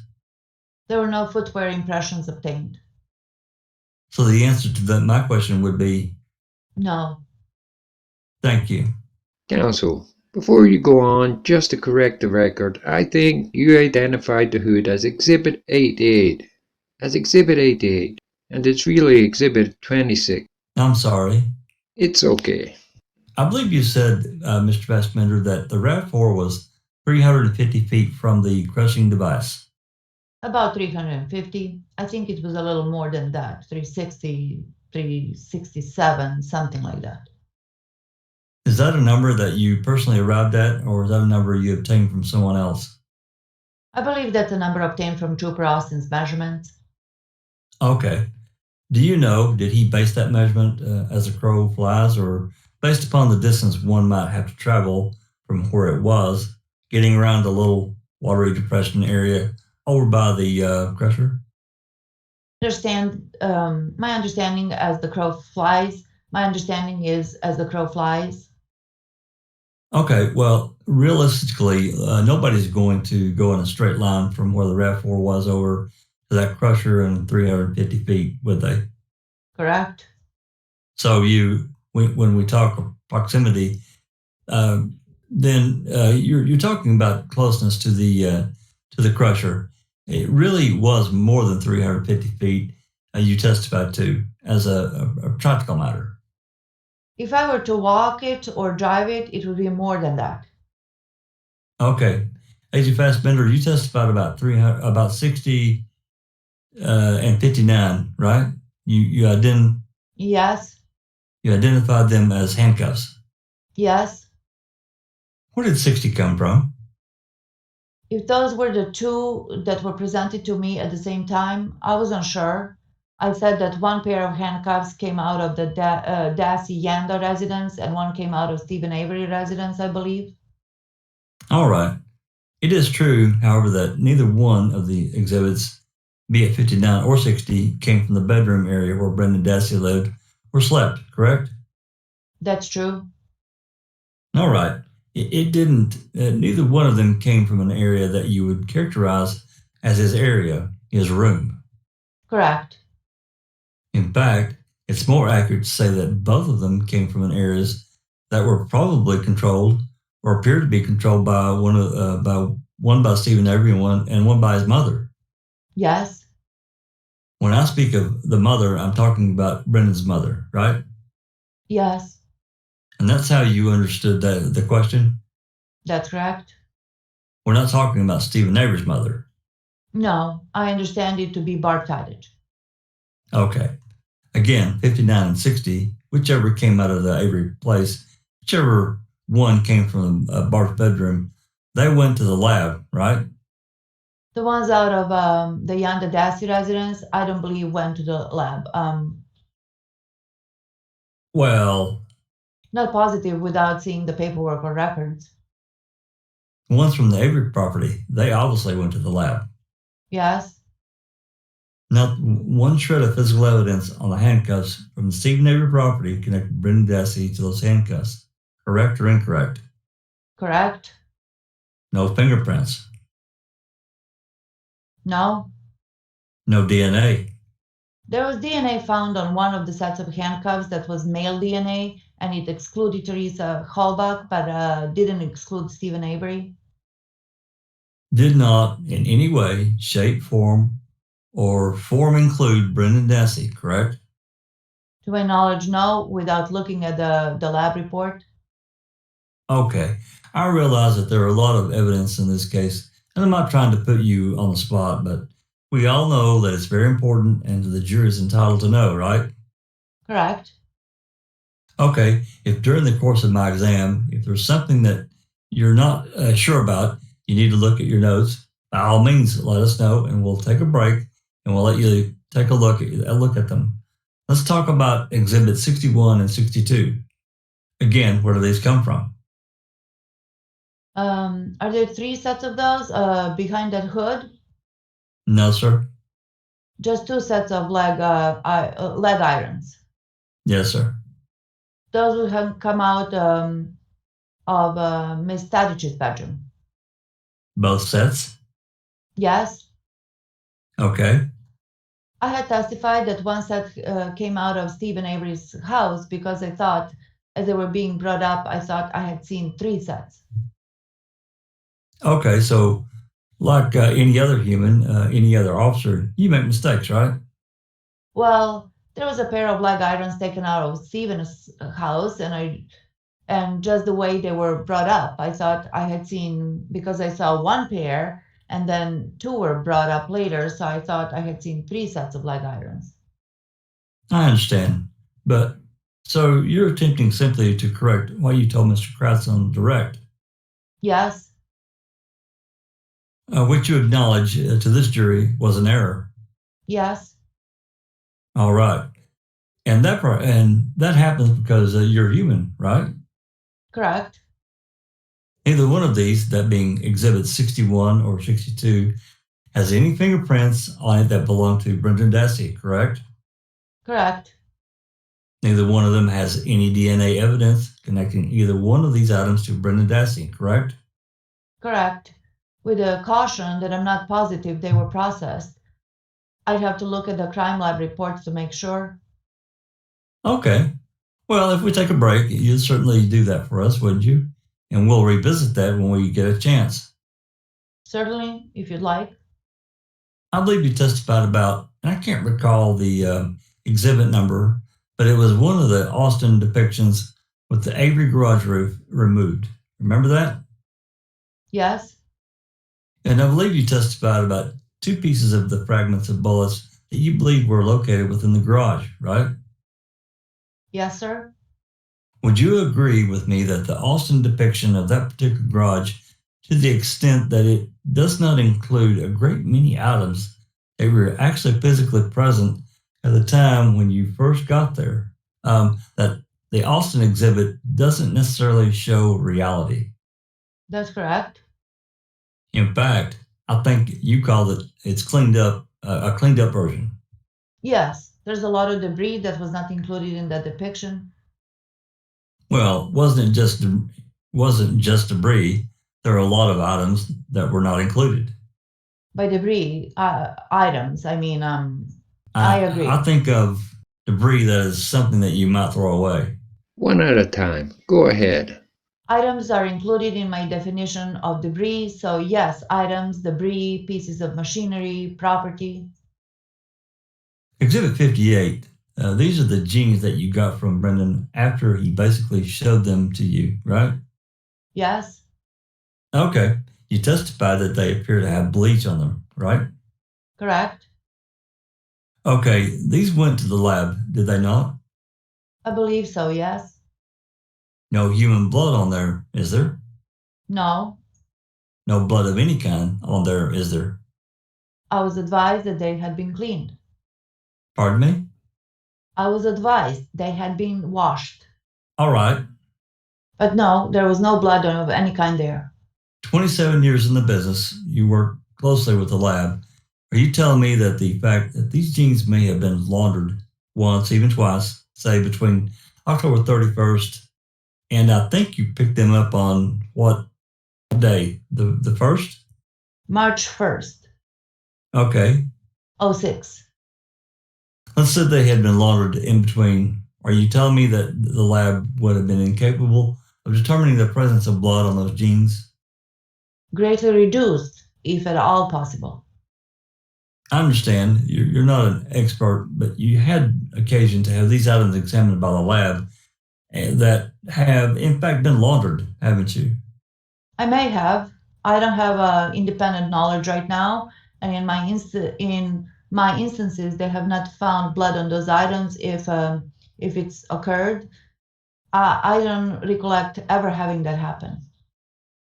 Now, you talked briefly about some conversations you had with Brendan, and this was at the Fox Hills Resort, right? That's correct. He stayed there with his brother, I think on the 27th? Yes, and his mother. Okay. And who picked up the tab for that stay? It may have been the county. I'm not sure. It was arranged, and you were well aware that it was arranged, that they would be staying there and could stay there, and it wouldn't cost them anything, right? Certainly. Okay. Be it the state, Calumet County, Manitowoc County, you knew the government picked up the bill. Government picked, yes. All right. In fact, when you went up there, it was about 11:30 at night, right? I'm talking about? I'm not sure. Fox Hills? 10:50 or 11:50. Did I say? Yeah. 11:50. One at a time, please, I'm sorry. if possible. 10:50 sound better? That sounds better. And during the course of that conversation you had with Brendan, you were talking to him about an incident where he had some bleach stains on his pants, right? Correct. And you got around to talking to him about what he was doing in the garage, and you talked about cleaning up some red stuff. Yes. Okay. And the truth of the matter is, Mr. Fassbender, that during the course of that conversation with Brendan, the first person to use the word or to suggest that it was blood on the floor, in fact, yourself. Does that sound right? Yes, that sounds right. All right. It wasn't Brendan who said, I thought I was cleaning up blood, right? That's correct.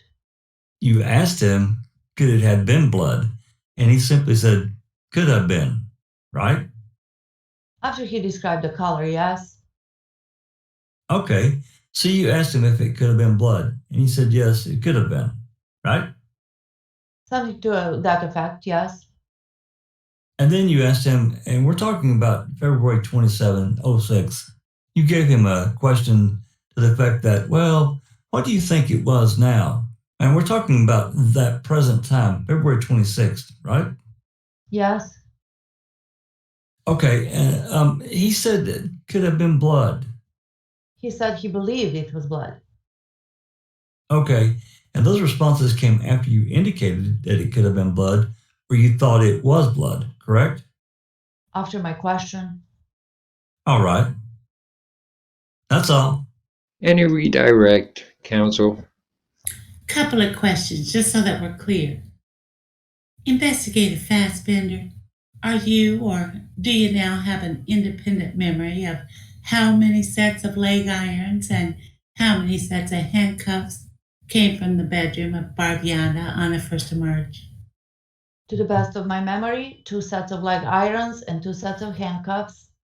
If we would show you the evidence bags, that is, the actual containers in which the handcuffs were placed in on the 1st of March, would that tend to refresh your recollection of that? Yes, it would. I'm going to have Mr. Fallon here bring you evidence tag 8266 and 8267. Have you take a look at those and tell me if that refreshes your memory. The bag with evidence tag number 8266 contains 1 pair of silver handcuffs taken from the bedroom of Barbianda at the time, Barb Tadic now, and evidence tag 8267 contained 1 pair of silver handcuffs also taken from that same bedroom, Barbianda's bedroom. So how many pairs of handcuffs did Barb have in her bedroom? So 2 pair of handcuffs in her bedroom. So the jury understands, and they'll hear from Deputy Kaharski tomorrow, but there were handcuffs and leg irons also recovered from the bedroom of Stephen Avery. Is that right? Yes. I think that's it from this witness, Judge. Thank you. All right. The witness may step down. Any further witnesses? I would prefer to start at tomorrow morning, Judge, with our other line for witnesses, if that would be okay with the court. All right. Tomorrow morning, 8:30. Sounds good. Jurors, we're going to adjourn for the day. I'm going to remind you again, I'm sure this is going to get tedious listening to me say this, but you can't talk about this case with anybody, including your fellow jurors. We'll see you tomorrow morning at 8:30. Anything further on the record this afternoon, gentlemen? No. No, Judge.